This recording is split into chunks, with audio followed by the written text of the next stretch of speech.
need to know. The college football playoff national championship kicks off in about 30 minutes as Miami will be taking on Indiana. In the NFL, the Miami Dolphins are hiring Packers defensive coordinator Jeff Hafley as their new head coach, while the Buffalo Bills fired head coach Sean McDermott after 9 seasons with the team. McDermott led the team to 8 playoff appearances but never made it to the Super Bowl. The Bills also promoted GM Brandon Beane to be the team's president of football operations.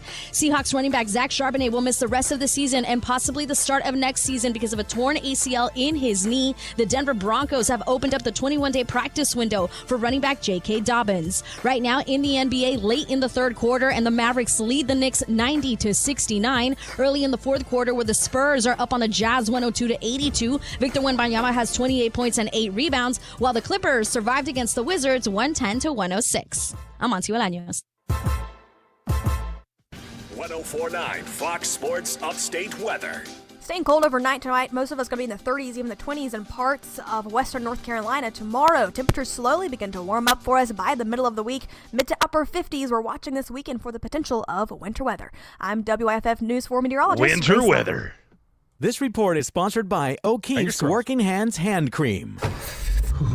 That number on your dash. I won't says be it's here, freezing. so they can snow all you want it winter to. I don't hands, care. They agree. O'Keefe's Working Good, more Hands, for me the then. hand cream in the green package instantly I don't ever want to see relieves another dry, flake of cracked snow for skin. the rest Winter's of my tough, life. but your hands don't have to be. O'Keefe's Working Hands. Well, the holidays have come and gone once again, but if you've forgotten to get that special someone in your life a gift, well, Mint Mobile is extending their holiday offer of half off unlimited wireless. So here's the idea. You get it now, you call it an early present for next year. What do you have to lose? Visit mintmobile.com/radio. Limited time 50% off regular price for new customers. Upfront payment required. $45 for 3 months, $90 for 6 months, or $180 for 12-month plan. Taxes and fees extra. Speeds may slow after 50 gigabytes per month when network is busy. See terms. Dreaming of summer in the middle of winter? Head to the Upstate South Carolina Boat Show at the Greenville Convention Center January 22nd to 25th to see firsthand the newest fishing boats, pontoons, cruisers, ski boats, personal watercraft, and more from top dealers. Shop the latest gear, compare models side by side, and talk with experts. The Upstate South Carolina Boat Show is great for first-time buyers, seasoned boaters, and anyone who loves life on the water. Get tickets and full event info at meetgcc.com. The Upstate South Carolina Boat Show, sponsored by Big O. This show contains information subject to, but not limited to, personal takes, rumors, not so accurate stats, and plenty more. What's up, man? This your boy Nav Green from the Broken Play Podcast. Look, it's the end of the season. The playoffs are here. But guess what? It ain't the end of your season. You can always tune in with Broken Play Podcast with Nav Green on the Black Effect Podcast Network. Not a team who ain't going to the playoffs. The Chiefs. What's a wrap? It's time to rebuild. Open your free iHeartRadio app. Search Broken Play with Nav Green and listen now. The games are over, so there's only one thing left to do: overreact. The NFL Draft Nerd is here to weave through the world of sports and separate fact from fiction. Get involved. The call-in line's open at 864-240-5480. You can tweet us, we don't call it X, at the NFL Draft Nerd. Now, here's that creed-loving, bird-fearing, football lunatic, Jeremy Green. What's up, Upstate South Carolina? I'm Jeremy Green. He's Trey Falco. This is Overtime. Brought to you, as always, by Ingles Supermarkets. Find them online, ingles-markets.com. This Friday, Fuel Friday. Friday, January 23rd, 4 fuel points for every dollar you spend. Real savings for your dinner table. The only spot to do it, Ingles Supermarkets. Low prices. Love the savings. Today, Trey, we're called Overtime, but today we could be workers' comp because you're a little under the weather. A little bit. Not feeling all that great. It reflects on your sweet baby Trey. Sweet baby Trey is so sick that his hat is sweating. I just noticed that. Yeah, your hat's sweating. That's sick.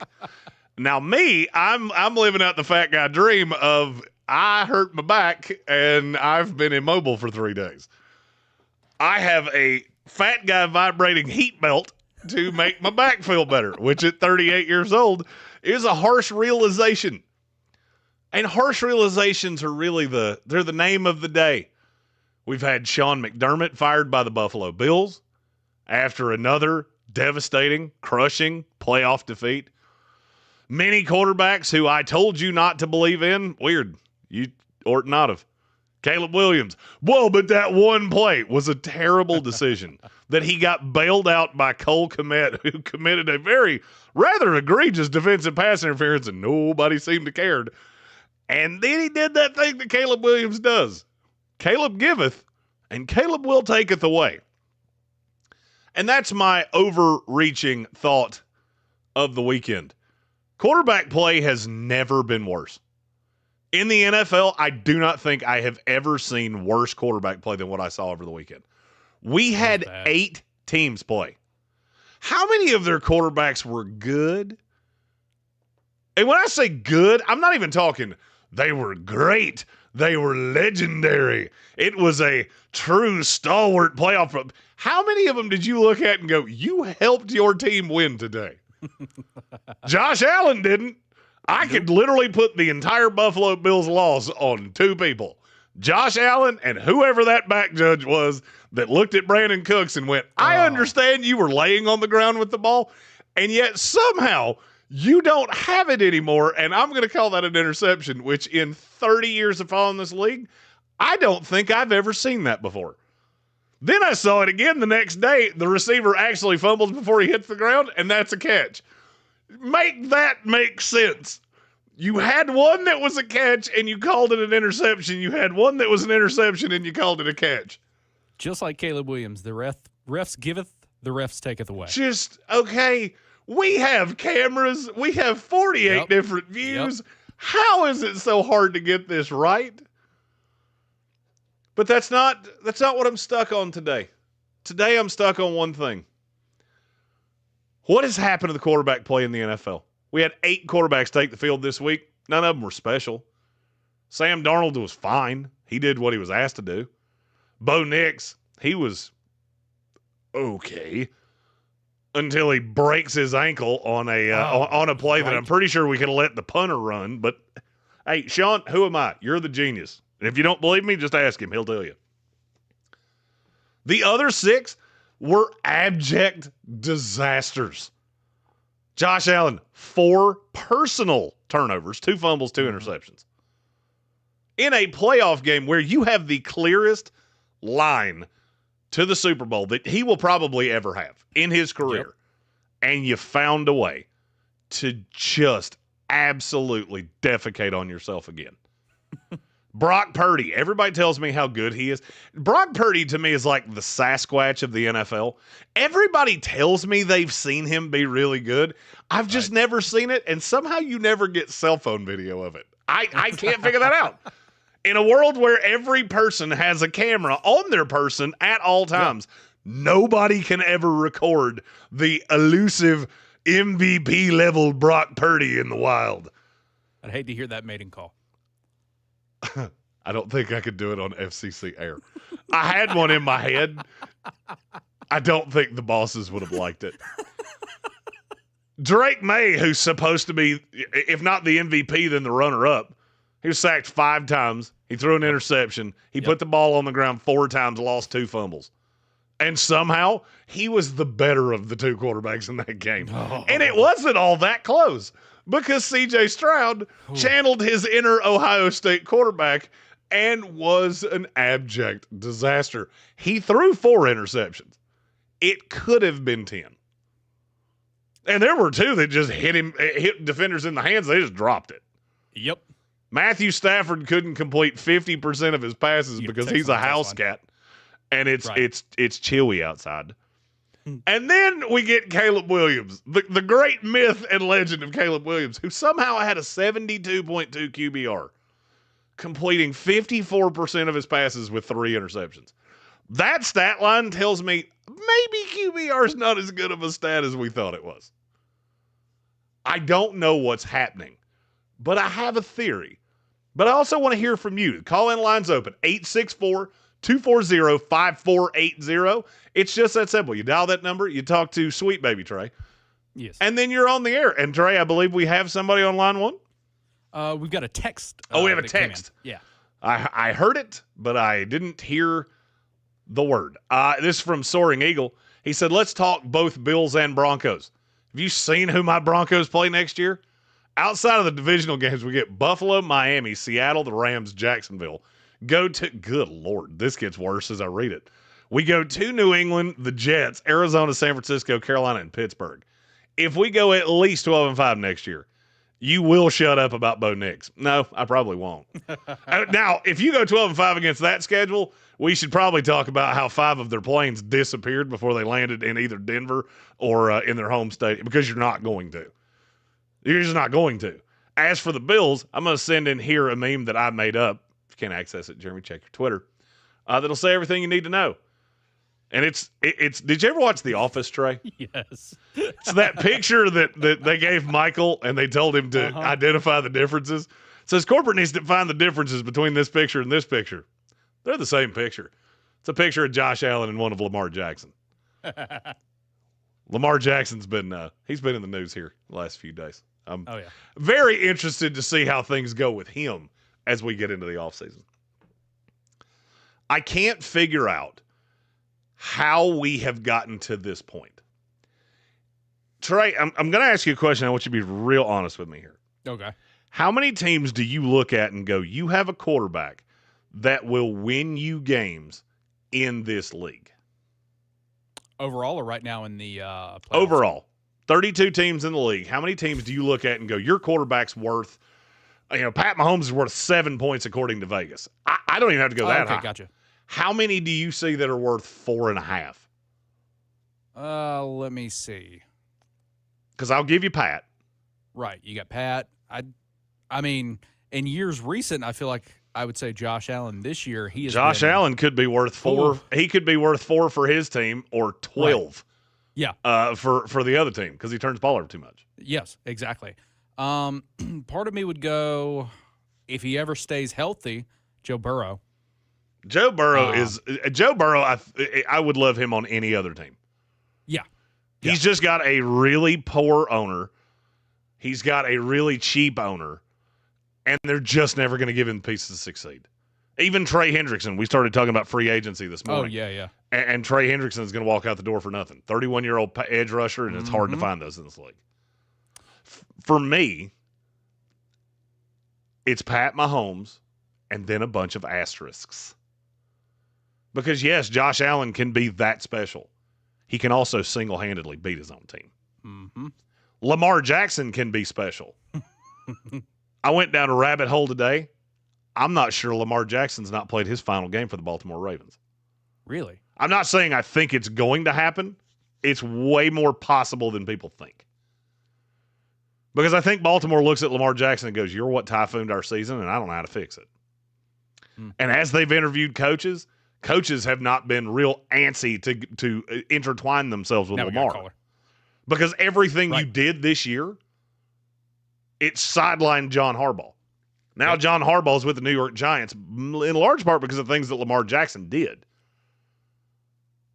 We've got a lot of quarterbacks in this league that are talented, but they don't really know how to play the position of quarterback.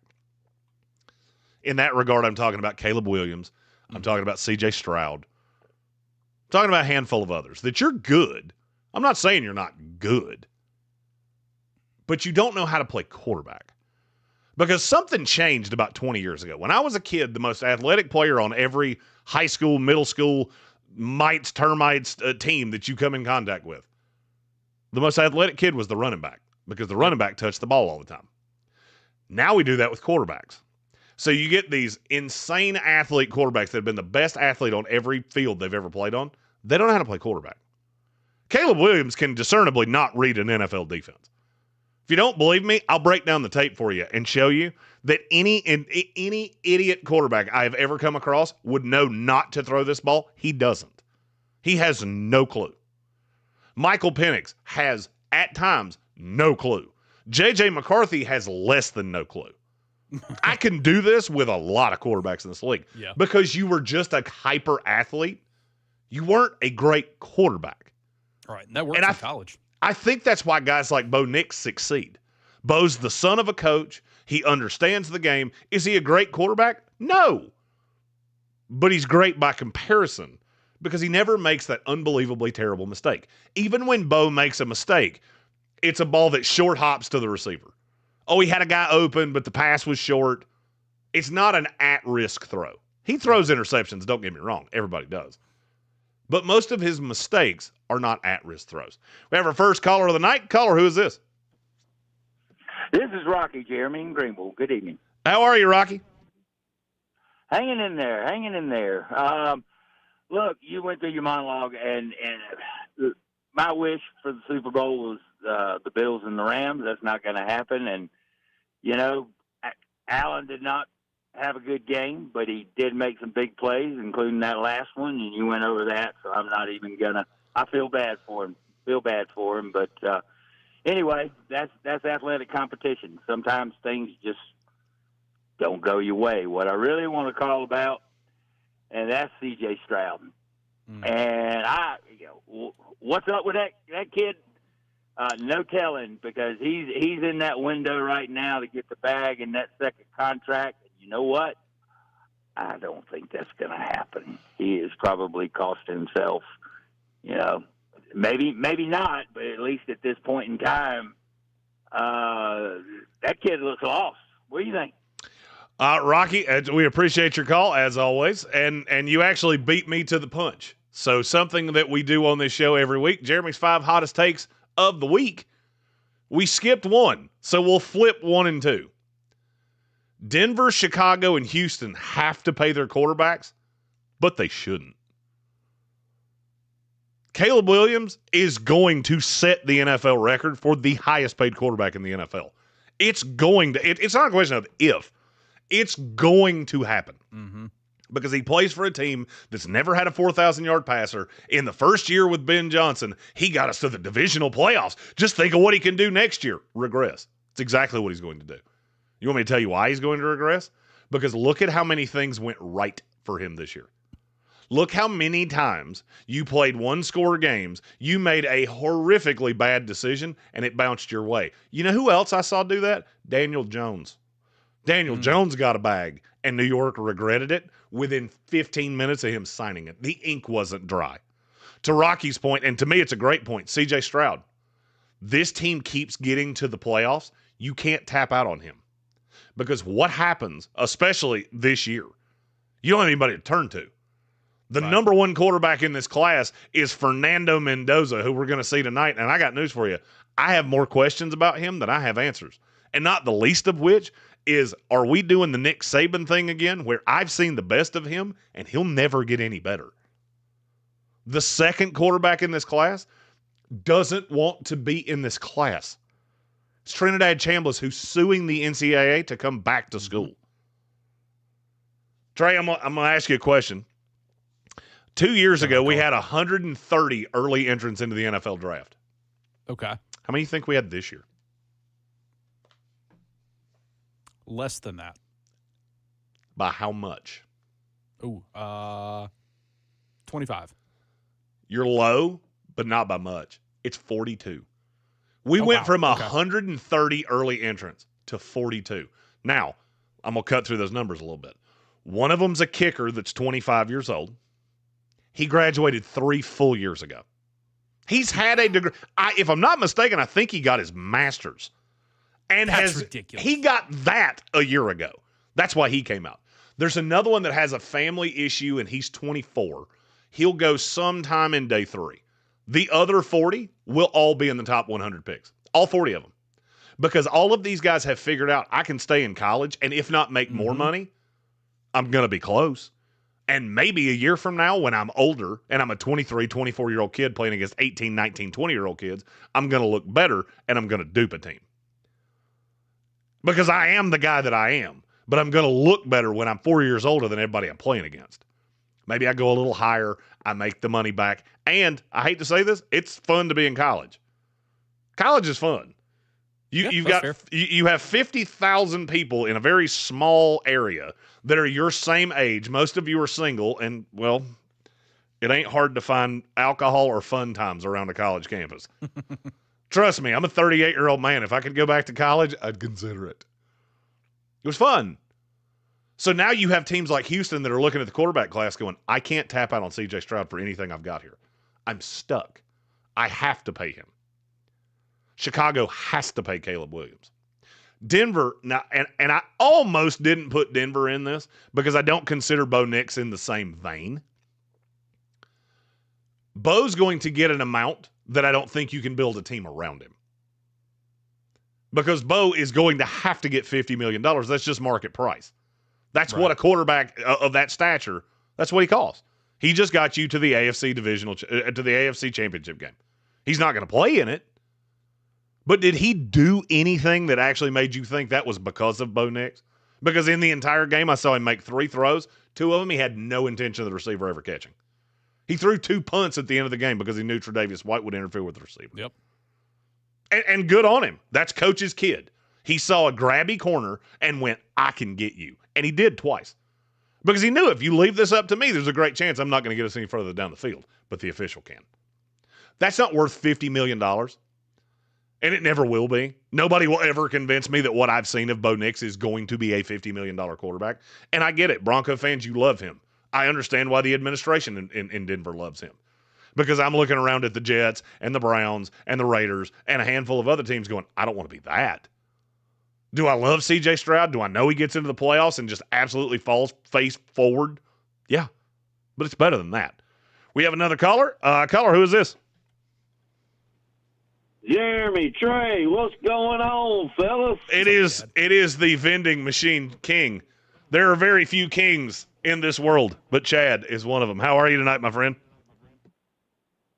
Oh, man, we doing pretty good. We done put in a day's work. We about to go in here to the house and watch some of this Indiana and Miami game and see what the outcome is. Kind of feel like Indiana might take it, but never know. Miami's pretty good, too. Miami's got a lot of NFL talent. This is a really good microcosm of, hey, which one matters more? Better college team or more talent? Because Miami has way more talent. But Indiana's really well coached. Yeah. I don't really care who wins, man. I'm just hoping it's a good, close game. They trade the lead a bunch of times, and maybe the last team to score wins or something like that. You know, I just want a good, close game. That's what I'm rooting for.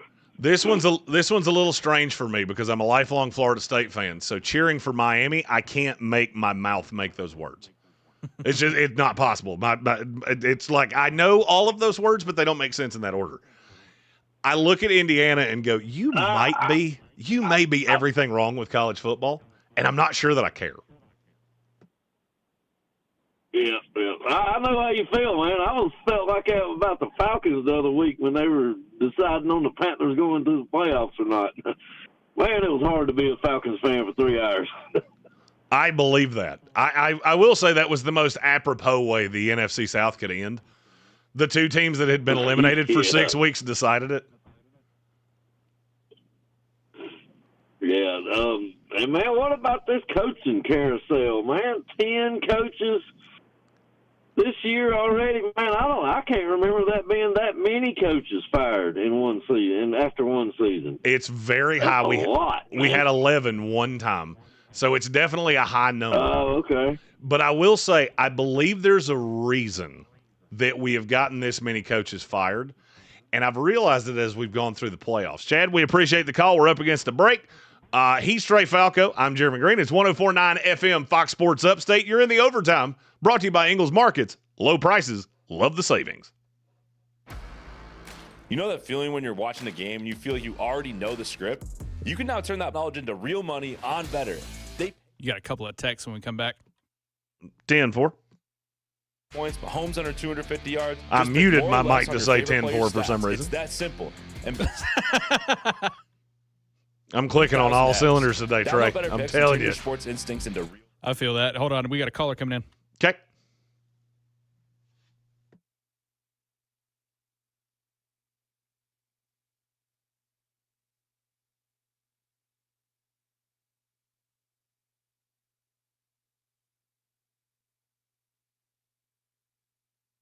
Hey, Jeremy, we got Randy on the line.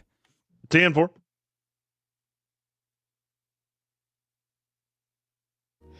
You do got this. NyQuil Intense Flu. The nighttime sniffling, aching fever. Best sleep with the flu medicine. Use as directed. Keep out of reach of children. Are you or a How long I got, Trey? having outpatient joint replacement surgery? Want to know what your surgery? You got about 2 minutes. All right, I'll be right back. Center at Pelham. Go to our website right now at surgerycenteratpelham.com. Use our transparent pricing tool to see what surgery should cost. Where you have your surgery is your choice. Since we opened our doors over 20 years ago, the Surgery Center at Pelham has performed more outpatient joint replacement procedures than any ASC in the upstate. High quality treatment with transparent pricing is a click away at surgerycenteratpelham.com. Taxes was waiting on the refund you needed yesterday. All right, your car repair is going to run about $3 grand. Now Taxes is getting back on the road with TurboTax and Credit Karma, where you can get your refund up to 5 days faster and get personalized guidance to take every dollar further. Now this is Taxes. Intuit Credit Karma with TurboTax. Deposit a federal refund into Credit Karma Money account and early submission of refund data by IRS required. Terms apply. Banking services provided by MVB Bank, Inc. Member FDIC. Credit Karma is not a bank. Oh, hello. It's me, the calculator that lives inside of TaxSlayer. And let me tell you, I love numbers. 1040s, 1099s, W-2s, all of them. With TaxSlayer, anyone can file a federal return for just $22.99. You'll get 100% accuracy and your biggest possible refund guaranteed. Now those are great numbers. Need help along the way? We've got US-based real human support. File by February 8th for just $22.99 and get the refund you deserve. TaxSlayer. File fearlessly. Welcome back to Winter Hack Radio, the place for clever hacks to survive the season. Icy driveway? Well, try spreading sand or birdseed to help with traction. Snowy puppy paws? Well, grab a whisk, brush it off, done. Catch COVID-19? Well, just get... Actually, there's no hack for COVID-19. But if you test positive, prescription medications for COVID exist. Ask your doctor if they're right for you. Visit PfizerForAll.com to learn more. Sponsored by Pfizer.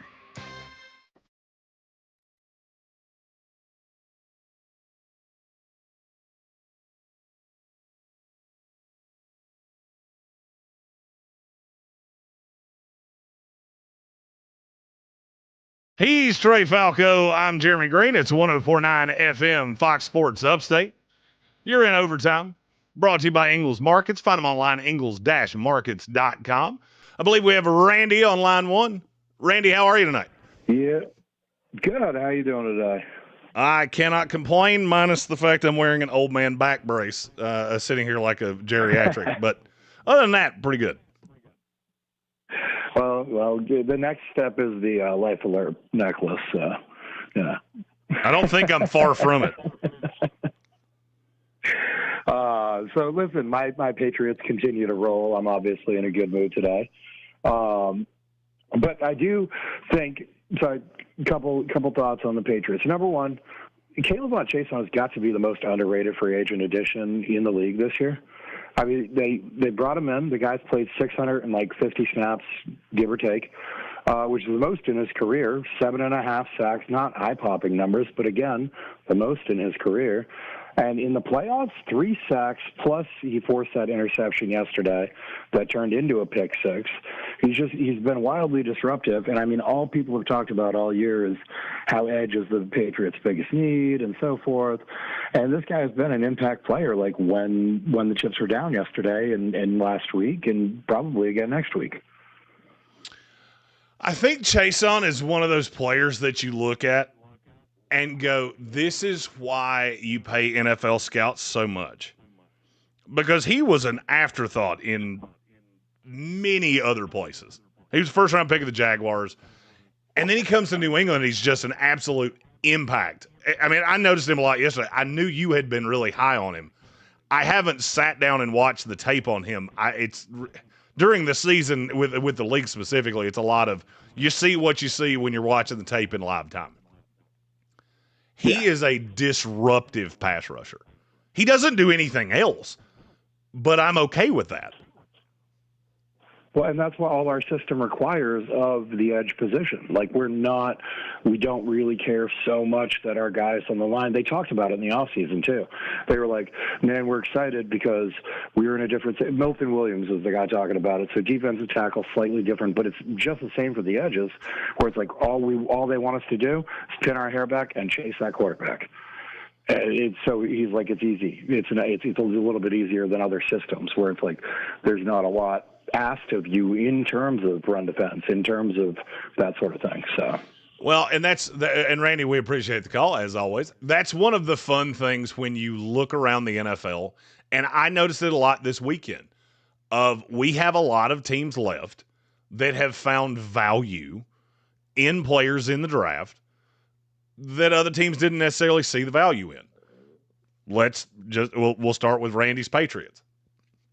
Craig Woodson and Jalen Hawkins. Those two players I talked about a lot because the tape on them was good. Then you get into they don't run as fast as you want them to. They might not be as big as you want them to be. New England just went, football players. I want football players. That's what matters. I need to have more football players than you have. And I'm not worried about their arm length, just like Will Campbell. Got another call. Did Will Campbell have the greatest game of his life against Nick Bonito and that that series of edge rushers for Denver? No. Did he hold up well enough for them to win? Yeah, he did. And down the line, he probably moves to right tackle or guard. But for right now, he's good enough. I had probably 20 evaluators for NFL teams tell me his arms are too short. We don't feel like he can blah, blah, blah, blah, blah. You know what's funny about half the teams that told me that? They could really use a left tackle, and Will Campbell would be a vast improvement over what they had. But you look around these teams, there's a lot of those. We'll get to that in just a minute. We have another caller. Caller, who is this? Hey, Roger and Anderson. Hey, Roger, how are you tonight?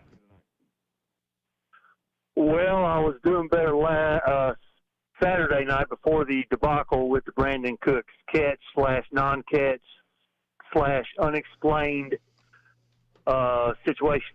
And not even reviewed. That's the thing that makes me the angriest, is that we didn't even put the official under the hood. Well, McDermott, who I knew was going to get fired, I said it on your other shows, might have even told you weeks ago, if he doesn't win, if he doesn't get to the Super Bowl, they're moving on because it's time to move on. And it is time to move on. I can't believe all the talking heads on the different TV shows today in aghast shock that Sean McDermott was fired. I expected it if he didn't get there this year, but he called a timeout to give them time. They didn't want time. They didn't want to look at it. If it was looked at, it was looked at in so-called New York by goodness knows who. I have no clue who this person is in New York. They don't have any clarity. They don't have any accountability. They never do interviews. They're never asked a question. They could be on top of the Empire State Building or in the Statue of Liberty's porch. I have no clue. It's a joke. And that play, I would say, cost Buffalo probably the game, because there you might pick up a few more yards and kick the field goal to win the game, because that was the second possession. But then what really burns my toast is I'm watching this game last night, pulling for the Bears, because I want to see some team that I could actually care about in the Super Bowl. Right now there are none. I could care less, but I was pulling for the Bears, and I saw Devontae Adams catch a ball over the middle with the score tied at 10 in the fourth quarter, and the Bears defensive back, side-by-side shot, if you took the pictures and set them side-by-side, the pictures of Brandon Cooks and Devontae Adams, knee on the ground, and the defensive back stripping the ball. Well, in this case, they called it a catch, but at least they had the decency to look at it and review it and decide that it was a catch. Who knows if it really was? I thought that was more of an interception in any scenario that I can think of than the one with the Buffalo and the Denver guy. That was a receiver who – I'm sorry, go ahead. I would agree with you. I said the same thing of we had virtually the same play, which is very rare. We had virtually the same play happen 2 times in 2 games. More of a catch was called an interception. Less of a catch was called a catch. And I was with you. And I mean, I'm a Jets fan. So for me, I'm really just rooting for good. And I understand why it would just light a fire under you. Well, the thing was, I can't recall. Maybe it's happened before in some insignificant game. But this was the AFC divisional game. Brandon Cooks secures the ball, falls to the ground, knee on the ground, rolling over the defender. The defender takes the ball away from him. At what point is it surviving the ground? Does surviving the ground become surviving the defensive player taking the ball from you while you're on the ground? I've never seen that called an interception before. So I'm sure it has, maybe in some. I can actually elaborate on that a little bit. The only problem is that it doesn't actually apply here. So what you got in Buffalo, and I've looked at this 1,000 ways. I know that the real sticklers for rules are going to come at me and say, well, you're not right. Well, hear me to the end, and I promise you're going to understand why I'm saying this the way that I am. If Brandon Cooks had caught that ball and gone to the ground with the defender having his hands on the ball as well, it would have been a catch. Because that's called simultaneous possession. Simultaneous possession is as soon as you're down, there's no more surviving the ground. Surviving the ground goes away. It's as soon as the knee is down, who possesses the ball. What I believe, and I did not hear this from the NFL, but this is what I believe, there was not actual simultaneous possession. So Brandon Cooks went to the ground, and the spirit of the rule is that that's supposed to just be he's down, but then he didn't survive the ground. Yeah. Well, then you didn't have the element of simultaneous possession, so now where do you turn? Because technically, that is an interception, but it shouldn't be. And at some point, it's almost like judges making case law. At some point, you have to go, this is too stupid for me to call it this way. That has to be a catch. And that's what needed to happen. Is, okay, this is never going to happen again, because the chances of a guy falling the way that Brandon Cooks did and having a safety roll over him the way that he did is probably 1 billion to 1. But if he had his hands on the ball, it was a catch. It's unlikely that it would happen. But the thing is, and I saw the guy, not the guy, but a guy who says he's from the New York review committee, not the guy that saw the play. He's sort of the overlord of this Death Star operation they have in New York. Anyway, he said on Good Morning Football, talking to Steve Mariucci, that it was looked at and it was called correctly. But they left it up to, this is his exact words. This is no joke. They didn't they didn't get back to the field judge or something, and they left it up to the CBS analyst, Tony Romo, to give a breakdown of what happened. Which is insane. Tony Romo is not capable of much of anything, certainly not breaking down the intricacies of that rule and making it clear to the audience that what happened, this is what happened, and this is why they called it that way. But this guy says that they left it up to CBS to explain it. We're in new territory now. This, if I'm a defensive back coach, though, to me, this opens the door up. They already teach this to strip the ball, but this opens the door further to strip the doggone ball when that guy's on the ground. Make them send it upstairs. Make them look at it. We might get the call. It happened with a very significant play in an AFC divisional game. Let's see what happens. I'm just saying, nobody knows what survived the ground. At what point is the play over? When you were describing that play just a minute ago, you're talking about Cooks going down with the ball, and then the guy touched him. Obviously, he touched him. He was all over him, and his knee had already hit the ground. His full body hit the ground. Wasn't that okay? That's the end of the play, correct? I always thought that meant that play was over and it was a catch or it was an incomplete pass. But of the three, it wouldn't have been an interception. So here's where that becomes a stickler, and I'm not going to lie to you. There's a very easy way to fix this. The NFL doesn't want to do it, and I can't explain to you why. So the terms of possession when you do not stay on your feet are that you have to survive the ground. All right, so you've got one. You either have to have 2 steps, 1 knee, 1 hip, 1 elbow. Basically, everything that's not a foot constitutes as 2 feet. Then you have to make what is described as a football move.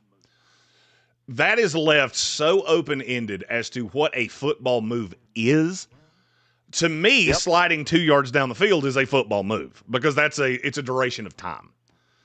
They've never defined that. So here's what I think happened, especially based on what you just said, and I'm not going to lie, I'm not surprised at what you just said. What I think happened is that they did review it back in New York, and you've got 45 seconds there between the time the play happens and the next snap. Sean McDermott does them a solid and calls a timeout, which gives them another 3.5 minutes. They watched this over and over and over again, and they did the same thing that I just did, which is technically, by our stupid rule, this is an interception. Can we come up with any explanation humanly possible other than just it's common sense look at it to justify it? And they couldn't find anything in the rules where they could say, this is why this is a catch. It was called an interception on the field. I think they just threw their hands up on it and went, I got nothing. It's never happened like this before. They would have had the referee, because the referee never explained the play. The head referee or the review official never explained the play on the field or on TV. And he would have been, like you said, it'd have been like listening to him read the Constitution to try to explain that play. I believe. I'm here for it. What are we doing here? We got nothing but time. We got another episode of NCIS coming on? Guys, I'm watching the game. Let's find out exactly why you called this the way you did. I'm willing to listen. I'm more than willing to listen. It's a lot better than having even more. I don't think they care about their integrity. I do not think they give a rip about the integrity or the suspicion that people have that this thing is just, there's a cloak and dagger element to this. There's an unseen guy in New York who never answers questions, who never has to face the media to explain himself. I think Goodell loves it. So I don't think the dream matchup would have been the Bills and the Bears. You can't tell me it's rigged, because that would have been the thing that would have ignited a lot of interest. I've said that for a long time. If it's rigged, they're very bad at it, because the two New York teams are terrible. Kansas City's been a dynasty. Boston's been a dynasty. That was a place that didn't really – I'm not going to say they didn't care. They just didn't have a rabid fan base until they did. And I don't want to hear can I say one more thing? Absolutely. Totally unrelated. I don't want to hear any more about Ben Johnson being a genius. I saw that guy try to run the ball 3 times on 2 different occasions in the end zone, and then when everybody in Chicago and every surrounding state knew he was going to pass, he passed. They should have run some kind of, on those 2, they had 2 times inside the red zone where they tried to run the ball. 4 times. I mean, they used all their downs to try to score, and they ended up giving the ball back. I don't want to hear about his innovation or his aggressive play. If he'd have been aggressive, I was kind of hedging on going for 2 there after the incredible pass by Caleb. I'm glad you said that. I would have been okay with it. So, Roger, you just hit Kansas. You just hit L.A. in the gut, and with the uppercut, they were emotionally exhausted. They wouldn't have been emotionally. Maybe they would have, because they've been playing good D all night, but it would have been worth a shot, because Caleb's going to do something. You give him enough possessions, he's going to make a bad throw. I agree with everything you just said. Roger, I'm up against a hard out. We appreciate your call. There's a lot of things you said there that I really want to touch on. We're going to do it in the next segment. He's Trey Falco. I'm Jeremy Green. This is Overtime, brought to you by Ingles Markets. Low prices, love the savings. 104.9 Fox Sports Up. Be right back. I'm going to go grab some water. All right, I'll be right back. Most of us going to be in the 30s, even the 20s in parts of western North Carolina tomorrow. Temperatures slowly begin to warm up for us by the middle of the week. Mid to upper 50s. We're watching this weekend for the potential of winter weather. I'm WIFF News 4 meteorologist Grace Lau. This report is sponsored by Capital One. Capital One is a founding partner of iHeart Women's Sports Network. Earn unlimited double miles on every purchase with the Capital One Venture X Business Card. Big purchasing power means you can spend more and earn more. The Capital One Venture X Business Card. What's in your wallet? Terms apply. See CapitalOne.com for details. Keep the cold outside and the warm inside this winter with a new train system from McGee Heating and Air, your train comfort specialist. Until January 31st, McGee Heating and Air is offering 0% APR for 60 months on a new qualifying train system. We've already experienced some very cold weather, so if your unit struggled, call McGee. Speak to a real person and get your family warm. McGee Heating and Air. Comfort you can count on, people you can trust. McGee Heating and Air online at McGeeHVAC.com. Remember, it's hard to stop a train. Dreaming of summer in the middle of winter? Head to the Upstate South Carolina Boat Show at the Greenville Convention Center January 22nd to 25th to see firsthand the newest fishing boats, pontoons, cruisers, ski boats, personal watercraft, and more from top dealers. Shop the latest gear, compare models side by side, and talk with experts. The Upstate South Carolina Boat Show is great for first-time buyers, seasoned boaters, and anyone who loves life on the water. Get tickets and full event info at meetgcc.com. The Upstate South Carolina Boat Show, sponsored by Big O. We all try to live an active lifestyle, but sometimes our bodies take a hit. Injuries and pain shouldn't keep you from living your life at the fullest. That's why Carolina Orthopedic Neurological Associates, called CONA, offer orthopedic surgery, neurosurgery, and pain management all under one roof. Dr. Mikhail Alexei tells us more about rotator cuff treatments. Typically, the first treatment is beginning physical therapy to work on range of motion and strengthening of the muscles of the rotator cuff. This can be in conjunction with various types of injections, which can help decrease inflammation in the rotator cuff and aid with rehab. When there's a large tear of the rotator cuff, we can do an arthroscopic procedure, which is minimally invasive through a series of portals surrounding the shoulder, and this allows us to go inside of the shoulder joint and repair the torn rotator cuff back to the bone of the ball and socket. Never let chronic pain get in the way of your active lifestyle. Learn more at carolinaona.com. Carolina Orthopedic Neurological Associates, CONA, total quality care under one roof. Your one stop for advertising? Call 844-844-iHeart. Wish you could save on home insurance? With Allstate, you could easily save How and long get we got? quality protection. Yep, it's Got about 1 minute, and this will be a short segment because we still got a 3-minute break. 10-4. with Allstate. What if we got rewarded for every good decision? All right, so I need to be out at what, 50? Check. Amazing. Yeah, 50. You can take it up to 52 if you want. Is it easier to just combine them? Yeah, I can stack it if you want to do that. Yeah, let's do that. What time do I need to be out? Then you just take it up to 58.50. 58.50 and then stack it on the front side? Yes. Of the next hour?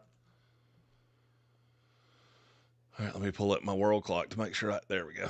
Oh, you mean, okay, sorry. You want to stack. So we could stack, then you'd just be out at 55.50. Sorry. That's perfect. Yeah. We'll stack. I got you. All right, your clock right now say 7:47:18. Yep. 10-4. Carrier pigeon, and they cut down on our energy costs because in our I'll own be out at groundbreaking age, we 7:55, deserve a light bulb as that close to saves on the us dot some as I can. cash. Okay. Learn more at EnergySavers.gov. Brought to you by the U.S. Department of Energy and the Ad Council.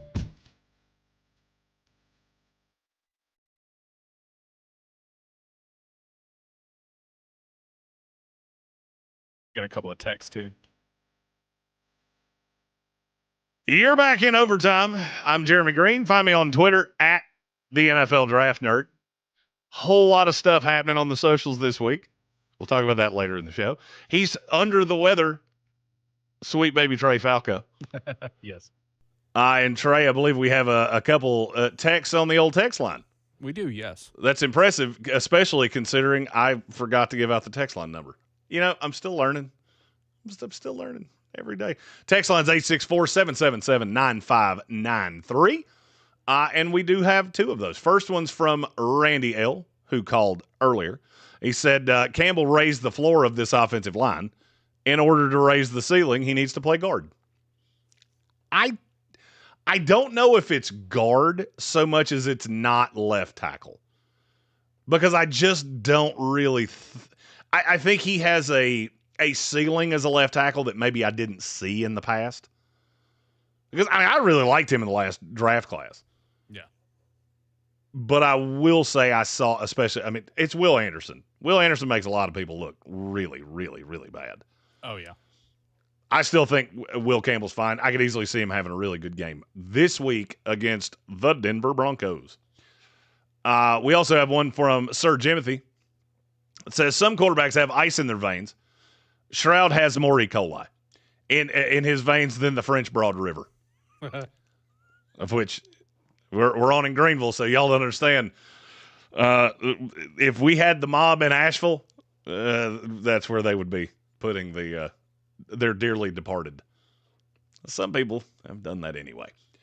I want to go back to some of what Roger said right there at the end of the last segment. The first thing he said was about Ben Johnson. Now, I will come up against that saying this. I will say Ben Johnson is a genius solely because he got them here with a quarterback that has absolutely no business having gotten this far. Caleb Williams is the most predictable mistake maker I think I've ever seen. Now, as for why he didn't go for 2, I have a theory on that. I have not heard this. I have thought about it for a solid day now. I think if Ben had gone for 2 at the end of the fourth quarter there, it would have told his entire team, I don't believe in the defense, and I don't believe in Caleb. We have to win right now, or we're not going to. And I think him being a first-year head coach, I think he got in his own head and said, you know what, let's lather up and do it in overtime. What he didn't do is what I had done, which is I'm not giving Matthew Stafford this ball back. I'm not counting on Caleb Williams. I'm not counting on Matthew Stafford. And I think he'll learn that lesson moving forward. Ben Johnson has done, to me, an incredible job with the Chicago Bears, solely because that's not a great team. I mean, their running backs are not great. They couldn't do hardly anything on the ground yesterday. Yep. The receivers are really good. The offensive line, I think he overthought himself with Joe Thuney, moving him out to the left side. And the defense is just not good enough. Every time they needed a timely stop, they couldn't get one. Mm-hmm. Now, as for what he said about the nameless, faceless people in the sky in New York, I agree with you. I think the ACC ruined this for the NFL and made it better for the rest of us because they put cameras in their replay room. So now we can hear everything they say, and I believe it's put everybody else on the clock to doing the same thing. Yep. I don't believe the NFL's rigged. I've never believed the NFL's rigged. If it is rigged, they're doing a terrible job of it because we get way more mediocre, small market teams. The 2 teams in New York are terrible. The Cowboys are the most popular team in the league, and they have the longest running futility of not getting to a conference championship game. But I do think we've gotten to a point where officiating, we've just gone too long. Yeah. This to me is almost. Have you ever, Trey? I know you have kids. Have you ever played a game with a kid that they made up? Oh yeah. Kids love doing that. I came up with a game. It doesn't really make any sense. Have you ever noticed the further down that? Yeah, they always win. But the rules kind of seem to evolve as you go. And there's never really any consistency to that. That's kind of where I feel like the NFL's gotten to. The rules don't make any sense because every time something happens, you make a new rule. And now you put yourself in this box.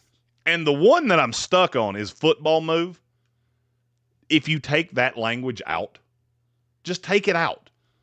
A catch is 2 feet and firm possession. That's a catch. And then all of this goes away because there's no minutia in do you have 2 feet on the ground and the ball firmly in your grasp. Right. It's become too subjective. There's no interpretation there. And so you get multiple people that are interpreting something that is nebulous. And they interpret it 2 different ways. Well, that's the thing about open-ended things. You can interpret them multiple different ways. You have to lock this down. I've said all year, the NFL has an officiating problem. And going back to something that happened earlier tonight, Jeremy's 5 hottest takes of the week, the biggest problem in the NFL is officiating. Again, this is the 3rd time that's been one of my hottest takes of the week. It's almost a regular take by this point. This will be the last time. It has now been retired into Caleb Williams is overrated and a whole bunch of other things that I'm just never allowed to say again. The NFL has to come together this year and go, let's look at the biggest problems we had this season. How many of them tied directly back to the Zebras? It's a lot. Mm-hmm. Make them full-time employees.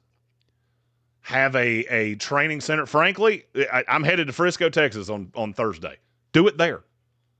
I've seen the facility. I know where we're going. You have a facility right there that you could bring these officials in, show them things that happen week over week, train them up, stop with your law practice or whatever else it is you do. You are an NFL official. That is your job.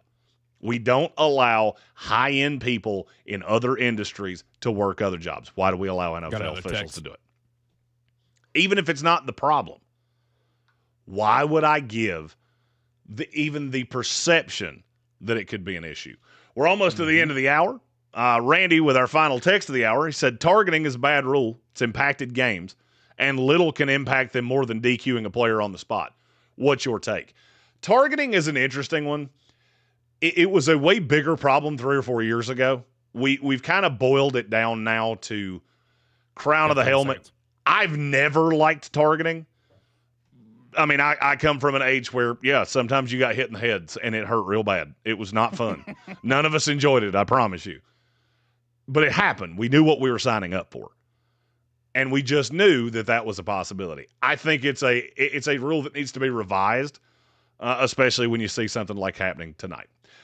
This is Overtime. He's Trey Falco. I'm Jeremy Green. Get in touch with us on the call-in line, 864-240-5480, or the text line, 864-777-9593. We got another hour here on a Monday night on Fox Sports Upstate 104.9 FM. Let's get physical, upstate. The Gilstrap family dealerships here. We're tired of giving up our New Year's resolutions. So this year, we're making it easy to lose weight fast. That means if your old ride's all right, what's my back time here? Because right now, you could drop the weight and drive for $8. That's just $8. Let me do some math on them. You good? About 8:04. 10-4. I'm going to go eat a couple bites of a sandwich. I'll be right back. All right. Past credit problems are making you sweat? Let our For the People credit approval process do the heavy lifting. We'll work with the banks who want to say yes. So this month, forget about burning calories. When you could be burning rubber in a nicer, newer ride you'll love. For just $8. But hurry! This deal's done when we help 301 people dump their old car weight. The Gilstrap family dealerships. Your dealer for the people. The Truck Farms, the #1 Mitsubishi in Easley, Greenville, and Greer. Ask about our exclusive Customers for Life program with a free lifetime engine warranty, free oil changes, and more. Call today at 306-8785 or check out all the deals online at the GilstrapFamilyDealerships.com. Attention all gun owners. The tax stamp on suppressors is now $0. Palmetto State Armory is the go-to destination for suppressors with brands like Dead Air, Silencer Co., Advanced Armament, and many more on hand. Stop by today and take advantage of the new $0 tax stamp at Palmetto State Armory. Taxes was waiting on the refund you needed yesterday. All right, your car repair is going to run about $3,000. Now Taxes is getting back on the road with TurboTax and Credit Karma, where you can get your refund up to 5 days faster and get personalized guidance to take every dollar further. Now this is Taxes. Intuit Credit Karma with TurboTax. Deposit a federal refund into Credit Karma Money account and early submission of refund data by IRS required. Terms apply. Banking services provided by MVB Bank, Inc. Member FDIC. Credit Karma is not a bank. This is our lair. Under pressure and sacked. Derek Brown into the backfield. Where Panthers football lives. The give to Dowdle. Up the gut. Touchdown! Turn special moments into unforgettable memories at Bank of America Stadium with our new birthday packages. Get discounted tickets, meal vouchers, video board shoutouts, swag, and more. Learn more today at panthers.com/tickets. Start 2026 with more power, more style, and more freedom at Harley-Davidson of Greenville. Now through January 31st, when you purchase a brand new Harley-Davidson touring bike, you get to choose a free Stage 2 upgrade for more performance or a brand new set of handlebars to make it yours. Whether you're heading to Daytona Bike Week or just chasing the horizon, now's the time to ride in comfort and style. Touring models are in stock and are ready to roll. Visit us at 30 Chrome Drive in Greenville or online at upstateharley.com. Harley-Davidson of Greenville, where your next chapter begins on 2 wheels. The free iHeartRadio app is the #1 app for radio. And the one thing you won't have to worry about this year, the price going up. That's because the app is and always has been free. Get what millions already have. The free iHeartRadio app, the #1 app for radio. The new year brings new health goals and wealth goals. Protecting your identity is an important step. Your info is in endless places that could expose you to identity theft, leading to lost funds. LifeLock monitors millions of data points per second. If your identity is stolen, our restoration specialists will fix it, guaranteed, or your money back. Resolve to make identity health and wealth part of your New Year's goals with LifeLock. Save up to 40% your first year with promo code NEWS. Visit lifelock.com. Terms apply. Why choose a Sleep Number smart bed? Can I make my site softer? Can I make my site firmer? Can we sleep cooler? Sleep Number does that. Cools up to 8 times faster and lets you choose your ideal comfort on either side. Your Sleep Number setting. JD Power ranks Sleep Number #1 in customer satisfaction with mattresses purchased in-store and online. And now, the more you buy, the more you save on beds, bases, and more. Plus, get free premium delivery on any bed with base. Limited time. For JD Power 2025 award information, visit jdpower.com/awards. Check it out at a Sleep Number store today.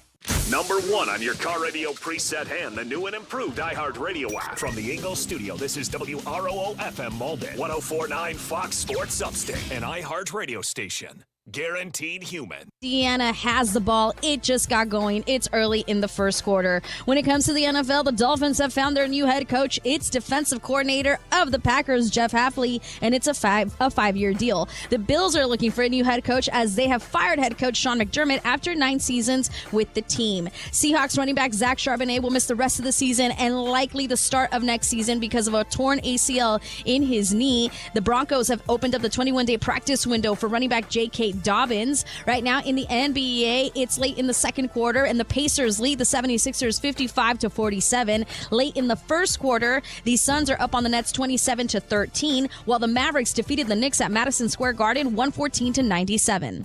I'm Monty Bolaños. Get ready for iHeartRadio Icons with John Mellencamp. John is heading out this summer on his Dancing Awards Tour, The Greatest Hits. And to celebrate, we'll take you to his Belmont Mall studio in Indiana, where he'll perform his iconic songs live. You'll also hear an exclusive iHeartRadio interview with John, where he'll share stories behind his music. Don't miss iHeartRadio Icons with John Mellencamp on the free iHeartRadio app's Big Classic Hits station, Thursday at 7 p.m. Eastern. Appliance savings are happening now at the Home Depot with up to $1,000 off, plus up to an extra $500 off select appliances. Looking to upgrade your fridge? Check out LG's newest models serving up ice in all kinds of styles: cubed, crushed, craft ice, and now new mini craft ice straight from the dispenser. Shop savings and get up to $1,000 off, plus free delivery on select appliances like LG at the Home Depot. How doers get more done. Free delivery on appliance purchases of $999 or more. Offer valid January 8th through the 28th. US Jersey Mike. Online for details. Mike makes a whale of a sandwich. Hiring can be challenging. You need someone Yeah, he to does. match your role perfectly. Well, now you can meet them fast on ZipRecruiter. I just inhaled half of a Jersey Mike sandwich. That's impressive. Just head to ZipRecruiter.com. My wife asked me if I even tasted it for free. That's ZipRecruiter.com/free. Why taste when belly full? Bingo. The free iHeartRadio app has over 100 commercial-free stations waiting for you to explore right now, like Alt 2K. A commercial-free look back to alternative from the 2000s. With Foo Fighters, Weezer, Linkin Park, Green Day, the Red Hot Chili Peppers, and more. Just open the free iHeartRadio app, search Alt 2K, and listen now. The games are over, so there's only one thing left to do: overreact. The NFL Draft Nerd is here to weave through the world of sports and separate fact from fiction. Get involved. The call-in line's open at 864-240-5480. You can tweet us, we don't call it X, at the NFL Draft Nerd. Now, here's that creed-loving, bird-fearing, football lunatic, Jeremy Green. Final hour here on a Monday night. We have live actual action happening. National title game, Miami Hurricanes, Indiana Hoosiers. 10:22 to go in the first quarter. We've had a punt from both teams. We also just had a player for Miami ruin the life of a running back for Indiana. I believe that was Marquise Lightfoot. I believe that was who that was. That just, yes, that your friends will make fun of you for that poor little running back for quite some time. Also in the break, Jersey Mike's does not sponsor this show. They could. If any of you know Mike, you should give him my number because I will work for sandwiches. It is the best fast food sandwich there is. And I just inhaled half one in the break. We have a nothing tie. Miami has the ball back. And that's probably a good place to start our second hour here in overtime. Brought to you by Ingles Markets. Low prices, love the savings. I am very intrigued by what happens tonight. Trey, I know you're not as much of a college guy as you are NFL guy. You're right. Although, did you see the statistics that came out from Nielsen over the weekend? No, I did. I hadn't checked those yet. It was top media markets in the country for college football. Really? Greenville, Spartanburg, Asheville was 4. Louisville, I believe, was 2. I can't remember who all was in front of us. But Greenville, Spartanburg, Asheville, and I'm sure Anderson's in that too. Yeah. It was number 4 in the country. I'll take it. Percentage college football consumption, which is, it's a great job for us. And means that I need to talk more college football next year than I did this year. And I'm fine with that. I'm intrigued by what we get tonight with Miami, with Indiana. I just think that you're going to see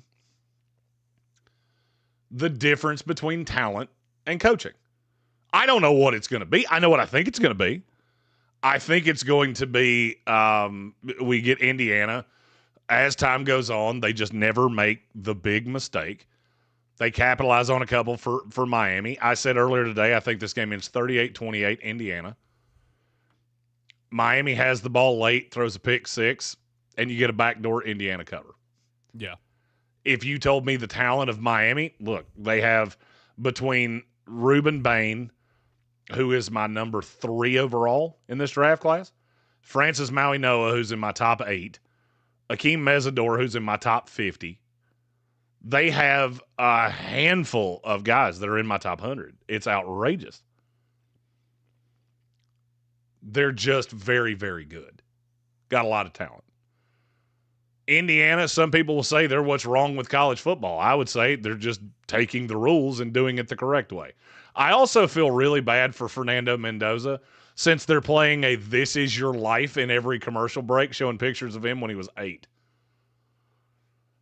Have you noticed this? Because he grew up like a block down from Miami.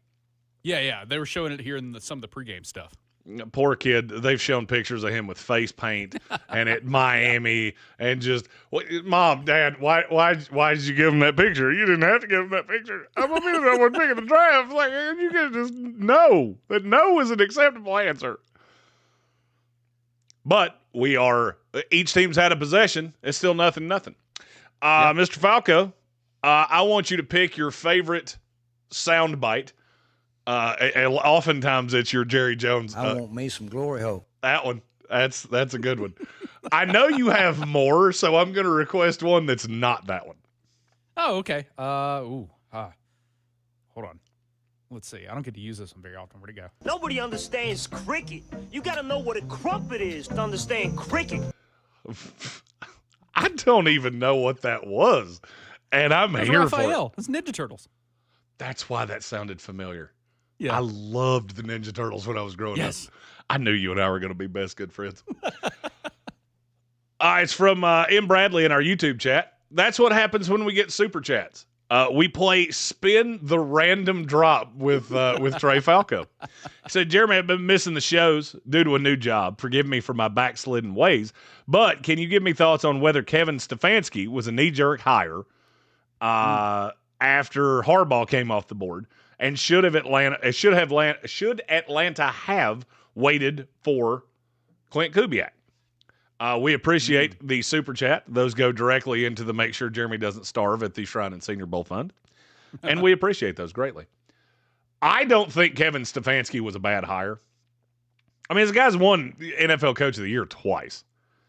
I don't think John Harbaugh is as good of a hire as everybody makes it out to be. Like, he's a fine coach.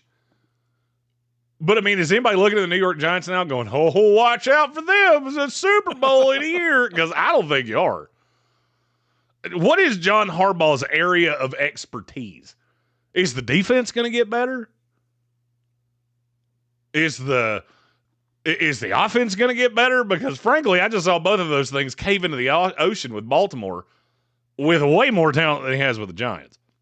I like Stefanski. I also said Stefanski was going to be the selection for the Falcons when we first started doing this. Up until this point, we've got 3 jobs that were filled. I'm 3 for 3 because I had Harbaugh going to the Giants. I had Jeff Hafley going to the Miami Dolphins. I had a really good inside source on that one. You want to know how good? It couldn't be any better. You can deduce from that what you want to. It's always fun when your source is, I promise you I'm not lying to you because I'm one of the 2 people that has to sign this.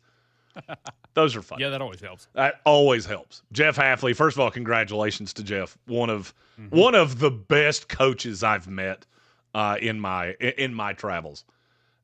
Just a really good guy. I hate that he's in the division now with the Jets, but a really good hire for Miami. But back to M. Bradley's back to his question. I think Stefanski was a really good hire. Stefanski's really good with running backs, and you've got a pretty good one down there in Atlanta. I also think if he can't make it work with Michael Penix, I'm not sure that anybody can.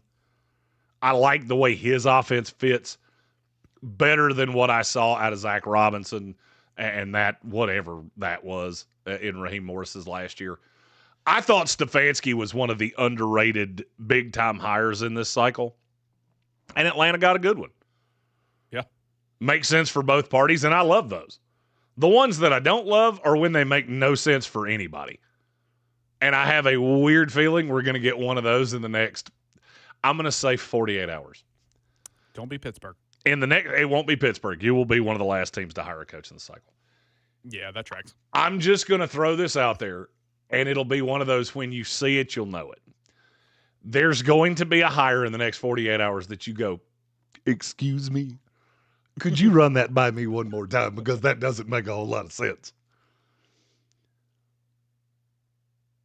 And I'm almost tempted to call my shot, but there are 2 that it could be, and they directly influence each other.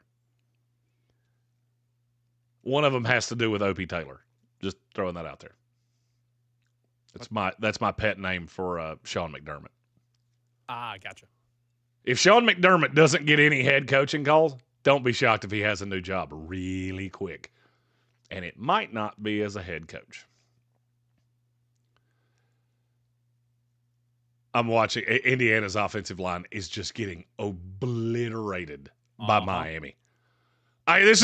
You can coach them up all you want to, but when you're that little, there's not a whole lot that you can do. Timothy O'Toole told me to call my shot. It's Robert Saleh to the Las Vegas Raiders. And I have interesting. I have it on pretty good authority that that's coming down. Matt Nagy to the Tennessee Titans.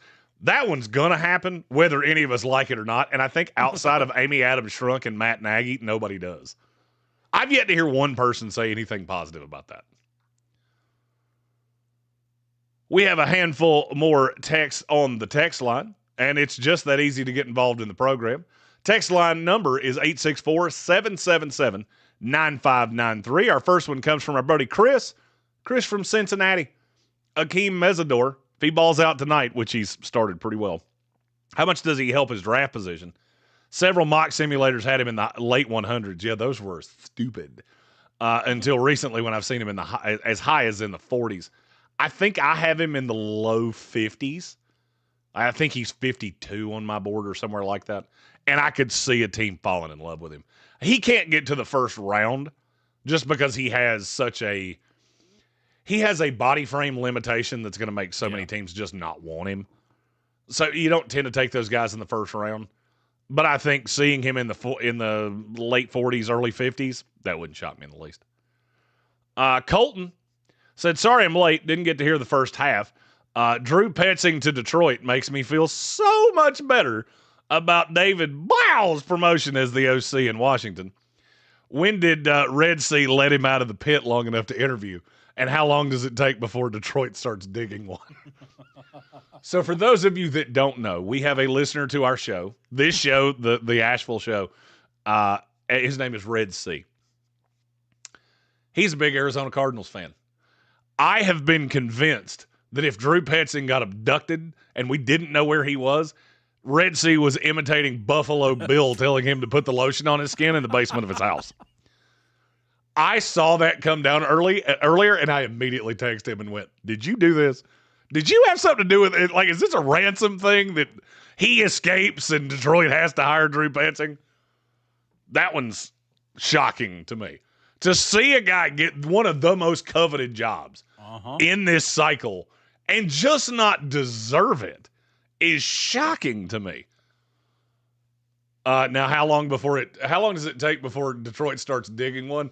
I'll go week 3 of next year. I'm waiting for little Ben Johnson bobbleheads to start popping up all over Detroit. I mean, get any better. It's everything you dream of and then more. I do love Dan Campbell. He's just a walking quote, and I love that. This one's from Matthew Hoffman. He said, "Now that we have our 4 teams, who is your favorite to win? Who do you personally want to see win versus statistically speaking?" One, Mr. Trey, sweet baby Trey Falco. I will let you go first on this one.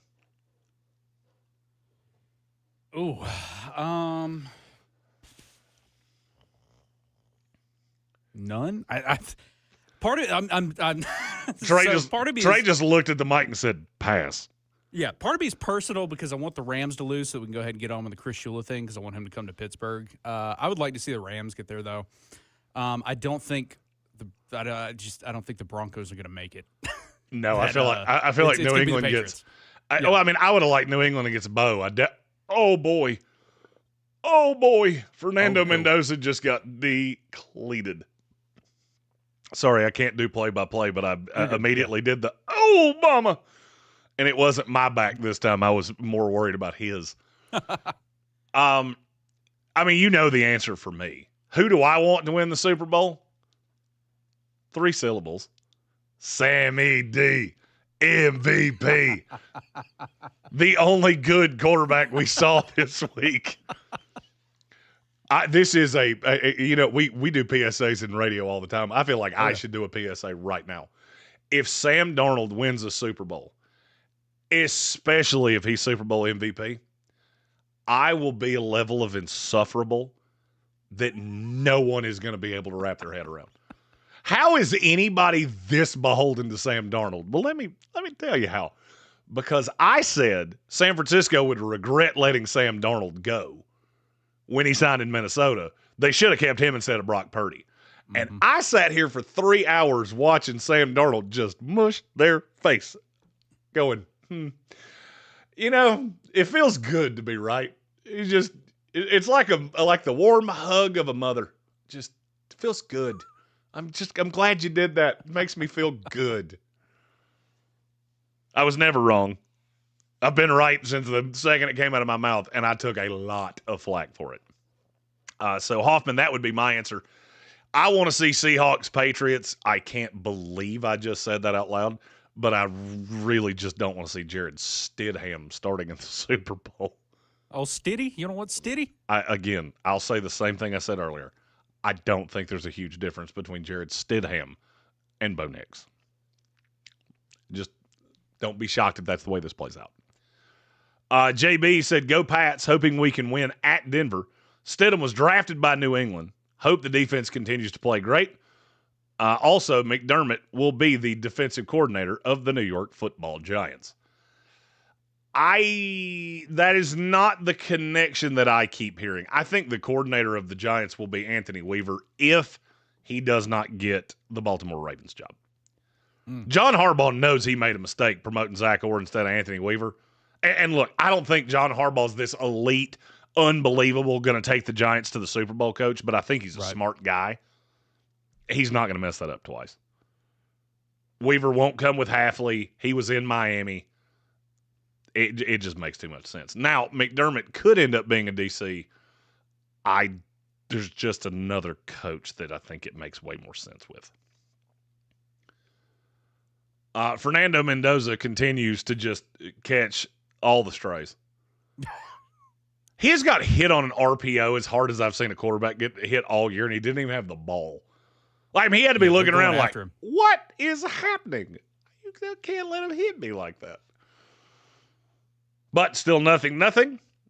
We'll keep you abreast of the goings-on in Miami as we roll on through overtime, brought to you by Ingles Markets. Low prices, love the savings. It's every Monday night right here on Fox Sports Upstate. You can get involved. Call in line 864-240-5480. We want to hear from you. And when we come back, we get into my hottest takes of the weekend. I missed a couple, and we'll hit them right after this. You know who's listening to the radio? Voters. Lots of them. So if you're running for office, this right here, great place to reach them. And it's not like social media where people are just swiping through ads. With radio, they're engaged. Plus, it's 1/10 the time and cost of video. Don't just campaign. Connect with millions all over the country, even thousands in the smallest communities with radio. Call now and be on the air in just 48 hours. 844-844-iHeart. That's 844-844-iHeart. This is Dr. Jesse Mills, host of the Mailroom Podcast. Each January, men promise to get stronger, work harder, and fix what's broken. But what if the real work isn't physical at all? I sat down with psychologist Dr. Steve Poulter to unpack shame, anxiety, and the emotional pain men were never taught how to name. Part of the way through the valley of despair is realizing this has happened, and you have to make a choice whether you're going to stay in it or move forward.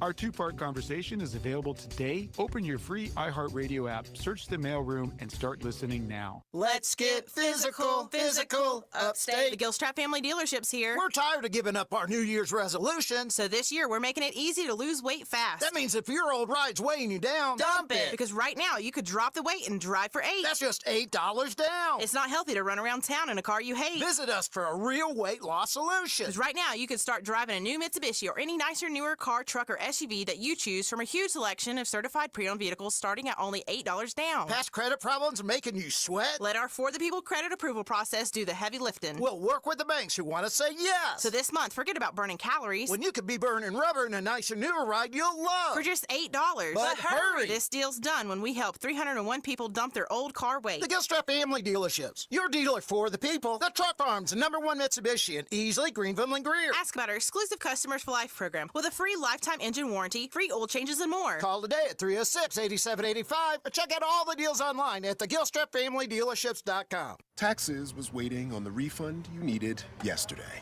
All right, your car repair is going to run about $3,000. Now Taxes is getting back on the road with TurboTax in Credit Karma, where you can get your refund up to 5 days faster and get personalized guidance to take every dollar further. Now this is Taxes. Intuit Credit Karma with TurboTax. Deposit a federal refund into Credit Karma Money account and early submission of refund data by IRS required. Terms apply. Banking services provided by MVB Bank, Inc. Member FDIC. Credit Karma is not a bank.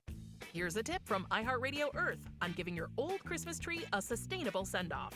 Every year, over 25 million real Christmas trees are sold. Instead of tossing yours, consider recycling it. Many areas collect trees after Christmas for mulching, aiding water conservation and weed control. Check with your local municipality for collection times. Brought to you by iHeartRadio Earth and the National Environmental Education Foundation. For more smart, sustainable living tips or to take action in your community, visit iHeartRadio.com/Earth.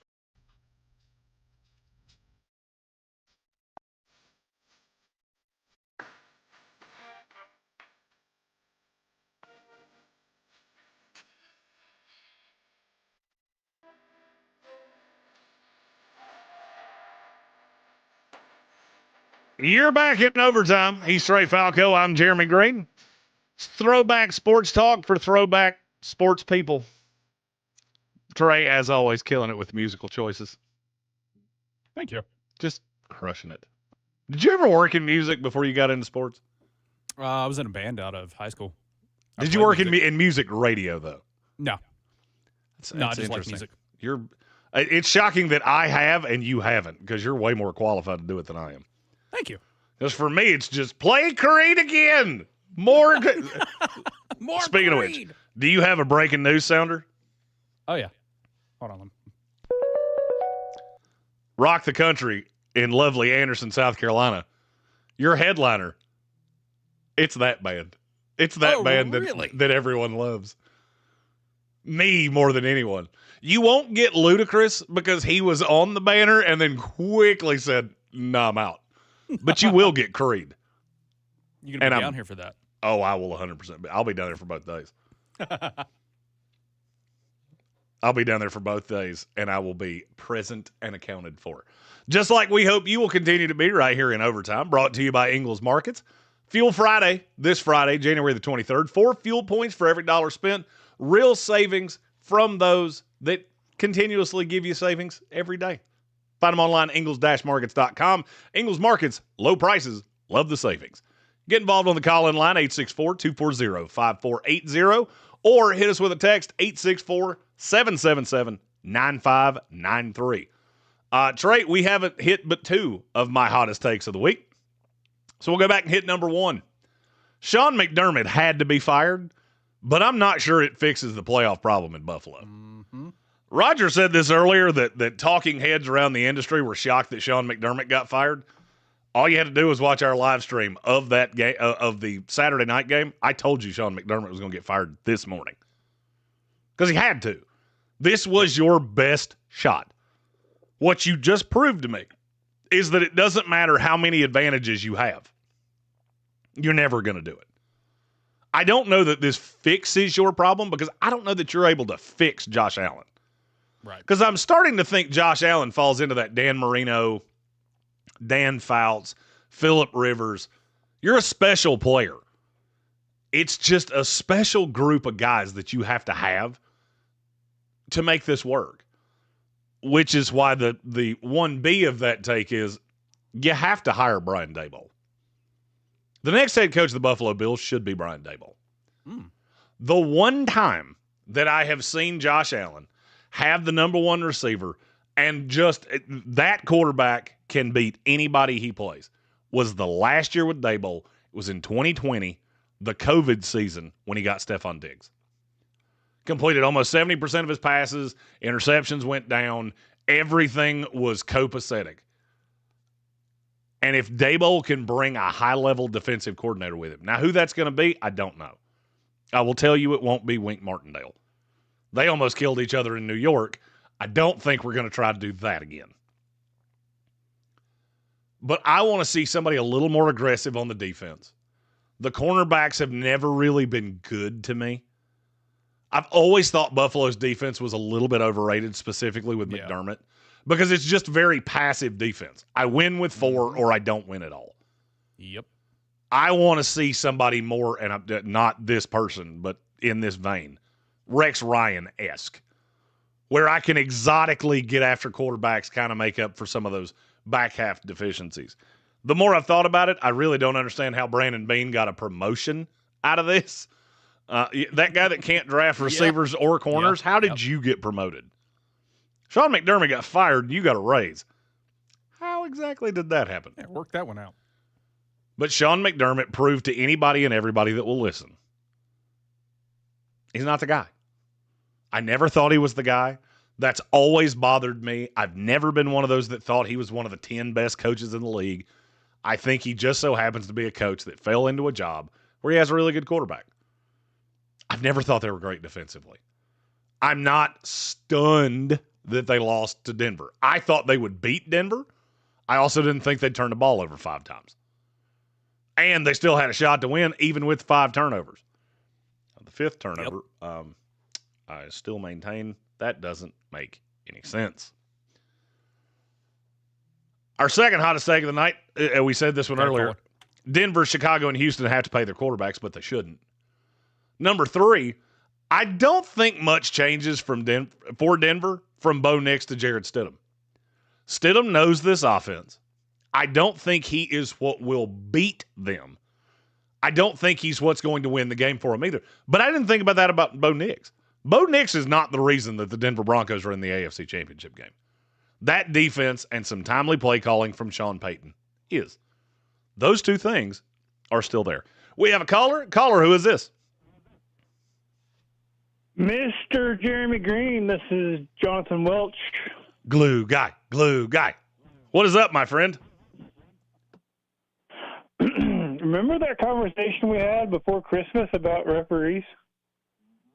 I feel like we've been having it for, anyway. I feel like we've been having that conversation for 8 years now. I'm just waiting for the NFL to do something about it. Pretty much. I just wanted to highlight it because we actually had that conversation on this show. as you know, I have been a little bit different with my front office reports. Most of the information you get is going to be on Over the Cap or other websites like that where they just give you straight information, and I'm kind of trying to read through the tea leaves and grade front offices based on what money they have, what player talent they have, and what they need, and just going to roll it forward. The Browns are a really fun one for me because they shelled out a lot of money in 2022, and they paid their top 5 contracts were the biggest and the best player contracts on those positions. And now they're upside down and they don't have a head coach. So it's going to be really interesting to see what the Browns do. I just kind of wanted to let you know that I've been enjoying this research project, and I look forward to putting those with those. Thank you, Mr. Welch. We always appreciate you. He will be with us at the Combine and the NFL Draft. The Cleveland Browns is an interesting one to me because Cleveland is one of those that's going to accidentally wind up in decent shape because they're going to hire a coach that's not going to be hired anywhere else. I firmly believe the Cleveland Browns will hire Mike McDaniel. I think that's where he gets his second shot. Yeah. Nobody else is giving him a head coaching job. He can interview for him all that he wants to. Yep. After how badly that went towards the end in Miami, you're not getting another head coaching job. Cleveland will. Because Cleveland will bring that one – he brings that one thing that Cleveland needs, offensive hope. Yep. He also brings a wide-open vacancy at defensive coordinator that could easily be filled by Jim Schwartz. I have it on good authority. Cleveland has told everybody that's interviewed for this job, if you won't retain Jim Schwartz, just take yourself out of the running. Because it's a prerequisite. He comes with the job. Yeah. Which is, I'm going to say, a little bizarre. Look, the defense was fine. The defense wasn't your problem. The problem is that your owner came down from on high and went, you must take Shedeur Sanders. Awesome. Yeah. Well, somebody had to do it. Somebody had to do it, and I'm really glad it's not the New York Jets or any of the teams that I work directly with. Sorry, Browns fans. I know where this goes. I've read this book. Was the Tim Tebow story. I've seen it. The fan base thinks he's way better than he is, and then you're stuck with him for way longer than you should be. The open jobs left in the NFL are just fascinating to me. I teased this earlier. I believe there is a reason that you got 10 jobs that opened this year. And you may tell me that I'm being a little over the top. Maybe I'm being a conspiracy theorist. You? I mean, I'm the king of the conspiracy theorists. We meet in a church basement every Tuesday. It's fantastic. I look at Baltimore, Pittsburgh, Buffalo. Mm-hmm. What do all three of those teams have in common? Well, I know Baltimore and Pittsburgh had a long-standing coach. So did Buffalo. 9 years. Why'd they all tap out in the same year? Yeah, McDermott got the Bills job after he took the Panthers. After he was the DC of the Panthers when he took them to the Super Bowl. I didn't realize it had been that long, though. All three of those teams tap out on their coach after all these years. Why'd they do that? None of them can get over the playoff hump. And they all had the opportunity. Mm-hmm. You had that year that we've warned with Kansas City. The bad thing is now I know unequivocally Kansas City is going to wind up with one of three players. It's either going to be Reuben Bain, who's playing in this game tonight. It's going to be Jeremiah Love from Notre Dame, who's the running back they've needed for 10 years. Or it's going to be Peter Woods from Clemson, which will make the inside of that defensive line an absolute wrecking crew. You're just letting Kansas City retool. I feel like Buffalo, Baltimore, and Pittsburgh all looked around and went, we gift-wrapped this for you. One of you didn't make the playoffs. One of you barely did, got beat 30-6 in the first round. The other one, you still found a way to lose in heartbreaking fashion. Yep. It's time to rearrange the deck chairs because this is never going to be what we want it to be. Those three jobs are fascinating to me because, as I said earlier, I think Buffalo hires Brian Daboll. I think Pittsburgh probably hires Nate Scheelhaas. He's the passing game coordinator from the Rams. He's a very off-the-board hire, but a lot of people I talk to really like him. Yeah, I've noticed that. He seems to be pretty popular. And then I get to the Ravens. There's really not anybody that makes sense here. I said earlier Anthony Weaver would be the defensive coordinator of the New York Giants if he didn't get the Ravens job. And that sounds strange. The coordinator of a defense that wasn't particularly good is going to get a head coaching job even though he's currently unemployed. Right. Baltimore's different. Baltimore's a different job. They hold on to coaches forever. They want guys that really understand their system, which Anthony Weaver is. He played there. He coached there. He should have been the defense coordinator there. Yeah. If it's not him, it gets harder for me to figure out who it is. Because people say Brian Flores, and again, maybe I'm being a conspiracy theorist. I struggle to believe Steve Bisciotti is going to hire a guy that was just suing the NFL 2 years ago. That's fair. I don't believe it. Yeah. This guy that's borderline reclusive, he only comes out of hiding when he has to say something to the media. That guy's going to hire the one that was suing the NFL. I just don't buy that. I don't buy it. Could it be Clint Kubiak? It could be. I think it's a little early on Kubiak. And that doesn't strike me as a Baltimore Raven thing to do. In the NFL, we have haves and we have have-nots. It's not a happenstance that it doesn't matter who the coach is, who the quarterback is, who the GM is. The have-nots always have not. You look in Buffalo, you look in Baltimore, you look in Pittsburgh. I don't know that it matters. They needed a new voice. And I will be stunned if at least two of those three teams aren't back in the playoffs next year. And I won't be surprised in the least if it's all three of them. Because they're halves. They just got tired of knowing they couldn't have that one thing they really want, which is a Super Bowl title. You're in overtime. It's brought to you by Ingles Markets. Low prices, love the savings. Every Monday night right here at 7 with sweet baby Trey Falco, and me, at the NFL Draft Nerd, Jeremy Green. We're going to wrap things up for a Monday after this commercial break. We got a lot to talk about. Where are we going to be for the next week? You're going to hear me next week on this show from a different place. We'll tell you all of that right back here in overtime, right after this. Well, the holidays have come and gone once again, but if you've forgotten to get that special someone in your life a gift, well, Mint Mobile is extending their holiday offer of half off unlimited wireless. So here's the idea. You get it now. You call it an early present for next year. What do you have to lose? Visit mintmobile.com/radio. Limited time 50% off regular price for new customers. Upfront payment required. All right, what time do I need to be out on this one? For 6 months or $180 for 12-month plan. Taxes and fees extra. Speeds may slow after 50 gigabytes per month when network is busy. You can take it up to 50. Okay. I probably won't go quite that far. That's fine. Yeah, we just got the 1 3-minute break left, and then after that, you just take it at the top. 10-4. Or on Pelham Road and savor the comfort of real Cajun I'll recap classics. what's happening in the game here, and then I got another topic I want to hit.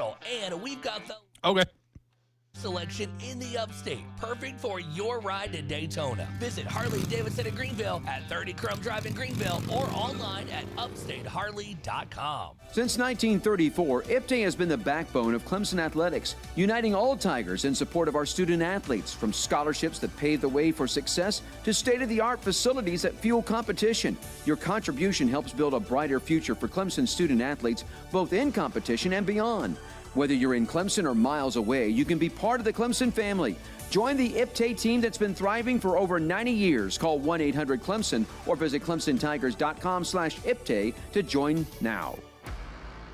You know that feeling when you're watching the game and you feel like you already know the script? You can now turn that knowledge into real money on Better. They pay you better for being right more than any other fantasy app out there. LeBron over 30 points, Mahomes under 250 yards. Just pick more or less on your favorite player's stats. It's that simple. And Better gives you the highest potential payouts in fantasy, up to 10,000x. Download Better Picks and turn your sports instincts into real money. Sports just got better with Better. Must be 21 or older in a jurisdiction where Better Picks operates. Terms and conditions apply.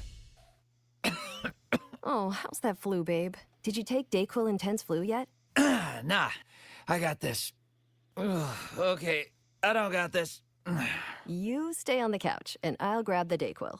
Undo your flu symptoms with DayQuil Intense Flu. Hey, Jeremy, we got Rocky back on the line. 10-4. For that to-do list. Wow, you do got this. DayQuil Intense Flu, the daytime coughing, aching fever under your flu medicine. Use as directed, keep out of reach of children.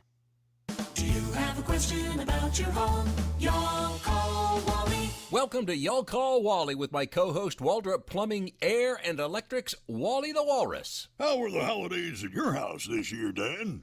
So many people, Wally, and so much flushing. The holidays can be hard on your household plumbing. If your drains aren't clear and your toilets aren't flowing and your water heater isn't strong enough, you can have some grumpy guests. I mean, what was Aunt Cindy even eating? If the holidays revealed some problems in your plumbing or electrical system, our technicians can make things right. A tankless water heater means you'll never run out of hot water. And a new garbage disposal makes clogged sinks a thing of the past. And a giant industrial-grade toilet means Aunt Cindy can do her worst. She must be some woman, your Aunt Cindy. I was impressed and panic-stricken at the same time. But join us again next time on YallCallWally.com.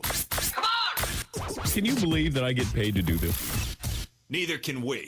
But you are the one and only Dan Patrick. That's called a hot take. And along with the Danettes, Most of them have been under a cloud of controversy here. he's delivering the best guests and hottest takes on your air. Yeah? This is the Dan Patrick Show. Shut up. And you can hear him right here. This is what it is right now. Weekday mornings, 9 a.m. on 104.9 Fox Sports Upstate.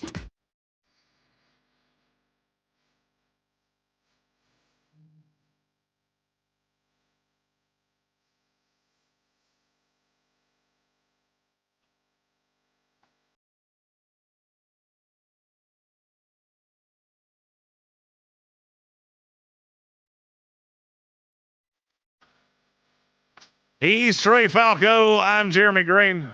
I don't practice Santeria because I don't know what it is. I don't have a crystal ball. I just don't make a habit of being wrong very often. It's Fox Sports Upstate, 104.9 FM. As always, brought to you by our friends at Ingles Supermarkets. Find them online, ingles-markets.com. Ingles, low prices. Love the savings. I believe we have a caller on the line. Is this Rocky? Yeah, Jeremy, I'm sorry, but you stimulated my interest. You're good. When you mentioned Brian Daboll as a head coach at for the Bills and his ability with quarterbacks, and he's got one of the best in the game. And oh, by the way, I must say that Trey spins the best tens. Okay, for sure. That being said, on that, you stimulated my interest on that because he's going to have to. I mean, he's going to have to hit the home run on the DC. And I'll hang up after this. And where does he get? Let's just say hypothetically he is, and he gets there, and you think that's where he should go. And where do you go to find it? Do you go in the NFL? Do you? This is probably way off. Do you dip into the college ranks for someone? I'm not sure, but. He's definitely anybody that's hired at Buffalo is going to have a defensive coordinator that's going to be able to maintain. So you stimulated my interest, my friend. So I'm interested in what you got to say. I hang up. We appreciate you as always, Rocky. And to answer your question, once this got in my head, now I can't get it out of my head.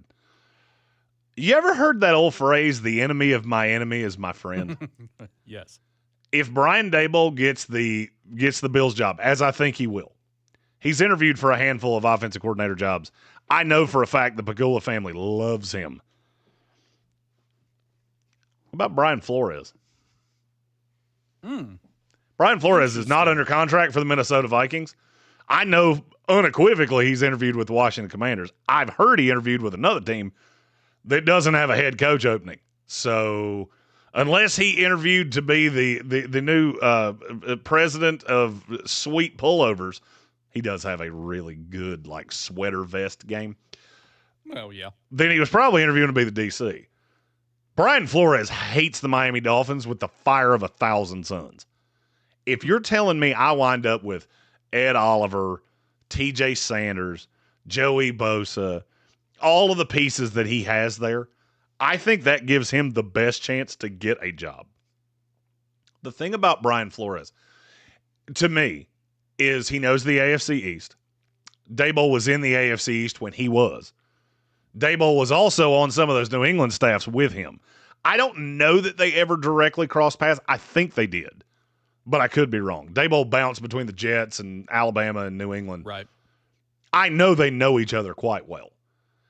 And I think that's one of those where if you're Brian Flores, I want a coach that's just going to hand over the reins and say the defense is yours, just like he did in Minnesota.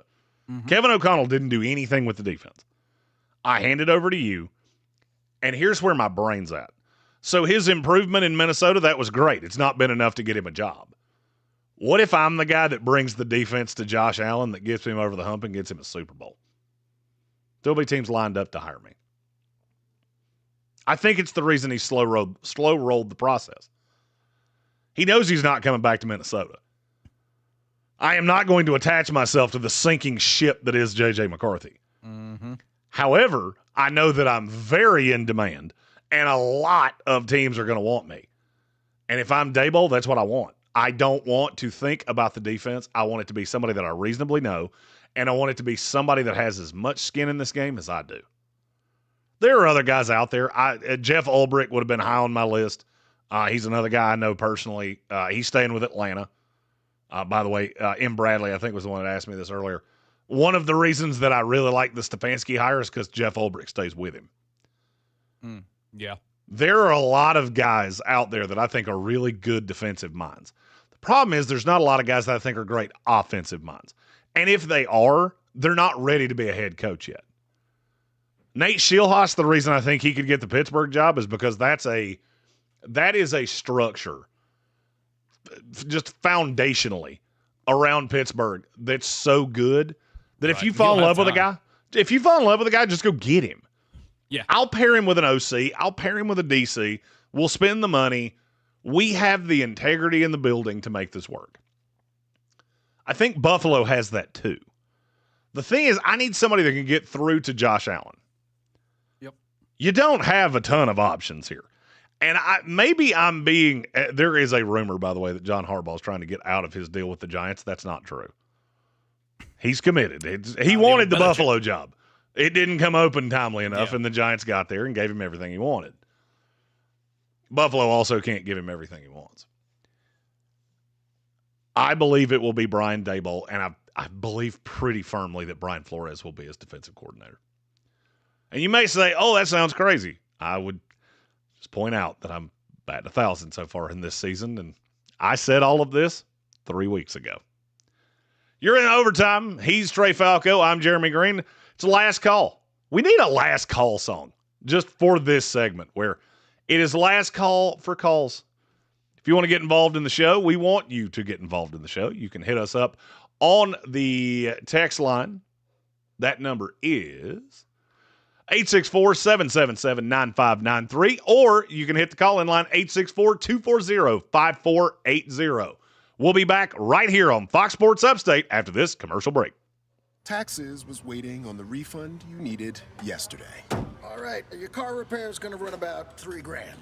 Now Taxes is getting back on the road with TurboTax and Credit Karma, where you can get your refund up to 5 days faster and get personalized guidance to take every dollar further. Now this is Taxes. Intuit Credit Karma with TurboTax. Deposit a federal refund into Credit Karma Money account and early submission of refund data by IRS required. Terms apply. Banking services provided by MVB Bank, Inc. Member FDIC. Credit Karma is not a bank. This is Dr. Jesse Mills, host of the Mailroom Podcast. Each January, men promise to get stronger, work harder, and fix what's broken. But what if the real work isn't physical at all? I sat down with psychologist Dr. Steve Poulter to unpack shame, anxiety, and the emotional pain men were never taught how to name. Part of the way through the valley of despair is realizing this has happened, and you have to make a choice whether you're going to stay in it or move forward. Our two-part conversation is available today. Open your free iHeartRadio app, search the mailroom, and start listening now. Let's get physical, upstate. The Gilstrap family dealerships here. We're tired of giving up our New Year's resolutions. So this year, we're making it easy to lose weight fast. That means if your old ride's weighing you down, dump it. Because right now, you could drop the weight and drive for $8. That's just $8 down. It's not healthy to run around town in a car you hate. Visit us for a real weight loss solution. Because right now, you could start driving a new Mitsubishi or any nicer, newer car, truck, or SUV that you choose from a huge selection of certified pre-owned vehicles starting at only $8 down. Past credit problems are making you sweat? Let our For the People credit approval process do the heavy lifting. We'll work with the banks who want to say yes. So this month, forget about burning calories. When you could be burning rubber in a nicer, newer ride you'll love. For just $8. But hurry! This deal's done when we help 301 people dump their old car weight. The Gilstrap family dealerships. Your dealer for the people. The Truck Farm's #1 Mitsubishi in Easley, Greenville, and Greer. Ask about our exclusive Customers for Life program with a free lifetime engine warranty, free oil changes, and more. Call today at 306-8785 or check out all the deals online at thegilstrapfamilydealerships.com. Attention all gun owners. The tax stamp on suppressors is now $0. Palmetto State Armory is the go-to destination for suppressors with brands like Dead Air, Silencer Co., Advanced Armament, and many more on hand. Stop by today and take advantage of the new $0 tax stamp at Palmetto State Armory. You know who's listening to the radio? Voters. Lots of them. So if you're running for office, this right here, great place to reach them. And it's not like social media where people are just swiping through ads. With radio, they're engaged. Plus, it's 1/10 the time and cost of video. Don't just campaign. Connect with millions all over the country, even thousands in the smallest communities with radio. Be on the air in just 48 hours. Visit winwithiheart.com. That's winwithiheart.com. For contesting on the station, go to 1049foxsports.com/rules.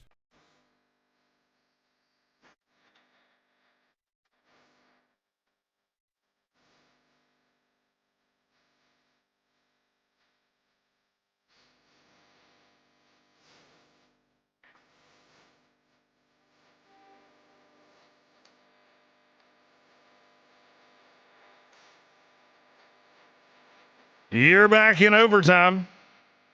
He's Trey Falco. I'm Jeremy Green. Find me on Twitter at the NFL Draft Nerd. You can also find me this week live from Frisco, Texas at the Shrine Bowl. Live next week from Mobile, Alabama at the Senior Bowl. We're bowling a lot, Falco. Oh, yeah. A lot of bowls. By the way, you played closing time, and now it's in my head. My brain will not allow me to not say this. Do you think Semisonic ever lays their head down at night and goes, how many children have been conceived because of that song?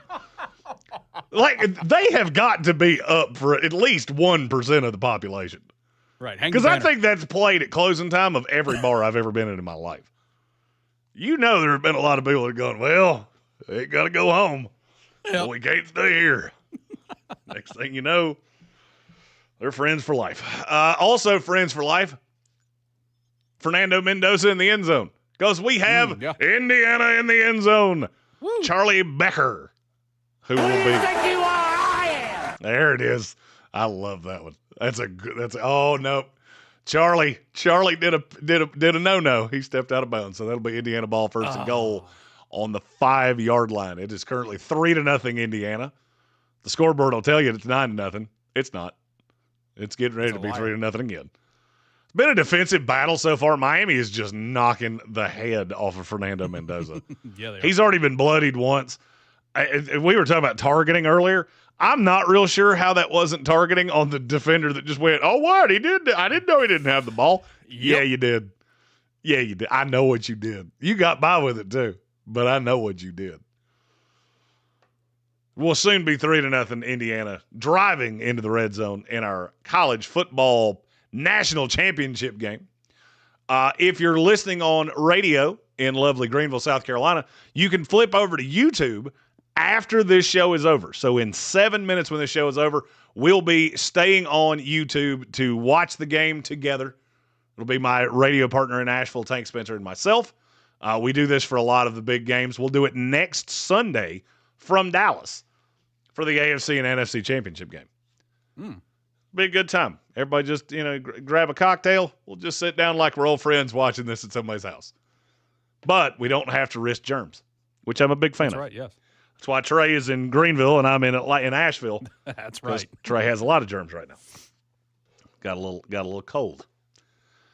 We have one more of Jeremy's hottest takes of the week, and this is for me a perfect one to go out on. Matthew Stafford has struggled, especially with the weather the last 2 weeks. Don't sleep on him. I'm just going to give you a solid piece of advice. I get it. He's looked old, pretty rough, never been great in cold weather games. He's won 2 of them in 2 weeks. And something that I haven't heard anybody say all day, because we're just assuming Seattle with that defense, they're so good. And they are so good. They're my pick to win the Super Bowl. Don't sleep on Matthew Stafford. He's the one that's been here before. You have Jared Stidham, Drake May, Sam Darnold. And then you have Super Bowl champion Matthew Stafford. He has Super Bowl champion Sean McVay. None of the others have Super Bowl rings. Sean Payton does, but not with this team. He's also playing a backup quarterback that, good luck. Matthew Stafford, I feel like it's just a foregone conclusion that we're going to get Seahawks, Patriots, and Super Bowl LX. Yep. Every single time in my history of whether it was as a commentator, whether it was now as an analyst, or back in the day as a fan, when the entire public goes one way, you go the other. Tonight, the entire public was on Indiana in a boat race. 70% of the money was on Indiana to cover the 8.5. We're at 6:40 to go in the second quarter, and Indiana's up 3-0. When the public goes left, you should go right, and vice versa. So be careful just picking on old man Matthew Stafford. It's his night time. He needs some Metamucil. Be careful. I agree with you. I think Seattle's the best team in the league. But experience means a lot. I don't find it ironic that of the coaches that we had in these playoffs, the two that have been 2 of the more successful in Sean McVay and Sean Payton are still here. Mike Vrabel's always been a good coach. He just didn't have the quarterback. Yep. I think Mike McDonald is a good young coach that's never going to get the credit that he deserves because he's not a household name. This last weekend is going to be really interesting. I'm here for it. I'm excited about it. And I know we don't have the names. There's no Mahomes. There's no Lamar. There's no Josh Allen. But it's been really good football. If you take away a couple times the officials became the story, this has been an unbelievable playoff. I think we have the 4 best teams left. Buffalo couldn't preclude themselves from making that fatal mistake. And so you got Denver, New England, the Rams, and the Seahawks. Trey, that's going to do it for us this week. We will reconvene next week, 7 p.m. It'll be 6 p.m. my time from Dallas, Texas. Next week, if you watch us on the YouTube, we will have a special treat. One of 2 privately owned, race-driven Dale Earnhardt stock cars will be sitting behind me. You'll be able to see it on YouTube. Yeah, we're doing the show from one of the largest private auto garages in the country. They have a lot of cars. They took me on a little FaceTime trip around this place. If I disappear for a while, it's because something caught my eye. It's going to be fantastic. Follow us on all the social medias at the Sportsocracy for coverage of everything we do this week at the Shrine Bowl, at the Senior Bowl. And it's all in preparation of the big familial trip where we get to take Trey and Tank and all of our friends to the NFL draft. I can't wait. And I know Trey's excited because he's a Pittsburgher. So he's a Yinzer. Any excuse to go to Pittsburgh. He's a Yinzer. Yep. I'm not sure I'm allowed in Pittsburgh, but I did some shady shenanigans when I was in college. And we wound up in Pittsburgh a lot. But I'm very excited for all of it. For me, this is like the day after Thanksgiving. Yeah. That's when you really get excited about Christmas. Well, for me, the draft is Christmas. That's why I call it Draftmas. That's right, yeah. And so people will say, what are you going to talk about in the offseason? Well, the offseason doesn't start for another 3.5 months, bro. We're going to talk about football. That's what we're going to talk about. He's Trey Falco. I'm Jeremy Green. We appreciate you joining us, as always, for Overtime, brought to you by Ingles Markets. Low prices, love the savings, and it was right here on 104.9 FM, Fox Sports Upstate. I have heart failure, and being out of breath all the time was just too much. I also have other symptoms like carpal tunnel syndrome and lower back pain, and I thought, something's really off. We did it! We did it! All right, brother, feel better. I'm going to go and hail the other half of that sandwich before we have to start this live stream. Okay. I'm also going to cram down about 4 shots of Fireball back to back. I think it's a grand idea. Yeah, you have fun with that. Yes, sir. Hey, let me know. I'm going to assume you'll get paid Friday. I funded it today, so if you get like early deposit, it can hit as early as Wednesday. Oh, okay. Will you do me a favor? Send me a text and let me know how much it is. Yeah, I can do that. That was the one thing they couldn't tell me. I funded what was owed to each of you, and it's supposed to turn that into like recurring charges. Okay. The poor girl that hooked me up with this, her voice was making me kind of want to throw myself in front of a bus. And she was so sweet. She was so sweet, but she had absolutely no idea what she was doing. So I'm not sure it kicked in or not. If it didn't, it'll be on your next check, and it'll be more sizable. But this will be your bi-weekly payment for doing this. Okay. I appreciate you. Yeah, man. All right, brother. Have a good week. Feel better. And I will talk to you from Dallas, Tejas. All right. Sounds good. See you, brother. See ya.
Okay. I'm back. We are still efforting one cantankerous Spencer.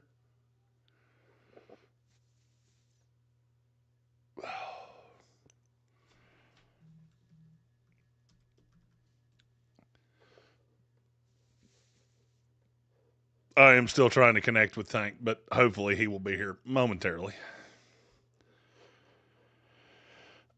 Oh, I did have to eat the other half of my sandwich, though. I was about to starve to death. Jersey Mike's is one place that I swear to you I will work for sandwiches. I don't even need you to pay me real life, honest to God money. Just sandwiches.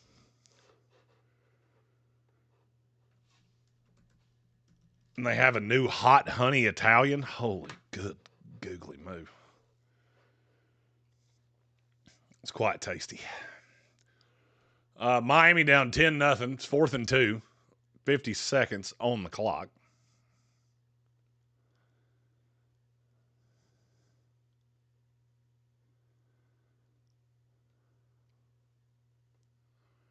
Cristobal calls timeout.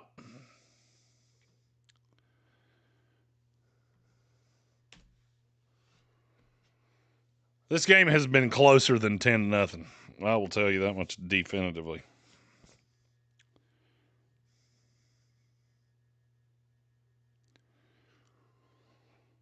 Miami needs points right here in the absolute worst way.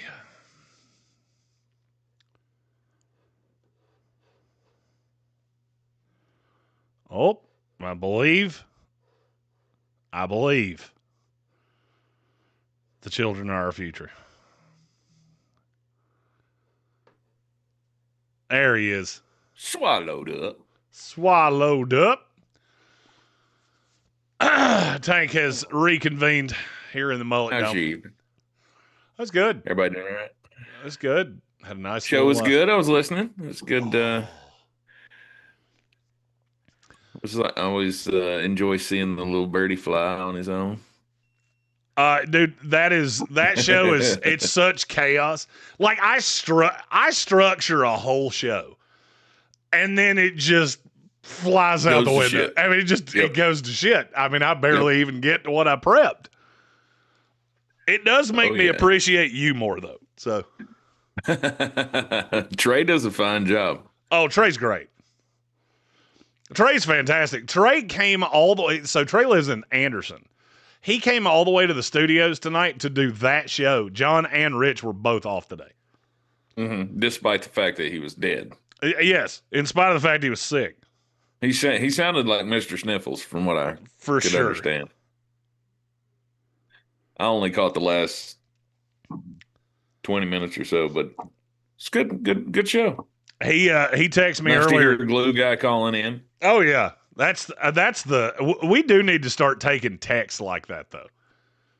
I need to set that up like tomorrow.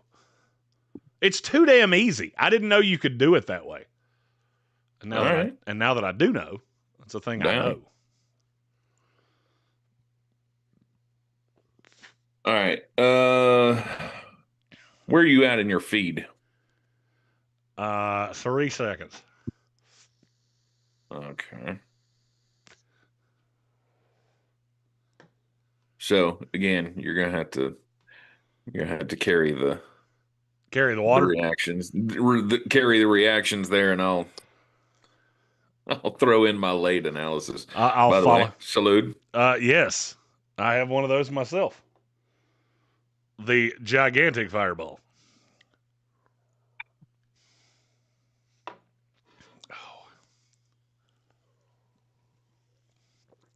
Oh, I totally fucked up, and I used the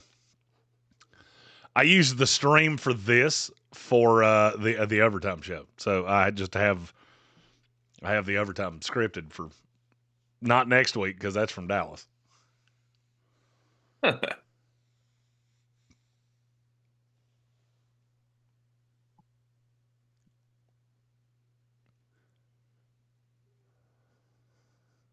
M. Bradley said, I got to get on that Lenny's game. Lenny's is good. Lenny's is real good. Lenny's is good. I never think about it, though, because we only have that one in Biltmore Village. I order them. I do order them from time to time because you can usually get them buy one, get one free, which I'm a huge fan of.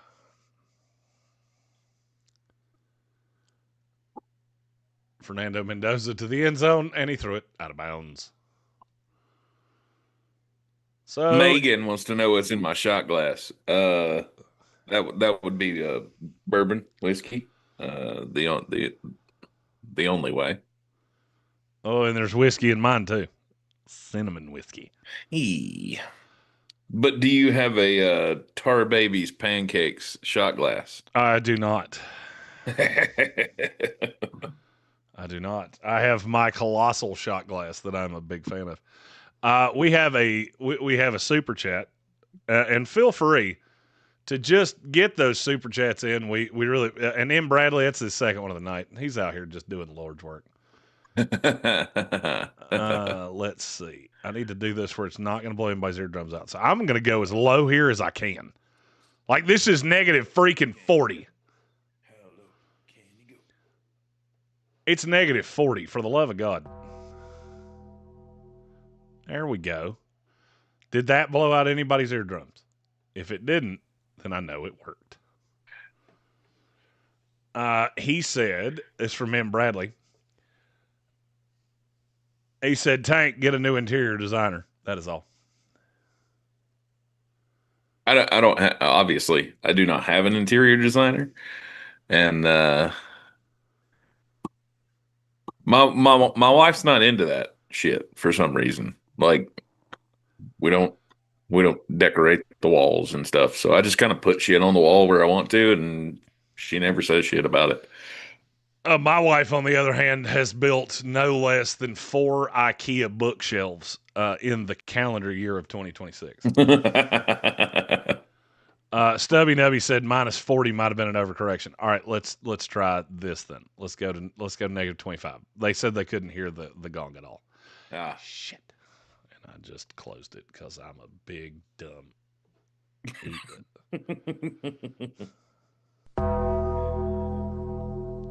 Was that better? Because that was 25.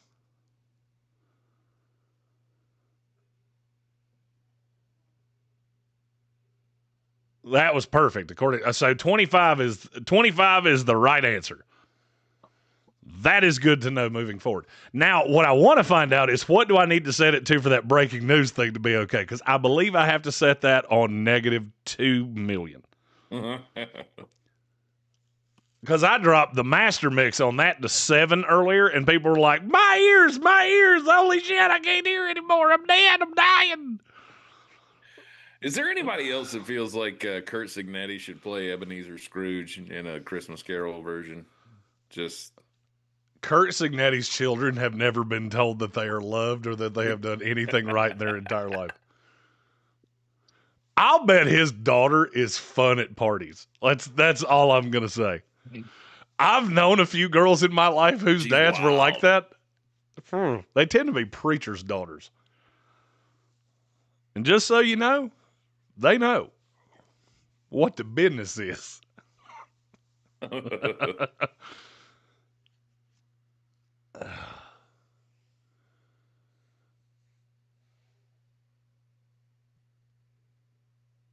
Snap Judgments asks, how disrupting is it on a scale of 0 to someone just Facebook Messenger called me while my computer was on?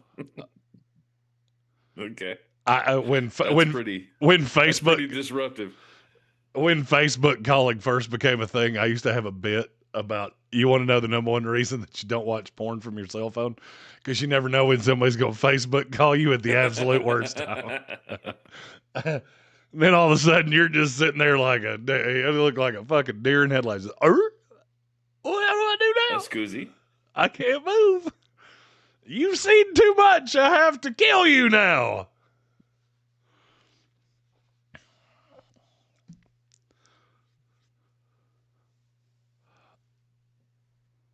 Oh, by the way, remind me tomorrow to play for you the open of the Take Command podcast from today. Mm-hmm. They started talking. They talked about me for the first 5 minutes of the show. Nice. I cut their their takes on me. I cut them into a sizzle reel for Instagram. It's fantastic. Sweet. They call me a maniac like 5 times. They're like, this dude's crazy. You are insane. I'm very committed to my craft. Jonathan Welch says the fact that the world has 2 more Spencer Bucks fans is worse than anything on the walls of that abode, I guess was what he was going for there. I think he did my thing. I think he did my thing and called it an abode. Abode. Only got one. One of them's a Panther fan. I got a Panther fan. Somehow, some way. Now, he's as much of a Panther fan as his mother is a Pittsburgh Steelers fan. Which is not much.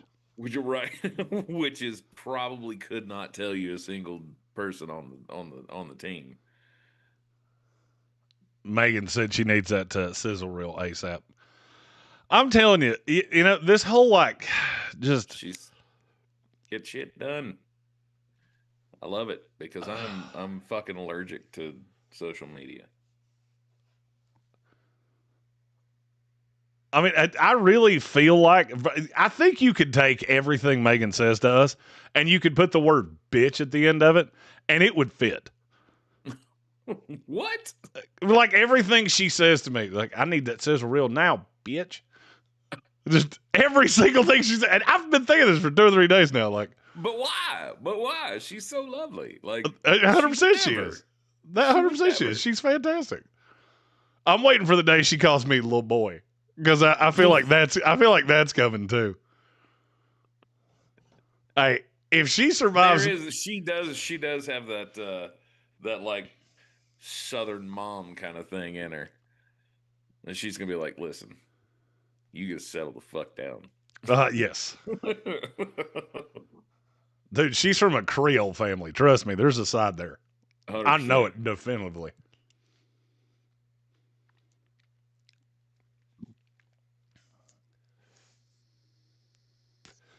If she survives Mobile and Dallas, she's good. She's good. She is officially not going to leave screaming into the night. We did have I have to tell this story, and it's going to embarrass the shit out of her, and that's fine. She can't hit me actively. So she asked me a question earlier, and I'm sure you all know because I've bitched about this a lot. My back has been killing me for 3 freaking days now. I'm wearing a fat belt right now that's vibrating and heat on my back at the same time. My wife brought it to me earlier and went, "This is going to make you feel better." And she's not wrong. It does. Mm-hmm. Mm-hmm. So we got done. The women know things. We got done with the show earlier, and I went in the living room, and I'm not going to lie, I played Fortnite for about an hour and ate a little lunch. Megan texted me and said, "Check out that email I just sent you." And I read through the whole thing, and I went, I don't know what that has to do with me. Why did you send me that? She's like, "Well, I need your okay." And I went, "I gave you your okay. The day that we hired you, that was the okay. This is your job now. I don't need to know shit until it requires a payment or if somebody needs to learn a lesson. Like if somebody needs to learn a lesson, I'm the only one in business that can do that. Now, hopefully we can wait till Wednesday because I don't know how many lessons I can teach right now. I'll kick shit out of you. But, I'm not sure I can do much else. And I did laugh at that. Like, no. I don't think you understand. You are the captain now. You are the captain now. I'm up here just telling wiener jokes at the top of the boat, drunker than hell on Fireball. Like, woo, fuck it. You want to see my titties? Don't show your titties to people. Well, right now I feel like with this belt they're shoved up to about my chin. So you must improve your bust. 100%. I mean, it's not your level yet, but in this thing, it's not great. Come on, son. You want to play with the big boys. Ice up. You come a little stronger. Ice up. Look like 2 fat windsocks just got deflated and there's a hole in the end of them. Oh. That's right. I'd win a wet t-shirt contest in a fucking old people's home, maybe. 100%. That old folks home on Landman, you would have the best rack in that old folks home for sure. Eat and Sleep Football said, I need a woman like Megan that's going to throw bricks at my car. Everybody, look, they've resolved now. It takes 3 women to keep me alive. And they have like shifts, which I'm a big fan of. And yet still we're leaving 2 days from now and I can't find my birth certificate, which I am going to need to get on that damn plane. So. Whoa. Yeah. I mean, yeah. You might need to go see Drew. I believe I'm going to have to. The good thing is the Register of Deeds in this here town is a fan of our program. So I think I'll be okay. I was going to say, it won't take you long. When I went up there to get mine, it literally took me 15 minutes walking in the door. I'll call Drew. I waited on one person and went, I need a copy of my birth certificate. She was like, yes, hold on just a second. Boom, done. Here, go. Oh, thank you. All right. I was planning on being up there for like 2 hours. Walked in right in and out.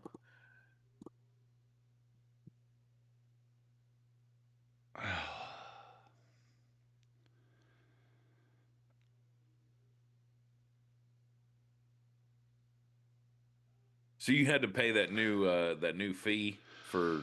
No, because that doesn't start until February 1st. So I don't know what's supposed to happen between that. I mean, I think I have to show up with a chicken and let them slaughter it or some shit. I mean, I have to call TSA in the morning. Hey, what do I need to get on I tried to pay you money and you would not let me. So what do I do now? What do you do? Like, can I show you where I paid it for a month from now and you were cool? Is that because I paid it for Indianapolis? Yes, this is the person it says it is. Oh, no.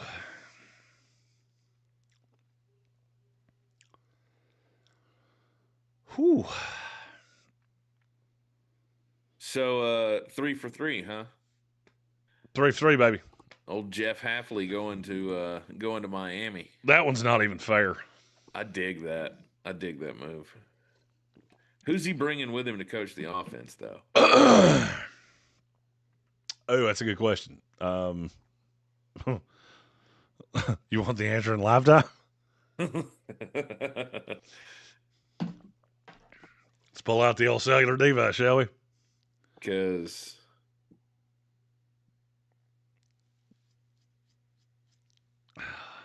well, they got rid of Jalen Phillips. So who else? Who's left that does he have to work with?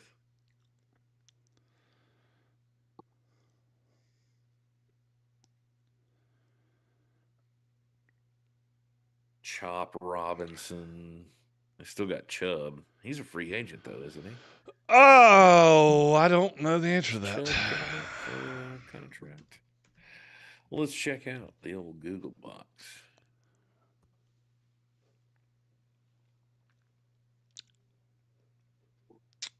Bradley Chubb's contract expires in 2027. Yeah. Oof. With a large cap hit in 2026. Yes. So maybe they do they need to? They have money? No, they're $30 million over the cap. It's really not going to help when that dead cap charge hits. I was going to say they could probably restructure Bradley. 29 years old, move that money down 3 more years or something. Oh yeah, I mean they can restructure a lot of money. I mean they're not going to have much to play with, but right. They can restructure some. Man, Carson Beck was so good in the first half. I mean, is he ever? Nah. I mean, is he ever real good? Against Mercer that one time.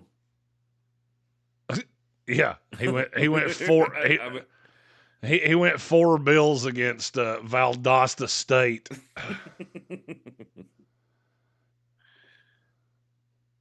But he's on a team that he doesn't have to be. All he's got to do is just not fuck it up.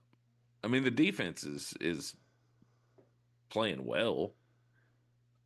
Miami's just, or Indiana's just so methodical. That entire first half, they controlled the ball. They had a time differential of 8 minutes? It was a lot. People put some dumb shit on the internet. Time of possession was 18:09 to 11:51. Yep. And that last drive felt like it took four fucking ever.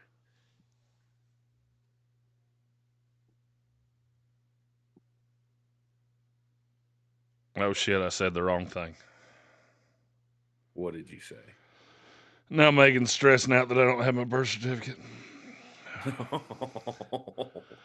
You're in trouble. I feel like we're playing that old James Franco thing. First time? It's your first day? I reckon. We talked about this, Megan. I warned you. About this. We live by the philosophy of fuck it, we'll do it live. Bingo. Why do today what you can put off for another day? Which is why I highly encourage you to take the reins as fast as possible of this runaway train. This runaway train that was just featured on an NFL accredited podcast this morning.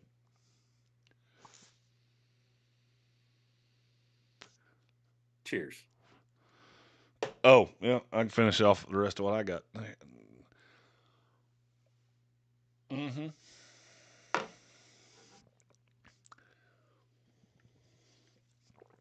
Randy asked in the YouTube chat, what do you recall of Thayer Munford Jr. In the 2022 draft class? I believe I said I liked him about 150 times. Out of Ohio State? Yep. Hey, dang, do you know what you just did right there? You recalled draft information. I did. Deep divey draft I did. information. I remember talking about Thayer Munford. I love that now I am bringing the draft nerddom to the upstate of South Carolina. Oh, absolutely. The college football hotbed of Greenville, South Carolina. Yeah, I mentioned that earlier. I'm catching a lot of shit in text messages right now. Why?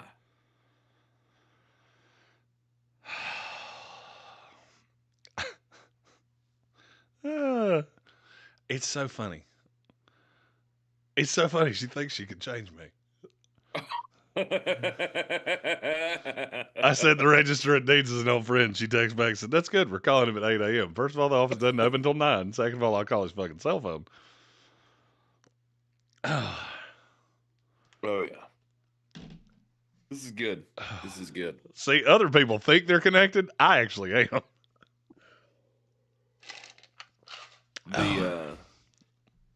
The next thing to do is to get the real ID.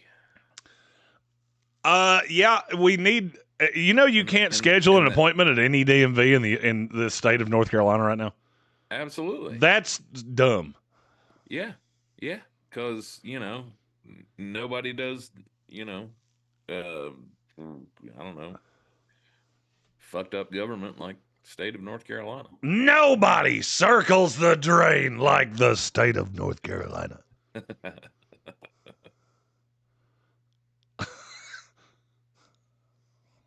Megan said you're her favorite. The end. It Tank's everybody's favorite. Everybody likes it better because I'm a dick. Absolutely. And I'm such a nice guy.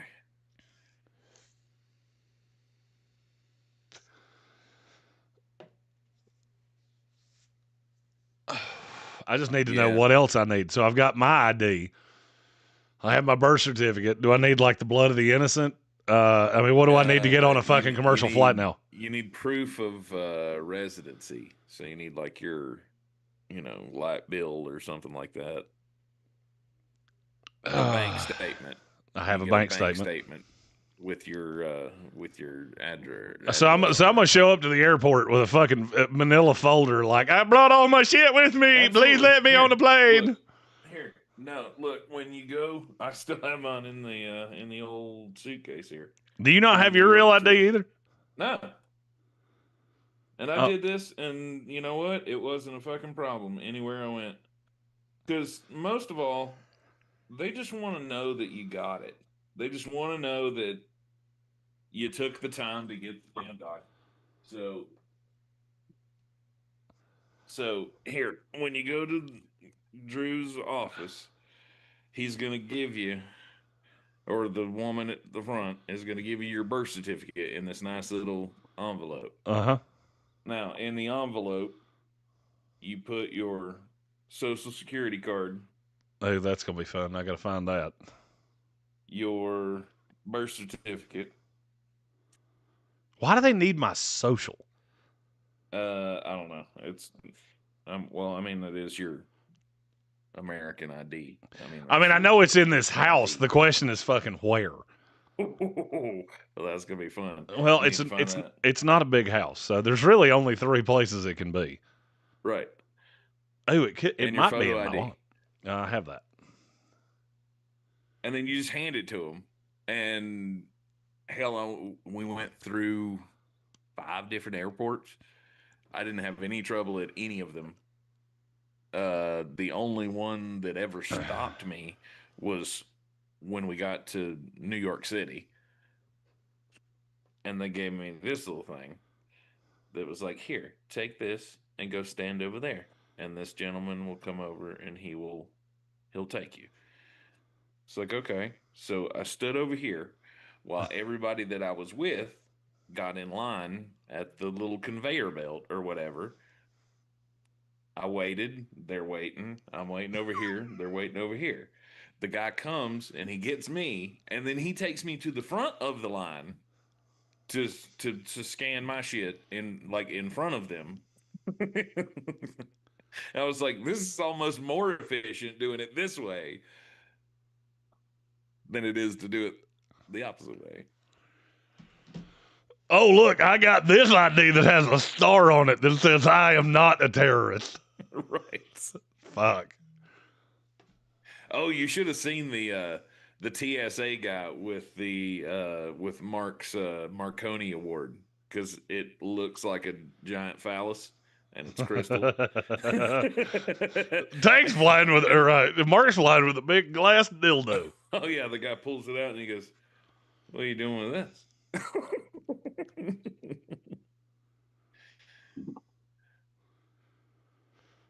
What are you doing with this glass Bilbo? Why do you have that for? You realize this could be used as a weapon. M. Bradley said, Jeremy, the trick is to show up in a wheelchair and they'll move you to the front of the wait line. Here's the thing. If my back doesn't get better, I might be in a fucking wheelchair anyway, because I might actually need it. Oh, poor Megan. I get to see her little ass trying to push you in a wheelchair. Trying to push Papa in the fucking wheelchair. Like, yeah, this is it's old granddad. They named the liquor That ain't after happening. him. They got people for that. Oh yeah, I'll get some asshole from TSA that's had hated his job since 1974. You're gonna get the same fucker that I got at the Asheville Regional Airport. That was like, "How much do you weigh? Maybe you should think about losing a little weight." And I went, "Motherfucker, it's 6 o'clock in the morning. I got a bum foot, and I don't need your shit right now. I need you to shut the hell up, Daryl. Shut the fuck up, Gerald." Jesus Christ. What if I was an old woman? Would you please tell me you don't say that to people on the regular? He did, no shit. Just, have you ever thought about going on a diet? They're like, God damn, dude. That ain't some shit you say to somebody. You don't say that's some inside voices shit. You don't say that shit on the outside. Fuck. This dude's tarmac on the spectrum. Jesus, shut up. On that note, I believe I need a refill on my Fireball. I also have to plug up my fat belt, so give me a moment.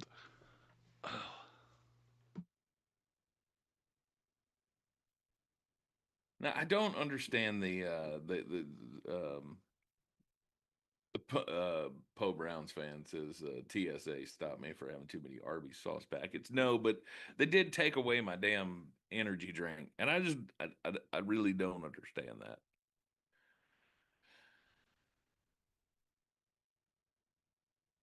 Like I still got 3 hours before I got to get on this plane, and I can't have this drink in my hand.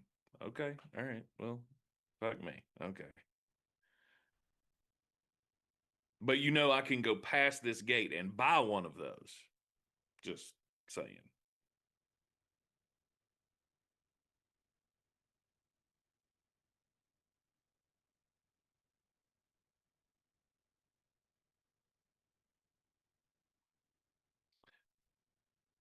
Ooh, third quarter. Here we go.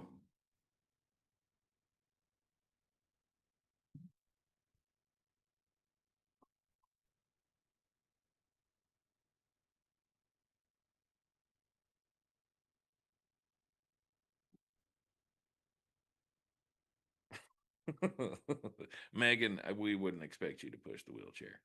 There are nice people in the airport that will push those wheelchairs for you. Hell, Tom Tillis pushed my wheelchair when we were in Washington, D.C. No lie.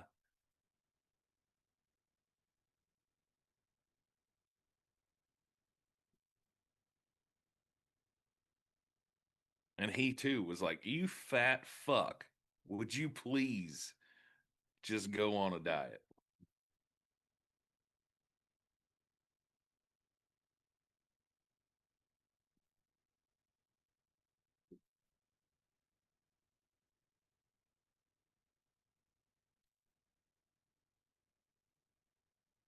See, Randy says he was on a plane, forgot my ID entirely, had to go through a full pat down and a search. When I got through it, realized I had accidentally snuck a joint through the full TSA screening, and they still didn't find it. Like at the end, you found it. It was like, wait a minute, holy shit! I had this on me the whole time. That is insanity.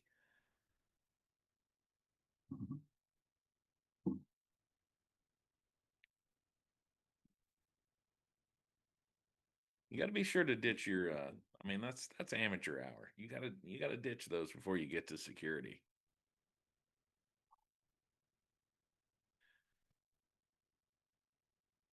When we were in Detroit for the draft, we got back to the drop off for the rental car, and this, I mean, this dude that just looked like he was cut straight out of a fucking comic book about stoners walked up to check in the car, and I still had like 2 pre-rolls from the dispensary left over, and I was like, "Hey, by any chance, would you?" It was the dumbest thing ever because obviously the kid was like, "Oh yeah, yeah, I would love that. That's awesome." He thought it was the coolest tip he ever got. You got to make sure to get rid of that stuff. We had some edibles on the way back from New York City. The second trip that Andy and Mark and his wife, all of us got to go to New York. We're going back to the airport, and we had bought these gummies. Ooh, man, these defenses are tough. Anyway, we had bought all of these gummies, and they didn't get eaten in the 4 days that we were there. Hell, I just ate 3 cans of them on the way. We were actually like in the airport walking to the security check-in. And I was like, well, I'm not going to let them go to waste. They were only like little 5 milligram things. So it wasn't like, but I did eat about 14 of them on the way to the airplane. It was a nice ride. I will say that.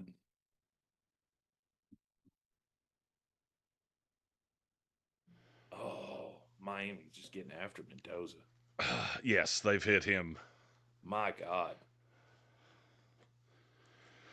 They've hit him several thousand times, is what it feels like. Well, I mean, that's what I said earlier today in our stream. Like, I'm so focused in on who's going to win the battle up front. And so far, like, both of them are. Indiana's got a little bit of the advantage, but good Lord, I mean, Miami's been after it. Oh, yeah. They're just flying around. As you do. 10-0. Still a great game. Oh, yeah. I mean, not so much for Miami. Still been a great game for Miami. Hey, this is still close. I agree, Majabi.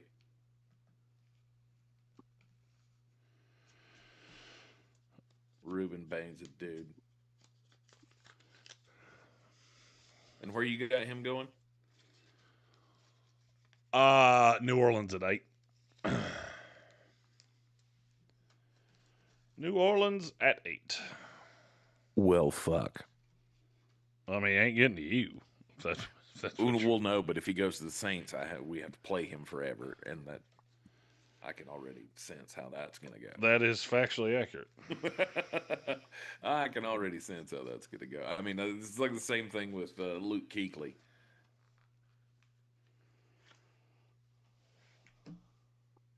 Like, Kuechly was one of my all-time favorite NFL players. The fact that he played in the division was just pissed you off. It was just a kick in the old short hairs. Oh, yeah.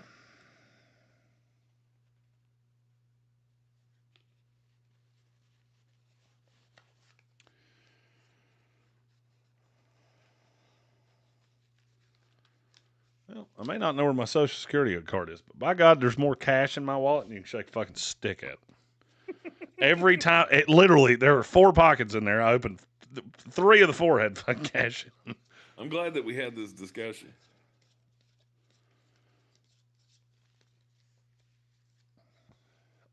Amy looked at me. She was like, "You don't know where your Social Security card is?" I went, "I know it's in this house." Do I know exactly where it is? No. Where are you flying out of? Asheville? Yeah. Oh, that's right. Am I taking you to the airport? Yeah, probably. Okay, all right.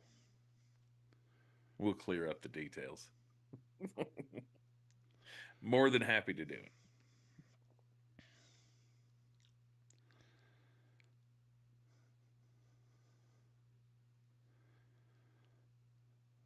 Oh, does that mean I get the Parks Ford Mobile Studio for the weekend? Sweet.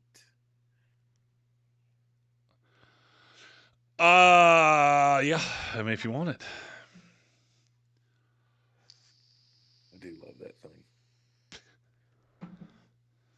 You could take it and have it cleaned. I mean, that would be just the tits. I'll leave you some of this cash that I just found out of my wallet. Ooh, that could be fun.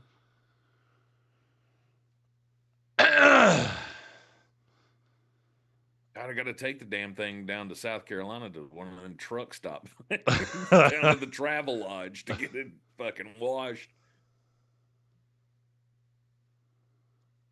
Hell, I don't know if we have any. Uh-oh. We have a ball game. Mark Fletcher to the barn, 54 yards. Let's go. 57 yards. Apologies. I saw the wrong line marker. Is he in this draft class? No. No. At least I don't think he is. I'll put it this way. I haven't evaluated him like he is, so I'm going to say he's not. Is he only a sophomore? He's 21, so he's a junior. He's a junior. No. I mean, there aren't many high level backs in this class. No, this class sucks. I mean, once you get past the Penn State guys and I only really like the one Penn State guy. I'm not big on Katron. God, he is so. I don't know that that's not an error in judgment To not come out. I'm not saying he's great. I think he could be good. Man, Fletcher's just got such breakaway. Once he hits that second level, it's just gone. Randy said technically he still could declare, but I get the impression he loves being at Miami. I do too. I mean, if they win tonight, then anything's on the table. Well, I mean, especially if he does that again. You scored 2 touchdowns and 145 yards or some shit in the national championship game and take home the trophy. I want to go pro. Especially when you would be 2. Would he be the 2 in this class? Behind Jeremiah Love? No, he'd be behind Singleton for me. He might easily be the 3, though. Right. I like Singleton a lot, though. Yeah, Randy said he has said he intends to go back.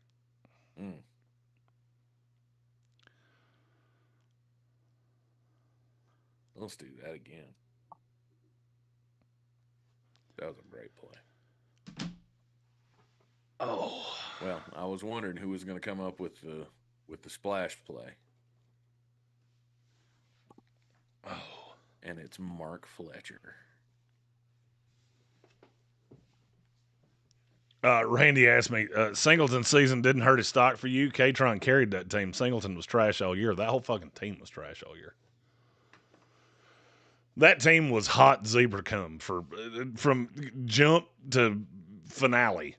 And it got better at the end. No, most of mine with Singleton is I've seen what he can be. I've also seen Penn State just ruin good offensive players. And look, I don't mind Katron. I mean, I think he's my 5th back. I believe I have him behind Jonah Coleman, which should tell you a lot because I don't like short running backs. But yeah, I do like Nick Singleton better. I feel like they're about even. Katron and a lot of other people feel that too. I just don't see. My issue with Katron is that I don't see him being that guy in the NFL. Because he's a short, squatty kid that's not, I don't think he's going to be blindingly fast. I mean, he did carry Penn State, don't get me wrong. But I will see him in a week. He's got like an anger when he runs that I really like. I'll see him in a week. I watched Penn State for Nicholas Singleton because you know how much I love him. Like I saw him as a freshman. I went, oh, that kid is just going to be on fire. And then it took some time, but they were such a good 1-2 punch. I think Katron's going to be just fine as like a backup. I have Singleton at 33 overall. I have Katron at 113. I'm really fond of Nick Singleton in the NFL. Just outside the top 100, that's not terrible.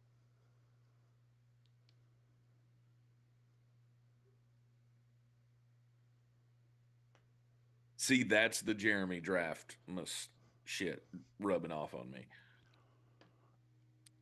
What is it? Because, hell, a year or 2 years ago, if you were talking to me about a guy that was like 113 in the draft class, he fucking irrelevant.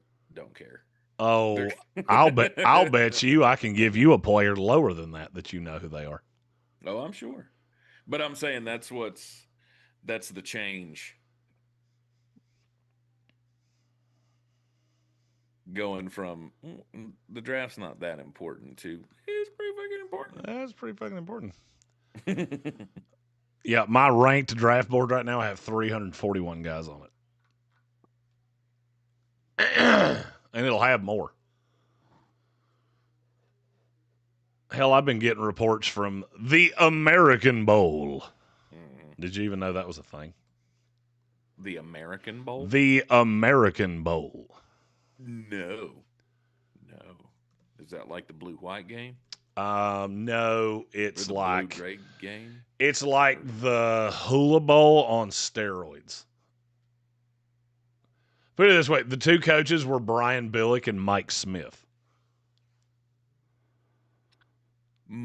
Mike Smith is still doing shit. What is his day job now? I would love to do not know the answer to that. Well, hell, what's Brian Billick's day job now? Let's see. Mike Smith's last job in the NFL was defensive coordinator of your Tampa Bay Buccaneers. Right.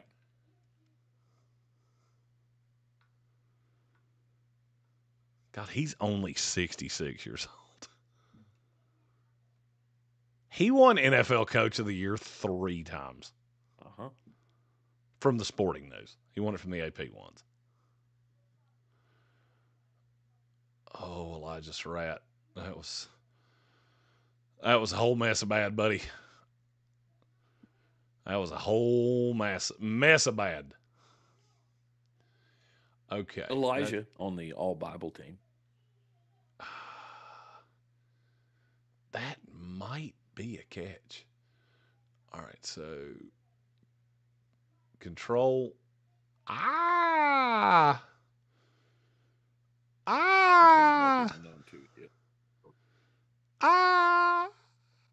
It's close. Oh, hell, I'm on the wrong.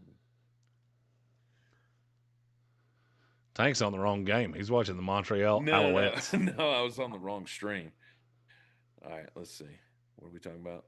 Surratt. Let's go. What? I would have seriously considered challenging that. No. Because he had 2 feet down. Wait till you see the last replay. That's not control, though. Wait till you see the last replay. Because he has control of both feet down, and then he moves his shoulders, which I said on the Greenville show, get rid of the football move. That does away with most of the bullshit with catches. But you have to at least the football move thing is to at least establish that I have control of this football. Like that's what didn't exist for me with the Buffalo catch. There was no. I mean, it was instantaneous. Just ball comes in, gets into the hands, and then we go to the ground, and then it's in his hands. Like at no point did you have control of that ball. Like Stephon Diggs, like you saw the catch in the New England game, right? Where he caught it between 2 defenders and he fucking had that thing in his hands. No one was taking that shit away. That is a catch to me.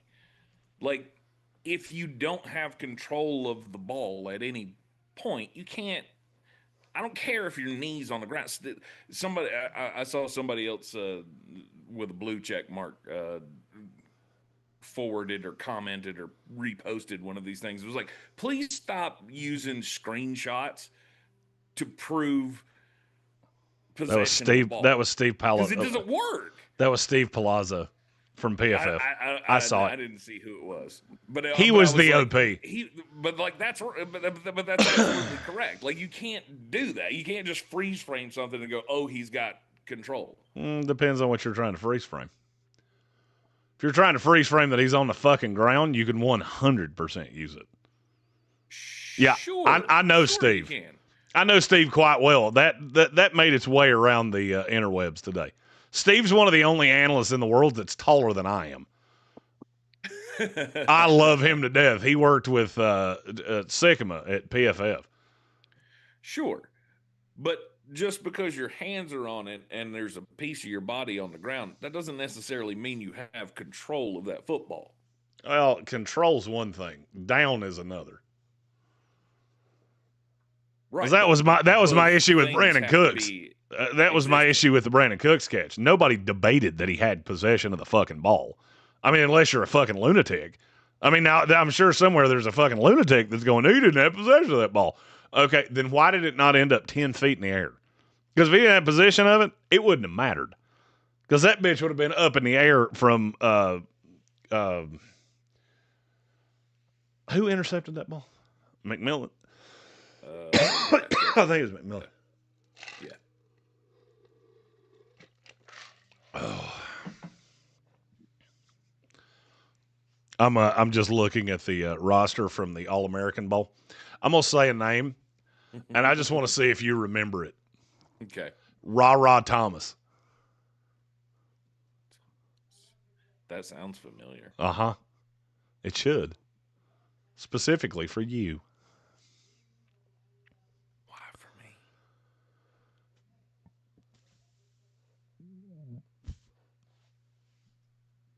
I don't know where this is going. What do you mean? Well, if I say it should remind you, he played for who? He's a college player. There you go. Played for Georgia in 2023. Okay. You don't remember Ra? The wide receiver? Yes. The dude that got no. Yeah. Where's he been? Troy. Really? Because remember, he got dismissed from your program for false imprisonment and family violence. Yeah. There was some shit that happened there. He went to Troy. Okay. And now he's at the All-American Bowl. He had resurfaced somewhere. I do not have a draftable grade on him for what it's worth. He's pretty talented. Yeah, he was a pretty talented kid. Unfortunately, he was a dum-dum. Shocker. Randy said Steve did a lot at PFF. I think him leaving's the biggest reason PFF fell off so bad this year. I think for what you're talking about, I would agree. Trevor has done a lot of good shit with the draft. I don't agree with him on everything, but I feel like Trevor catches a lot of shade that he shouldn't. And yes, I do understand we're friends, and I'm biased. To be fair, when you make your living on like rankings and stuff, and your rankings are weird. So why do you say his rankings are weird? All right, so give me an example. Well, I mean, shit. We talked about him earlier this many times this season. No. Come up with these grades for dudes that are just way off. He has nothing to do with that. Oh no, I get it, but I'm saying when you run a company that's pretty much what you're known for. He runs the draft side. So Steve Palazzolo, the one we were just talking about, he's the one that did the grades. Sure, but Trevor is the face, and for so sure. You have to. I mean, you're a quarterback, right? And you're going to get the blame whether your defense sucks or not. That's a really good analogy. Right? And yes, it's just the way it goes. And yes, 100%, I'm biased because Trevor and I are friends. He was one of the first ones to let me in the little club, and I owe a lot to Trevor. Akeem Mesidor is not to be fucked with. I don't know if everybody else knows that or if this is like new information. Akeem Mesidor is not to be fucked with. And that right tackle for Indiana is having a rough day.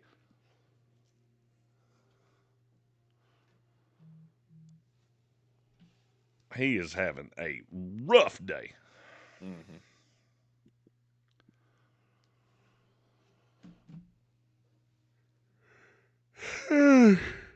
Shit.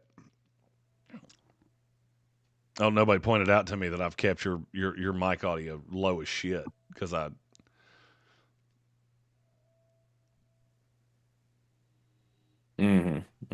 I get it. It's fine. I get it. I go down these rabbit holes. You can turn me off. It's fine. I'm certainly trying to turn you on. So another one. Another one. Good Lord. Good Lord. How many sacks is that now? 6?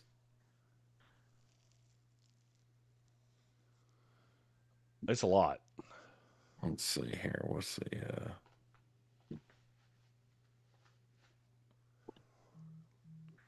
Oh, come on. You don't have that counted up. 3. That doesn't seem right. It seems like way more.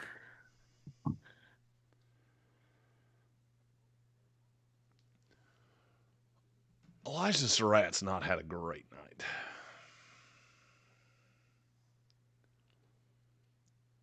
Did he just drop another one? Yeah. Jeez. Miami getting the ball back. 6:34 to go. Come on. I feel like I need to pause this and just get on your level. Oh, Malachi Tony. No, buddy. No, buddy. No. Yeah, that started bad, and it got worse.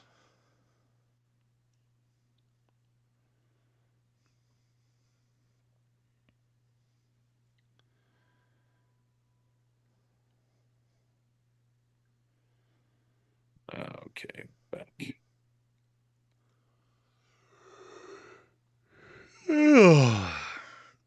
I'm sleepy boy. Calvin Rogers said the fact Miami almost got left out of the playoffs is insane to me. Me too. Well, I mean, conference did it. Because the ACC sucks.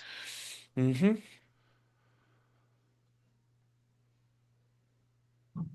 Hey, what's everybody want to talk about tomorrow? Just while we're doing this.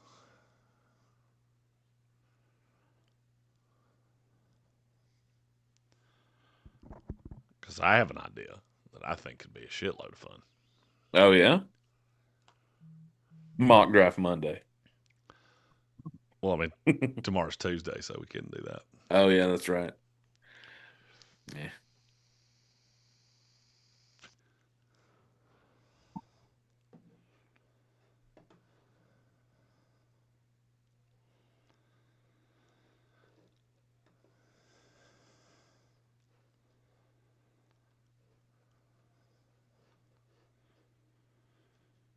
Yeah, I say we power rank NFL quarterbacks postseason.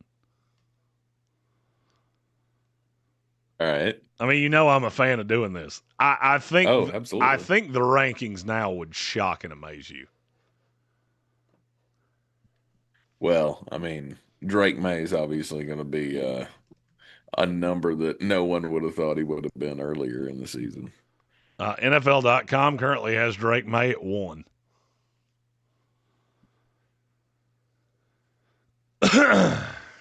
Oof.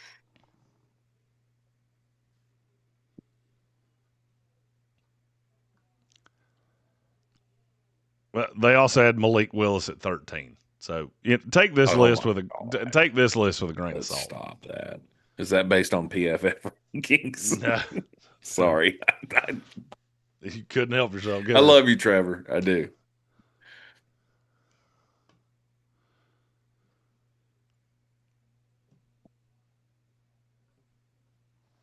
Oh, this is with injuries and shit. So, oh my God.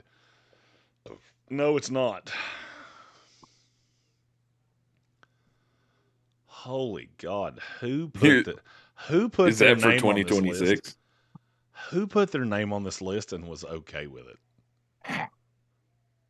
Like, Jaden Daniels is at 28. Holy shit. 1 spot ahead of Michael Penix Jr. and 2 ahead of J.J. McCarthy. Stop that. What, is he dead? Like, did he have a leg amputated? Pat Mahomes is 12. Pat Mahomes is 12. 1 spot behind Jordan Love. 4 spots behind Daniel Jones. And somebody put their name on this and went, yeah. Oh, my God. Nick Shook. That's insane. God, the only thing goofier than your takes is how big your fucking ears are. Jesus Christ, Fievel. Holy shit. Fuck, with ears like that, you think you could hear what was happening a little better. Jesus. That is, uh-oh. Oh, that about ended bad. Okay, let's sync up here. What play are you on? I am at 624, 1st and 10. Okay. So I am at right before the snap on 3rd and 7. All right, so when they go to the all 22, like spaced out view on 3rd down, let me know. You're going to look right in the eyes of a linebacker for Indiana, and then it'll scroll out. Yeah. Well, we'll see. I'm actually on the film room cast. So when they break the huddle on 3rd and 7, just let me know. Yeah.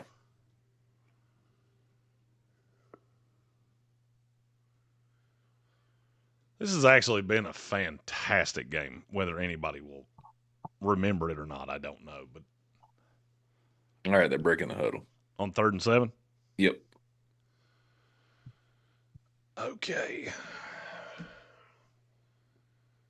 Just say now when the snap happens. Carson back to pass. Oh, now you're ahead of me. Nope. 4th down. 4th and 2. That will be Indiana ball with 20 minutes remaining. So, seemed like a generous spot. That should be about the 20 and a half. Robert Moore says, don't take St. Brown in your fantasy and definitely take Laporta as your tight end 1. Petzing hates wide receivers and loves his tight ends. I can't believe they hired Drew Petzing. That's insane. I can't believe he escaped Red Sea. Oh, shit. Oh, Doink. shit. Uh-oh. Oh, shit. Touchdown, Hoosiers. That weren't what you wanted to happen in that scenario. Mikhail Kamara. Wow. Mikhail Kamara. What the block a kick play. For a touchdown. Oh. Indiana goes up 16-7. And Kirk Signetti still looks pissed for some reason. Well, I mean, it's like, why didn't you do that in the second quarter, you stupid fuck? Damn. I mean, it's Kirk. Oh, that dude, he is violating his parole. Did anybody block anybody? Did anybody see that white dude with the beard they just showed on ESPN? Like that, there is no doubt that dude violated his parole to come to this game. I have no doubt. Mark Cuban, he's all excited. Mark Cuban, I didn't know he was an Indiana guy. He went to Indiana. Oh, really? Yeah, he's the one that bought a shitload of tickets. Dunked it in. I do have a question about Mark Cuban. When did Mark Cuban become Jamie Lee Curtis? When did that happen? Because I didn't. He certainly is not built like her. Because she built different. Yeah. You stop that. Jamie Lee Curtis has the most beautiful titties for a 70-year-old woman you've ever seen. I'm not saying that you're wrong. I'm just saying what she's good at is not worth being good at.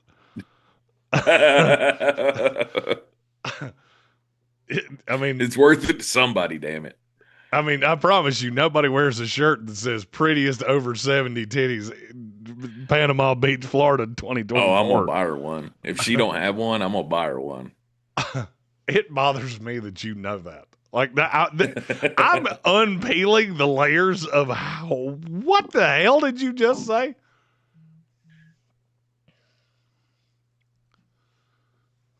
The chat knows.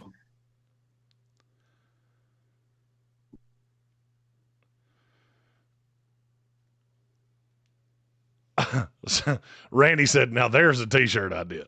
100%. Jamie Lee Curtis has the prettiest over 70 boobs I've ever seen. True lies. No doubt. Stubby nubby nose. I'll still settle for Fernando Mendoza's sister. That was a weird thing to say. I mean, y'all keep talking about some titties from the 90s, but 100%. But I mean, here in the real world.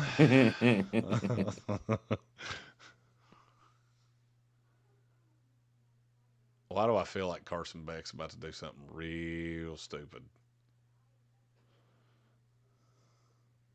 Because you want it to happen. I don't really care. I mean, I want Indiana to win this game, but Master Florida State guy doesn't care. Like, at this point, I care so little about Florida State. It's pathetic. You just that's a hold. That's a hold on take Francis care of the Manoa. ball. And I'm mystified that they missed that.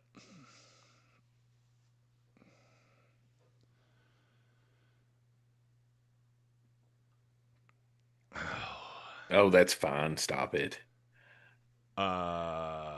He just had a little bit of the shoulder. Uh-huh. Yeah. What they don't see, then don't matter. Come on now. Don't be getting the big guy in trouble. Oh, shit. That was a eating Dead. shit, motherfucker. Dead. Just dead. Good for you, 5. That's D'Angelo Pons, isn't it? Yep. I like him a lot. Mm-hmm. Beautiful.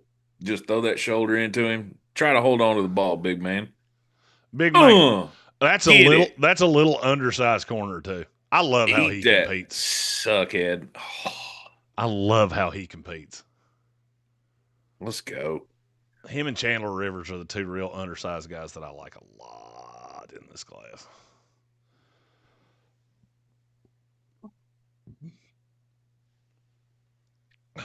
Chiefs Nation UK. She's okay. She's no Dolly Parton. You don't talk about my cousin that way.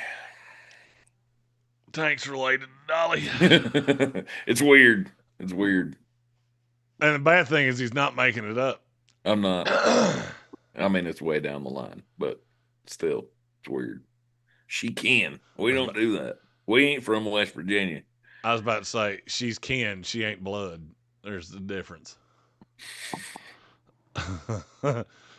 She might be kin, but she ain't blood because you don't look like that and have you look like you and there be Anybody any blood that my related. granny talked about as as a child, I'm out. Like I can't. Like my granny knew her when she was 20, and that's not cool. Tank, you know what I'm about to say. What? You know what I'm about to say.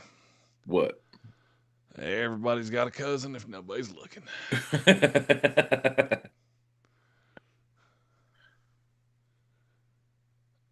What?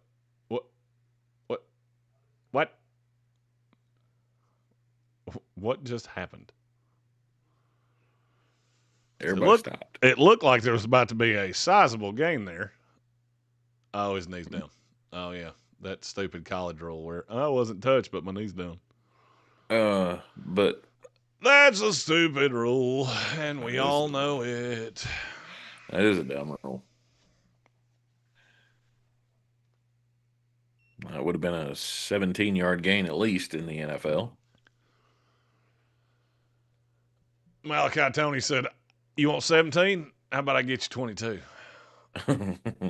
That kid's going to be something.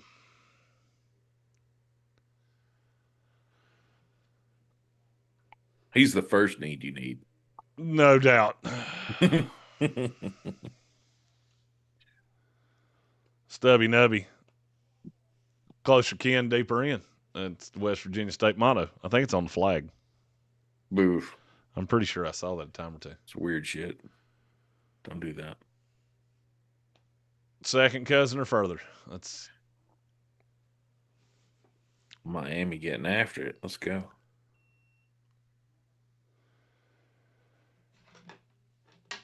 Oh. Now this is where you should start getting nervous. Sorry, I had to plug in my fat belt. As a seasoned Carson Beck analyst, I will say this is where you start getting nervous. This is where he tends to. Where you go? Are you going to try to squeeze it into a window that's not there?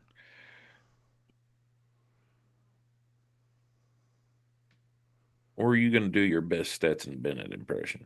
Well, I mean, you got to give him a little credit. Because he does that well. I mean, you got to give him a little credit because he's got eyes on both sides of his head. So, I mean, depth perception's a bitch. He can see all angles.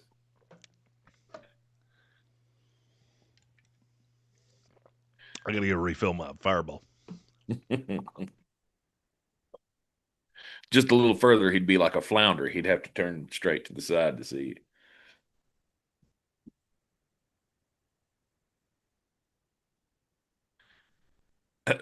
Randy says, Alabama State motto, why go across the street when you can go across the hall? Oh, that's gross. So gross. As a Jerry Springer guest once said, closer to the can, the deeper it goes. Oh, good Lord.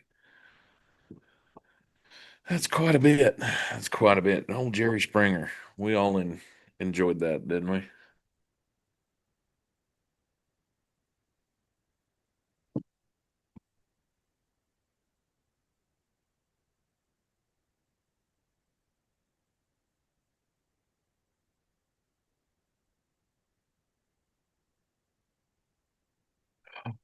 Bill Belichick, you found a video of Sean Payton hitting a bong.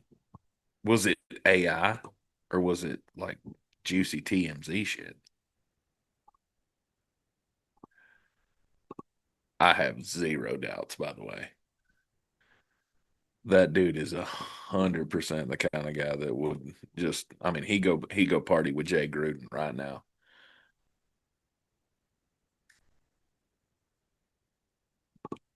Hell, he probably taught Jay Gruden. Wasn't Jay on that staff down in New Orleans? He might have been after that. I feel like he was in New Orleans, though.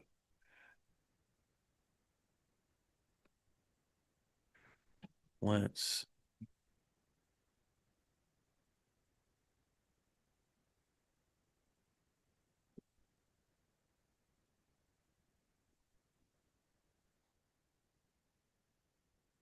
Maybe not. He was just a consultant. They interviewed him for the offensive coordinator job, but he never got it. Gotcha. He needs that Laramie Tunsil mask for it. Hell yeah. I mean, that's the only way to go, really.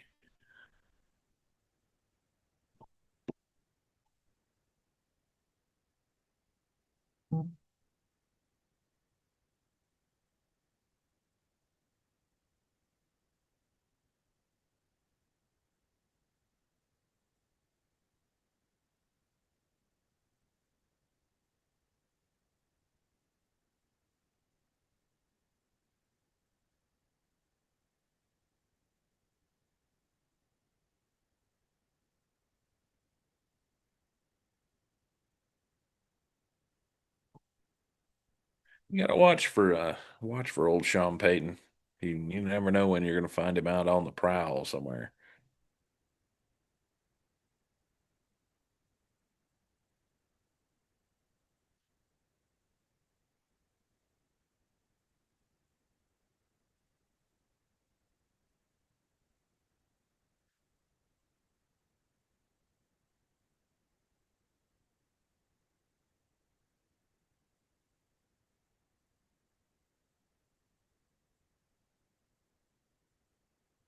All right, Miami trying to punch this in. Start of the fourth quarter. What a play call. Touchdown. Easy. Mark Fletcher. Easy.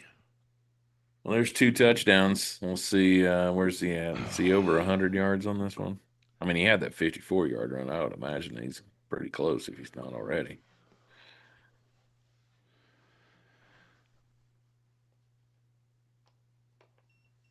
And Sig looks like, he needs one. 109. I'm starting to think if Miami wins this game, Mark Fletcher might declare for the draft tomorrow. I mean, it'd be hard not to. I think that you got the possibility of being the second or third running back off the board. Imagine that's no less than top 10 in the second round, maybe top 15.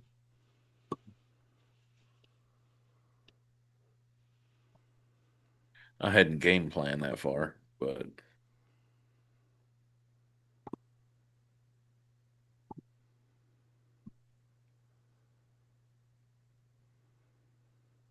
Man, that's just a beautiful play. That's a great play call. You ever watch the coaches film? This is fun. Yes. They're just running through the breakdown of the defense here. Just closing out the right side of the line and giving him a hole that you could drive a fucking Mack truck through. He made a hell of a cut on that, too. It's like that old belly play. Just boom.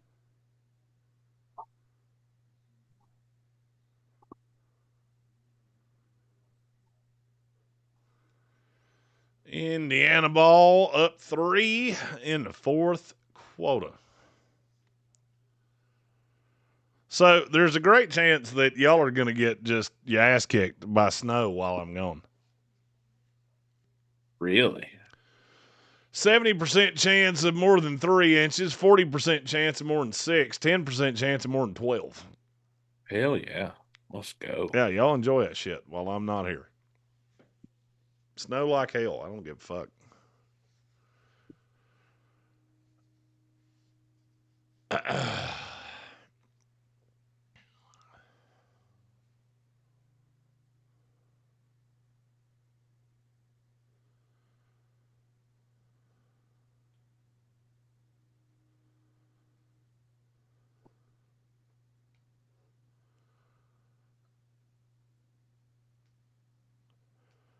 One thing you don't want to do here is go 3 and out.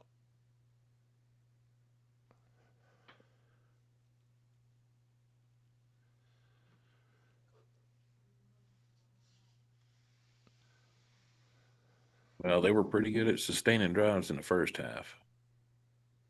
You got to find that rhythm again.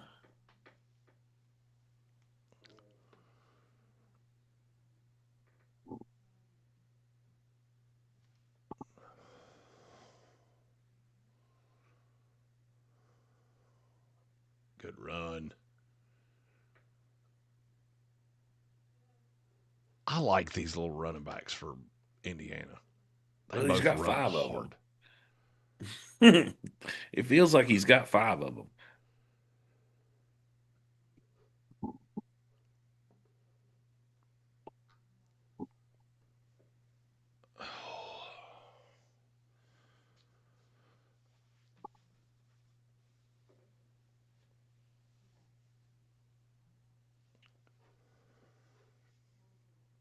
Uh-oh.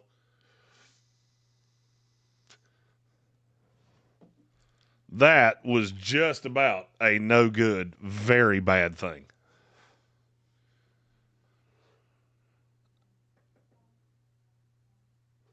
He telegraphed the shit out of that. You said it feels like he's got 5. He's really only got 2. It's Kalen Black and Roman Hemby. I think it really feels that way because but Miami has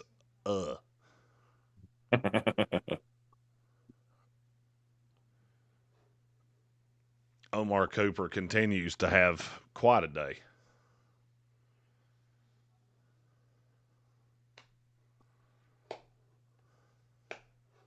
Oh, we have a super chat. I'm going to turn you down so I can hit the button.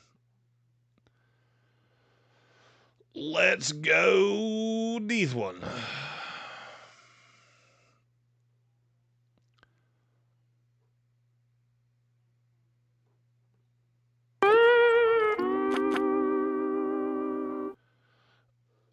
It is from M. Bradley, who said, did Dank just say he's a seasoned Carson Beck Sid from Ice Age anal lysist? Is that a confirmation that he's moving up to Tampa in April? I hope not. Ruben Bain is going to be in Fernando Mendoza's nightmares.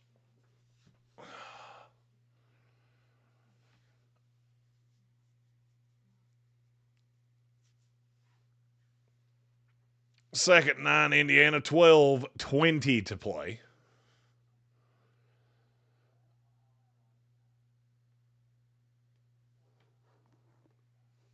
Feels like Indiana's just body punch, body punch, body punch.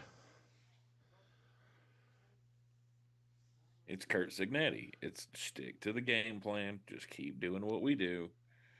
We're going to keep running the ball. We're going to keep churning the clock. We'll eventually get into the end zone. The defense is good enough to keep us ahead.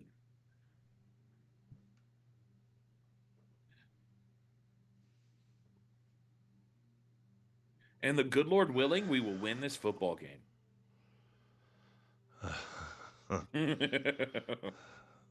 Thank you, Fernando. Oh, Omar Cooper was lost. He was lost. Randy asked where I have Coogan in this class. I've got him in the beginning of the third.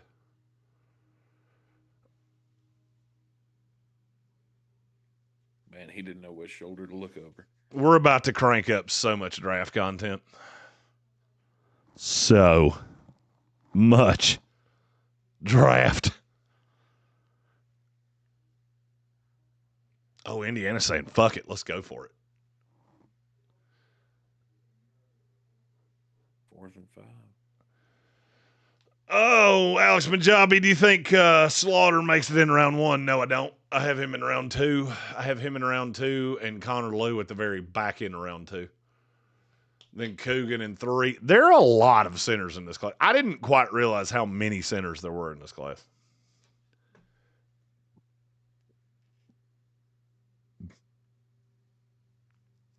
Randy said so much draft content still won't be enough. I'm going to challenge that. I'm going to challenge you on that.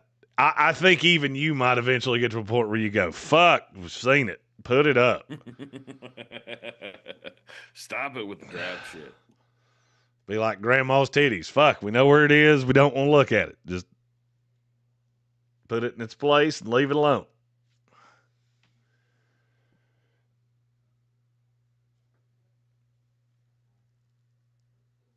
Notorious B.I.G. Jeremy, which team do you think drafts the monster of my nightmares, a.k.a. Ty Simpson? Pittsburgh Steelers are the team I keep coming back to because I think they're going to be so desperate. The Jets don't care. That'll be where you continuously see him mocked. The Jets don't care. Like if we go into next year with Jacoby Brissett or Tyrod Taylor or some shit like that, they're fine.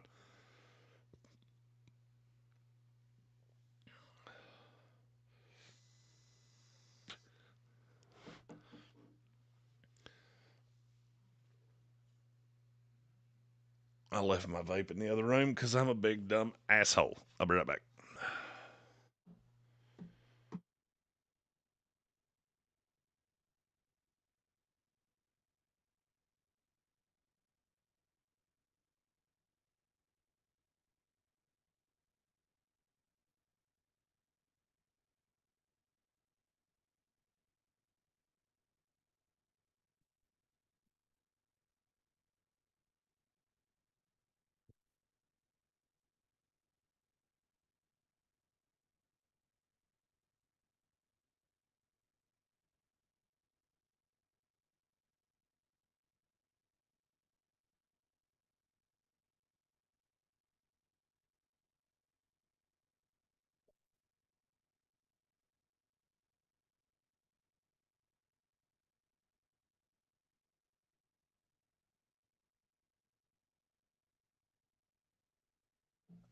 Okay.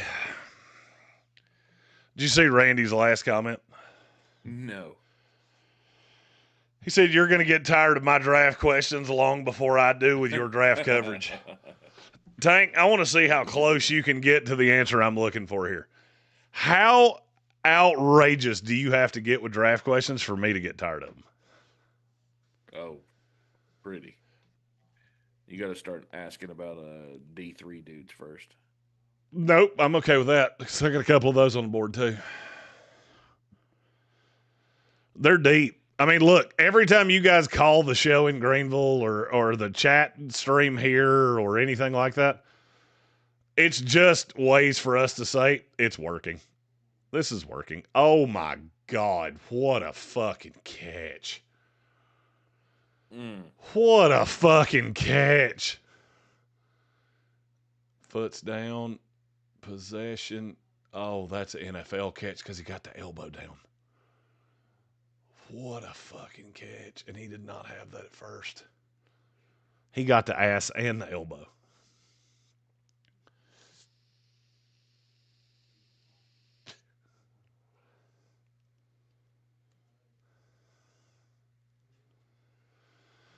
Majabi asked, where do you have the San Diego State corner? That's Chris Johnson. I have him higher than anybody in the industry. I promise you. I'm not going to tell you the number, but I'll give you a hint. I think Trevor Sycamore has him at 45, and my number's higher than his. Somebody asked me earlier if Emmanuel McNeil Warren was this year's Quinion Mitchell. No, Chris Johnson is this year's Quinion Mitchell. I love that kid. He also asked about Davison Ebenison. I don't know how to say his name. I'm way lower on him than everybody else. I've never seen it in him.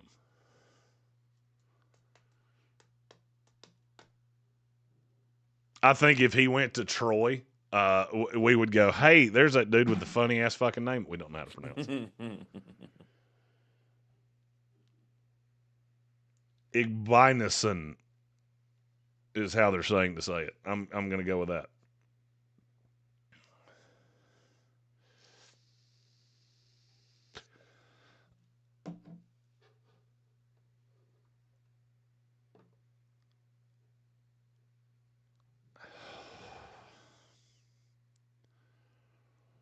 No good. You going for the field goal? Going for the points, make it a 6-point game? I guess. I don't like it, but yes, I guess I'm gonna. I mean, you kind of have to. Did he call timeout? Fuck yeah, he did. That's 2. That's 2 timeouts. That is not great. That's a bold strategy.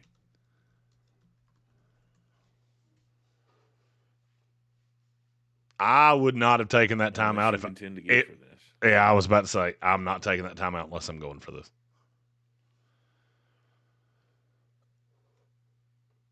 Oh, Randy asked Jalen Husky from Maryland. A couple guys had me on him early. He's recently accepted a Shrine Bowl invite. What do you think of him? I like him. I'm not super down the rabbit hole on him. He is on. So I have my top 256 that I'm very comfortable with. I have another 25 and 58, 83. I have another 83 players that are either at the American Bowl, the Shrine Bowl, or the Senior Bowl. Because I have somebody at the American Bowl. So, and it's somebody that I trust their opinion pretty well. So if any of these guys show out and they dictate for, that's why I'm not putting out my 256, because I want to put it out once. After the combine, I'm just done. No adjustments, no movement. Bill Workman has allowed me to do that this year, and I appreciate it greatly. Saves a lot of work. Yeah, Indiana's going. 4th and 5, 9:27 to go. Look at that kid out of the slot. Fernando Mendoza. Oh, he's up. It's a touchdown. Fernando's Heisman moment. Oh, nice. Fernando's going to be wearing a fat-ass back brace like mine come tomorrow. Damn. That was John ballsy call. Hell yeah, it was. That was a ballsy call.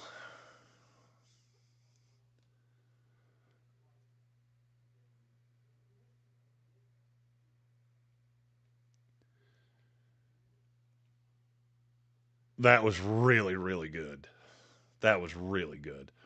Majabi, Dylan Theinman has to be second safety off the board, right? Yes, he's right in front of Emmanuel McNeil Warren for me. He's my 2. EMW is my 3. Let's see. Joshua Penix, what do you think of TJ Parker? It seems like he's just kind of getting lost in the shuffle. This week's really big for him at senior. I also have I've played this game so many times, and I see TJ Parker being the guy that's just kind of nondescript, and he falls in the second round. That's what I'm afraid of. By the way, have you heard the story of Mendoza's dad? I'll get back to the comments in a second. He won't stand up.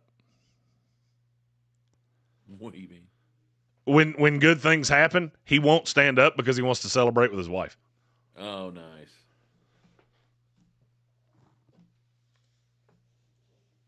I hadn't noticed it until they played Oregon. Snap Judgment Randy said there's so many people rushing to get top 100s or whatever out. I appreciate taking your time to do it right. I just think it's disingenuous for me to put out a shitload of content going, I'm all in on, and I'm not. Like, I'm not. I'm very blessed to have somebody like Bill that has put in a shitload of work. He has made my year so much easier. He has targeted my viewing. And so using Bill's numbers up until the middle of March is the right way to go. I mean, look, so putting out the top hundreds and shit, I've done it. When it was just me and Tank, and I was the only one, and we had to have some shit to talk about in February and March, I've done it. We are very blessed at this point to have a lot of damn good people helping us make this shit happen. I mean, shit, in the last week, I've had 6 people text me and ask, hey, what event do you need me at, want me at? They're not asking me for me to pay for their shit. They're just saying, hey, can you get me in? And I got me. That's unfucking heard of in this business. Jonathan Welch, David Smith, Bill Workman, Zach Hurst, Bryce Dial. I'm forgetting somebody. I'm forgetting one. I can't remember who it is.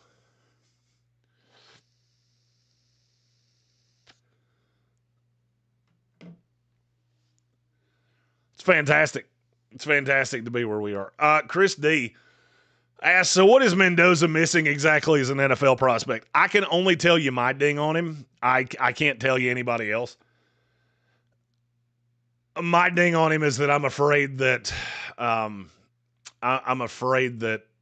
Cignetti's gotten everything out of him. And so you're getting a finished product. There is no development where he's going to become a better NFL quarterback. And I just think there's times that his eyes are a little bit slow. I think he's a little upright for me. He's not the most fluid guy. He's a good quarterback. I mean, I think he comes in and is 20 among NFL quarterbacks safely. Do you agree or disagree? Yeah, I would say so. I don't know that he has a high side that's higher than that. That's what scares me. He's stupid safe to me. Now, he could go to the Raiders with the wrong coach and bust out like hell. But I'm getting less afraid of that as time goes on.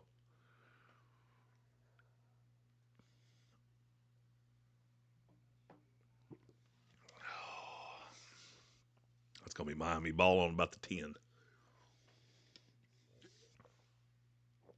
Oh. He was down.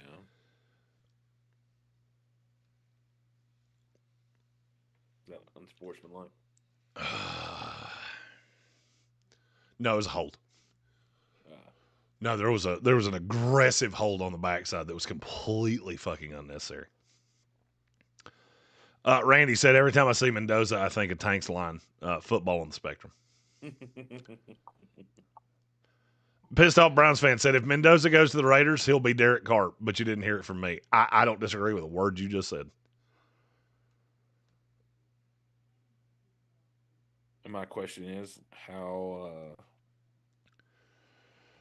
upsetting? Say it again? I said, and my question is, how upsetting is that? Or is that? It's not especially in this class where the 2 could be selling fucking insurance 2 years from now. No, you got to, unless the Raiders do something crazy at quarterback, you've got to do that. Mm-hmm. And Bradley, I didn't know Mendoza's mom had MS until a few weeks ago. I had no clue. I mean, I've seen her at games where she was sitting down, but I never heard anybody say it, so I didn't know. Yeah, you see these games in passing when you're watching a shitload of them, it's easy to miss that. Mm-hmm. God almighty, that kid's going to make a lot of money. Yeah, he's going to be real good. He's going to be real good in 2 years. Randy said, "Does it mean the race in the podcast world to get it out first? I bet if you look at the dates on some of these popular podcasts, they're putting these lists out like a month or two earlier than usual. That's, we're doing things slightly different this year.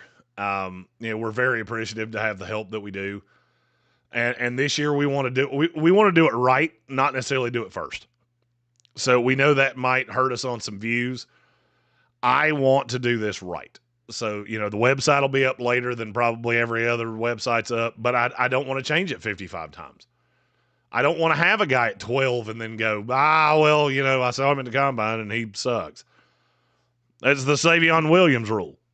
I saw him at the combine last year. I was immediately Seacrest out. Mm-hmm.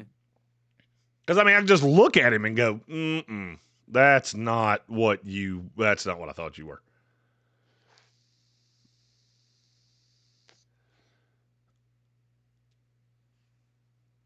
Colin Green said, Workman is the smartest Tennessee fan I've seen by a long shot.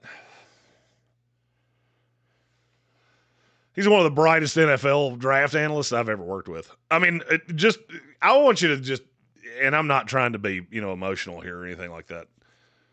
Although I have had a decent amount of fireball, which is awesome. Oh, that's a deep ball. Oh my God, how did he catch that? Oh, he didn't catch it. Are we sure he didn't catch that? Are you sure? Oh, let's go. Are you sure? On. Are you sure he didn't catch that? We got to get the other angle. We got to get the rollover. Oh, no, he dropped it. I saw it come out there on the backside. Oh, he had this ball too. Get it up. There it is. Get it up.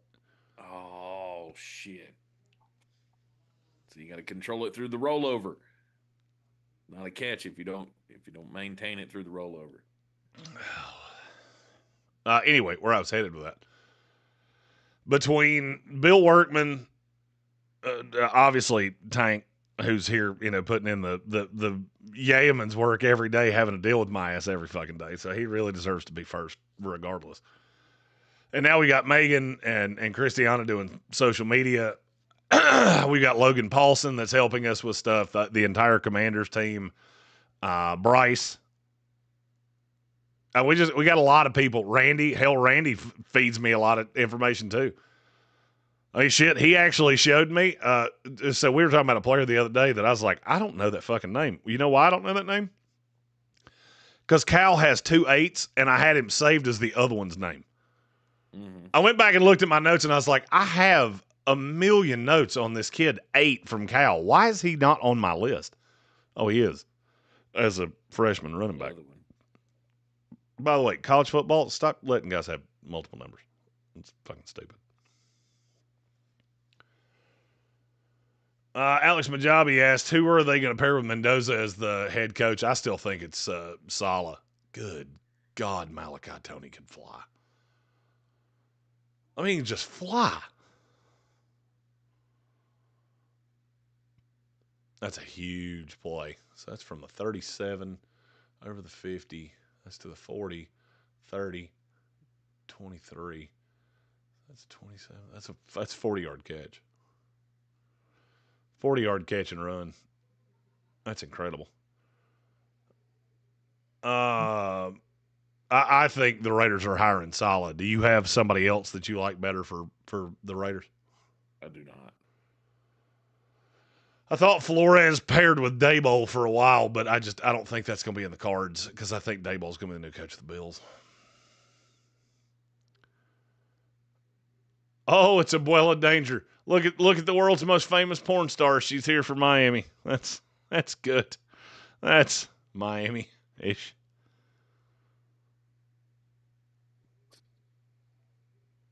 That's awesome. Calvin Rogers, Jeremy, when are we getting the Amon-Ra St. Brown list? I will probably put that out. I want to put it out at the Combine. That's my objective. It may be individual content the weekend of the Combine. Holy shit. Malachi Tony is just not fair. Touchdown, Miami Hurricanes! Boom. Let's go. He's not of this earth. God damn it, Malachi! I need to go to bed. Yep. You can't yet. It's 24-20. What did I tell you the final score of this game was going to be? I don't remember. 31-27. You're trending in the right direction. I'm on the path. You need a missed PAT here, though. You ain't getting it right there. Nope. But yes, the Amon Ra list, I'm targeting Combine Week because we'll all be together, and I'm super stoked about that too. We're gonna have Cowboy Zach Hurst. Oh, we're gonna have everybody. We'll have Cowboy Zach Hurst, Jonathan Welch, David Smith, me, you, Megan, possibly Christiana. Not sure on that one yet. Very excited to have I mean, we're rolling deep. We're rolling like the fucking Wolfpack at the Combine. We're rolling pretty deep these next 2 weeks. I do hate that you're not going to be there. I hope this is the last Senior Bowl you miss.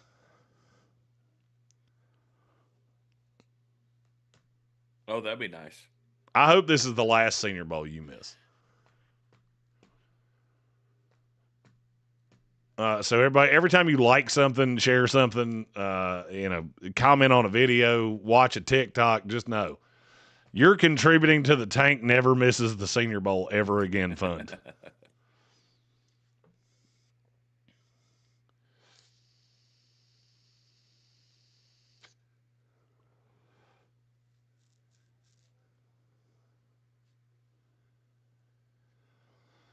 Randy, yes, Brady wasn't part of the thing that pushed Flores out. He was just affiliated with a team. I don't think he necessarily pushed Flores out. I could be wrong though. I don't know the inner workings there. Raider fans are talking about Gruden again, M. Bradley and Safwan Malik. He's the best coach you've had in 10 years. So.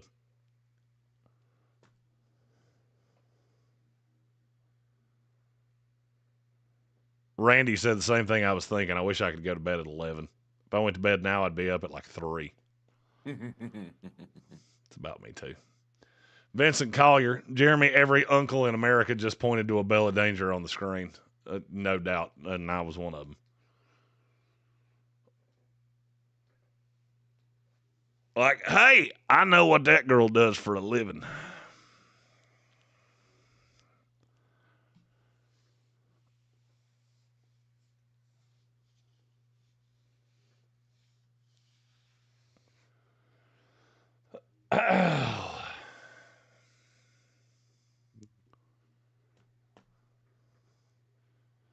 Oh, and by the way, I did fuck the stream up. So those of you that found overtime, I really appreciate it. We added a whole shitload of new subscribers.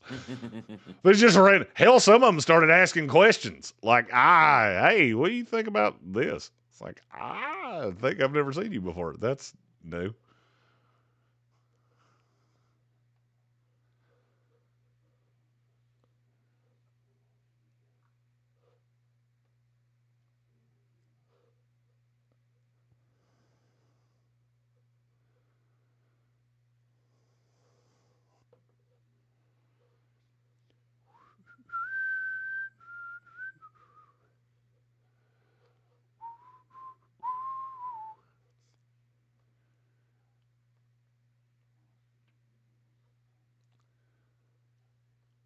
All right, boys, we have got, 6 and some change? 6:37. Indiana getting the ball back here on a kickoff. It's 24-21. Indiana over Miami. Indiana getting the ball. Why does Indiana's entire coaching staff look like people that wear fucking Sperry's? Except Kirk Cignetti, who looks like he wears all white New Balances. It says boat shoes. I have a couple pairs of. The ones that I wear to dressy functions and always bitch that they hurt my feet. Right. Like, why do I wear these stupid things?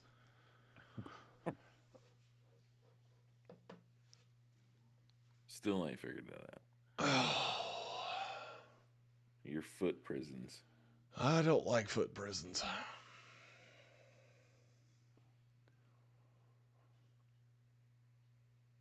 I like my feet to be free.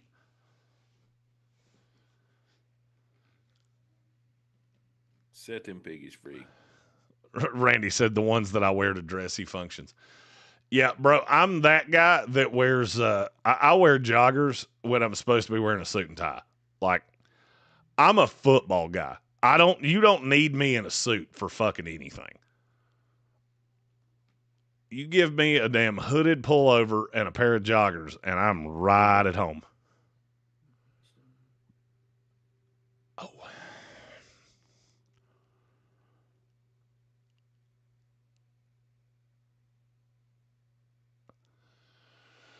Third down, Indiana, after a very good play right here by Reuben Bain to just move the tight end out of the way. This is the biggest play of the game. Beyond a shadow of a doubt, this is the biggest play of the game.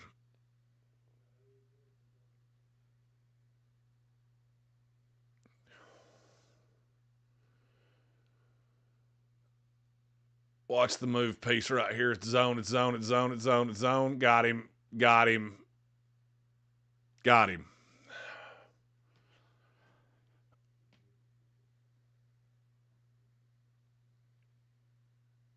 It's just easy. It's easy when you don't move. I knew as soon as he went in motion. Nothing happened. This is dummy motion. They were looking to see if anything went. I saw it in the stack.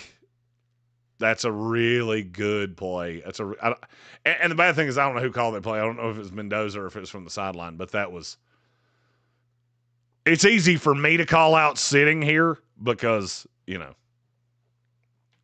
I'm looking above the play. It's impressive for Mendoza to see. Now, Indiana, you feel like you're bleeding clock. 4:24 to go. Indiana has 1 timeout. Miami has 3. Now we're getting into timeout theory here.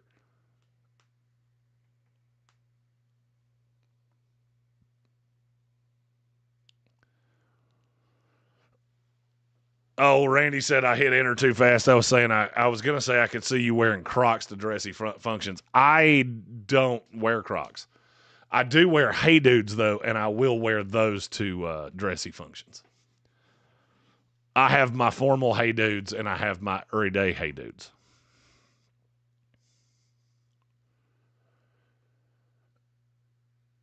And I wear them without socks with the sock on the insole. It's a pro tip.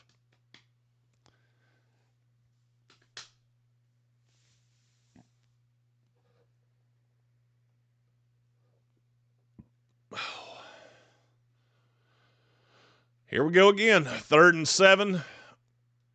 3:17 to go. Mendoza's not snapping this ball quick.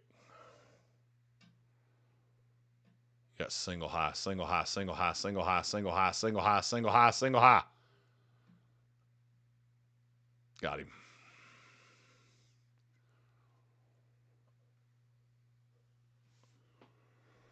Charlie Becker. Good God, this is the second time he's caught one like that. That kid's going to be really, really good. Being interfered with. Being interfered with, too. Now, if you're Miami, we're starting to do timeout math. Well, that's an identical catch to the one that he made on the sideline. No doubt.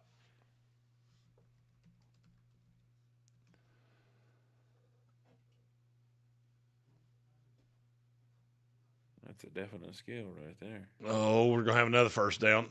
But you got him out of bounds, so that's a start.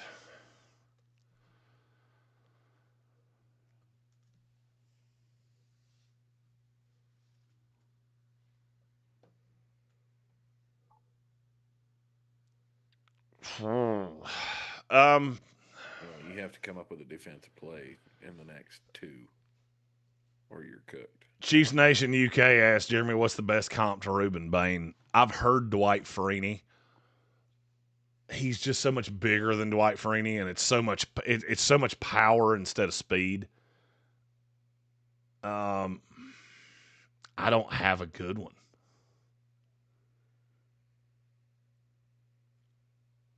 Penix asked what year is 80. He's a sophomore. He'll be the number one receiver next year.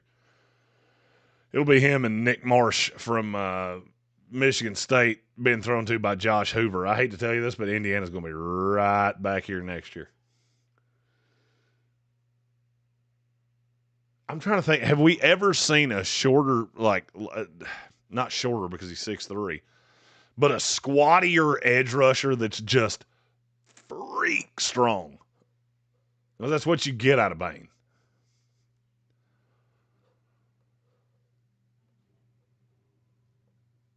I'm trying to think if there's a comp that even makes sense. I mean, Brandon Graham to a point, but I just think he's so much fucking faster.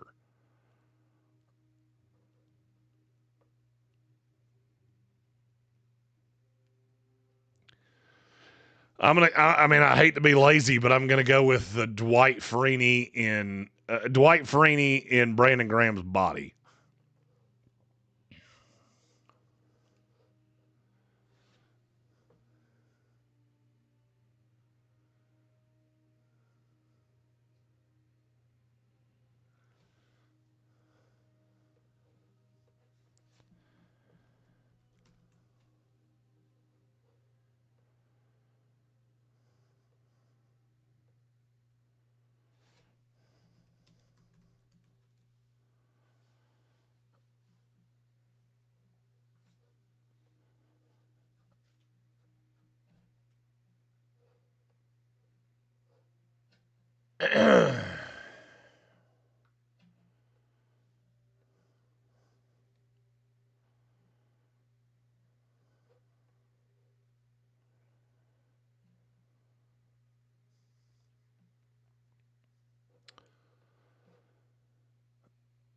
Alex Manjabi asked about how about Akeem Mesidor.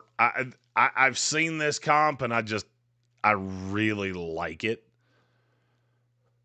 I'll say the comp on Mesidor is Byron Young.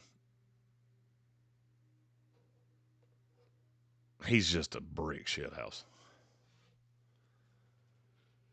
Notorious B.I.G. said his scheme fit reminds me of Tui Pelotu for some reason. A lot of people have compared Mesidor to Tui Pelotu.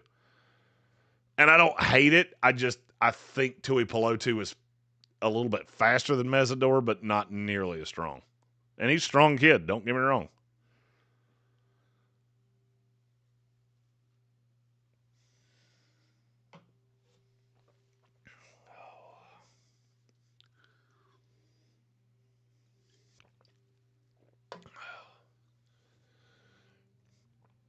You're going to start getting timeouts here for Miami. It's 1st and 10, Indiana. 2 minutes to go. They're on the 23-yard line.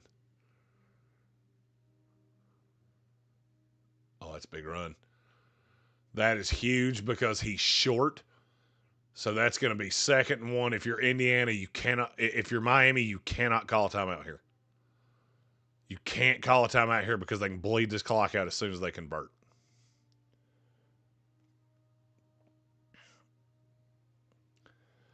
Colin Green said, Jeremy, see if Megan can get... We also have to get her name right. It's Megan. Maygen. Can get an interview with Tim Keenan. That's my guy. I have Tim Keenan really high.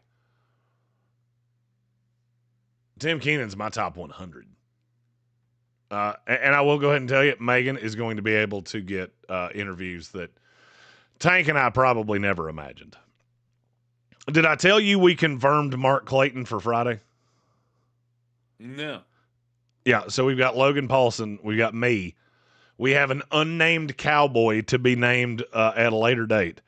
And former Baltimore Raven first-round pick and Oklahoma Sooner Mark Clayton. Nice. It's a star-studded affair.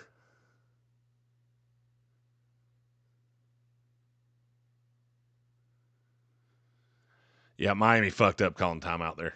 You have to let that roll. I mean, yeah, I know it takes it down to 116, but you got to let it roll. Miami's not getting this ball back.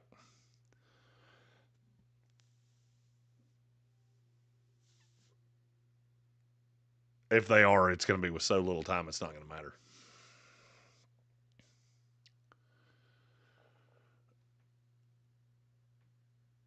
$99 was a grown. Oh shit, we have a false start. That's big. That changes things about that timeout. Because now it's 2nd and 6. That's 2nd and 6. Is that on Coogan? No. That was on Carter Smith.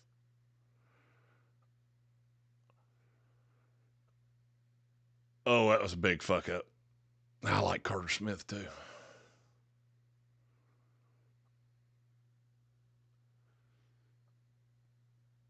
I still think you have to run it here. Miami, that's a very light box for Miami. I don't love that. Okay, he got stopped. 3rd and 5. You got to burn timeout right here. There it is. Listen, Sid the Sloth, you may not have any timeouts, but we need one stop to get you the ball back.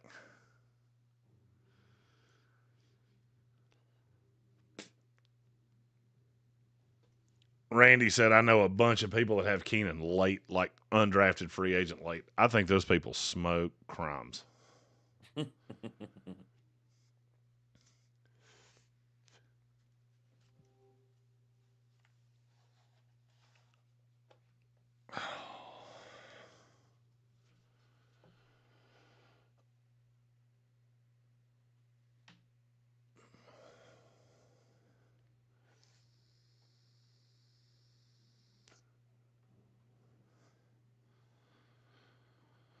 I feel like my fat belt is trying to squeeze a confession out of me.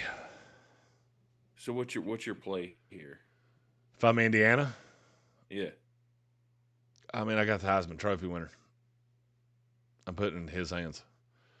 Let's look at the alignment here. I'm going outside, big slot. Oh, no, they're going to run. That's a terrible call. That's a terrible call. Miami's going to call timeout. They're going to get the ball back with about 1:35 to go. Indiana's going to kick field goal here. Miami's going to have a chance to drive down and win this fucking game. That's bad. That's bad. That's playing not to lose, not playing to win. I don't love that. A first down right there would have ended this game. Oh, yeah. I don't love that. I think that's such a fucking give up call. Well, I mean, you take the ball out of Fernando Mendoza's hands. And there are times I'd be okay with that. There are times I'd be okay with that if I thought there was any chance that you were going to pull off a 7-yarder right there, but you're not. Well, I mean, running the ball, though, they did force Miami to take that last time out. So, I get it, but who gives a shit? It was the safe play. I mean, who gives a shit? You got 107 seconds and the clock stops on every first down. I mean, Miami's got all the fucking time in the world. I have a funny feeling that might end up haunting Cignetti for a while. Shoot. If they lose this game, that will haunt Kirk Cignetti. Oh, well, no doubt.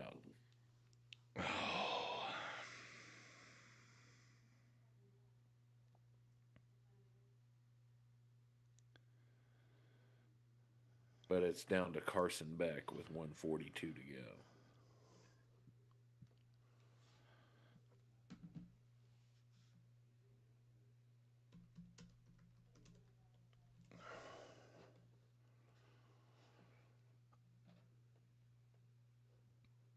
And those corners are going to be amped up. I love that I have people from around the NFL texting me, asking me NFL draft questions at 11:09 during the national championship game. And it's now happened twice.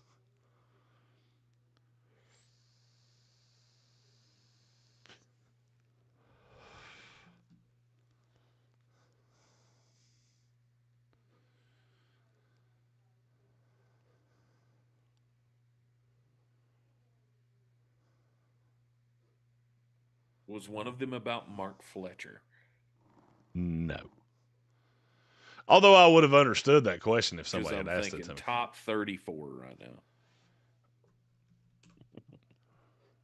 Although I would have understood it if somebody had asked me, like, this kid's real good at football. Look at Ray Lewis dressed to kill. Easy now. I know what I did there. I know what I did there. Yeah, Ray killed a guy. He killed a guy.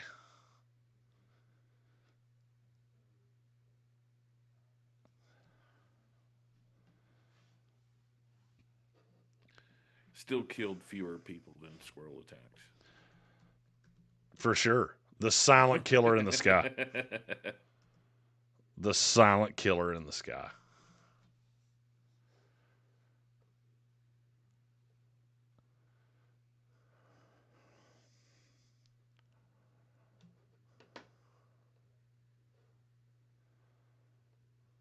Well, that's not a good start. What, the delay game? Yeah.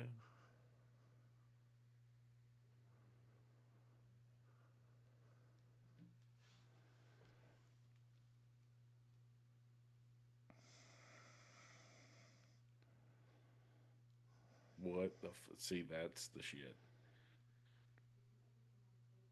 That's the Carson Beck I know. Just old pitchy woo woo.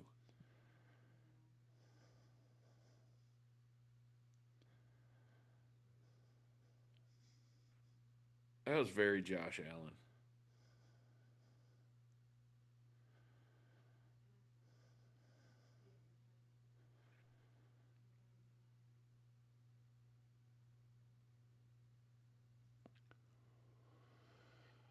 Oh, not even looking.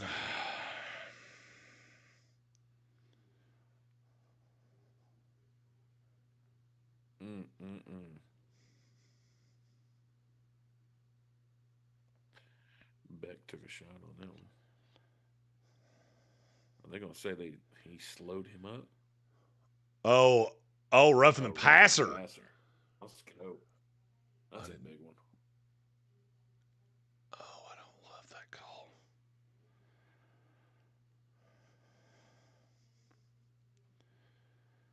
Jeez, yeah.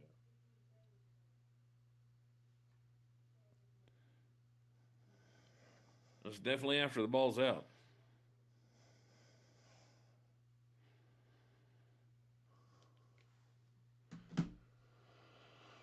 Oh, he gave him another life. Out of the backfield, that's first down. Clock stops. Miami will be able to reset right here. Should have had 2 plays called in the huddle. This should be pretty quick. Should just be going off the wristband. Beck's already got him to the 46-yard line. Got one coming off the edge right here for Miami. Or for Indiana. Picked it up nice. Oh, now you're going to have to hurry. You're going to have to hurry. So that was stopped inside. First down. 1:08 to go. Miami looks a little out of sorts right here. I think they did exactly what I said, which is they only called 1 play inside the huddle. Or 2 plays inside the huddle, excuse me. Get out of bounds. He didn't. Clock's going to roll. 53 seconds. Clock's going to roll on the spot. Go. On the ball. Oh. Alert, alert, alert.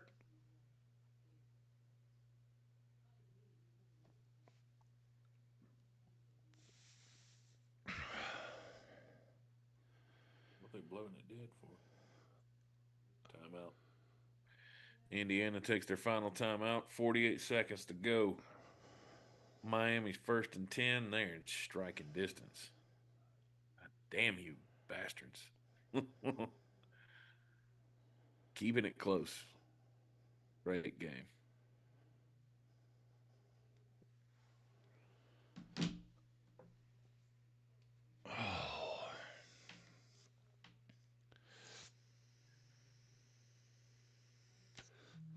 The Browns did a second interview with Jim Schwartz for the head coaching job. Awesome. Do that. Just do that.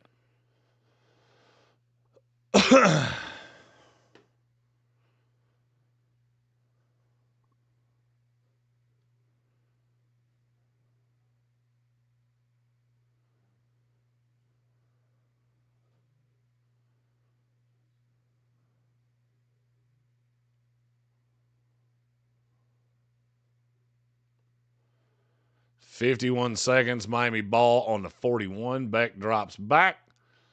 Uh-oh. Night. And Indiana will be your national champions. Carson Beck did that thing. Carson Beck did that thing that he couldn't do, and we're going to get a national title for the Indiana Hoosiers. That'll be me when I said 21 to 27. Yep, Carson Beck did that thing that Carson Beck do. And the Indiana Hoosiers are your national champions. Look, and you got it right. Miami covered, but Indiana won. They did. Man, what a game. It was a hell of a game. All right, I'm going to bed. I don't blame you. I'm gonna go turn on my fat belt, and hopefully to God I'll be in the office about 8:00 in the morning with my hair on fire. Indeed. Hey, everybody, stick around to enjoy the Fernando Mendoza post-game speech. It's gonna be lit. You want to give us a little preview? Well, Coach Kurt Cignetti, he led us to the promised land. We said that day one that we were going to come in here and we were going to compete for a national championship, and by golly, we did it. Nailed it. Boys and girls, we will resume with you at noon tomorrow. Keep an eye on the socials for a lot of Shrine Senior content. It's going to be drinking out of a fire hose for the next handful of days. I'm very excited. For Tank Spencer, I'm Jeremy Green. Indiana Hoosiers, your football national champions. Somewhere, a fat kid is playing college football 26, and it's the universe we live in. Yeah. It's the only explanation I got.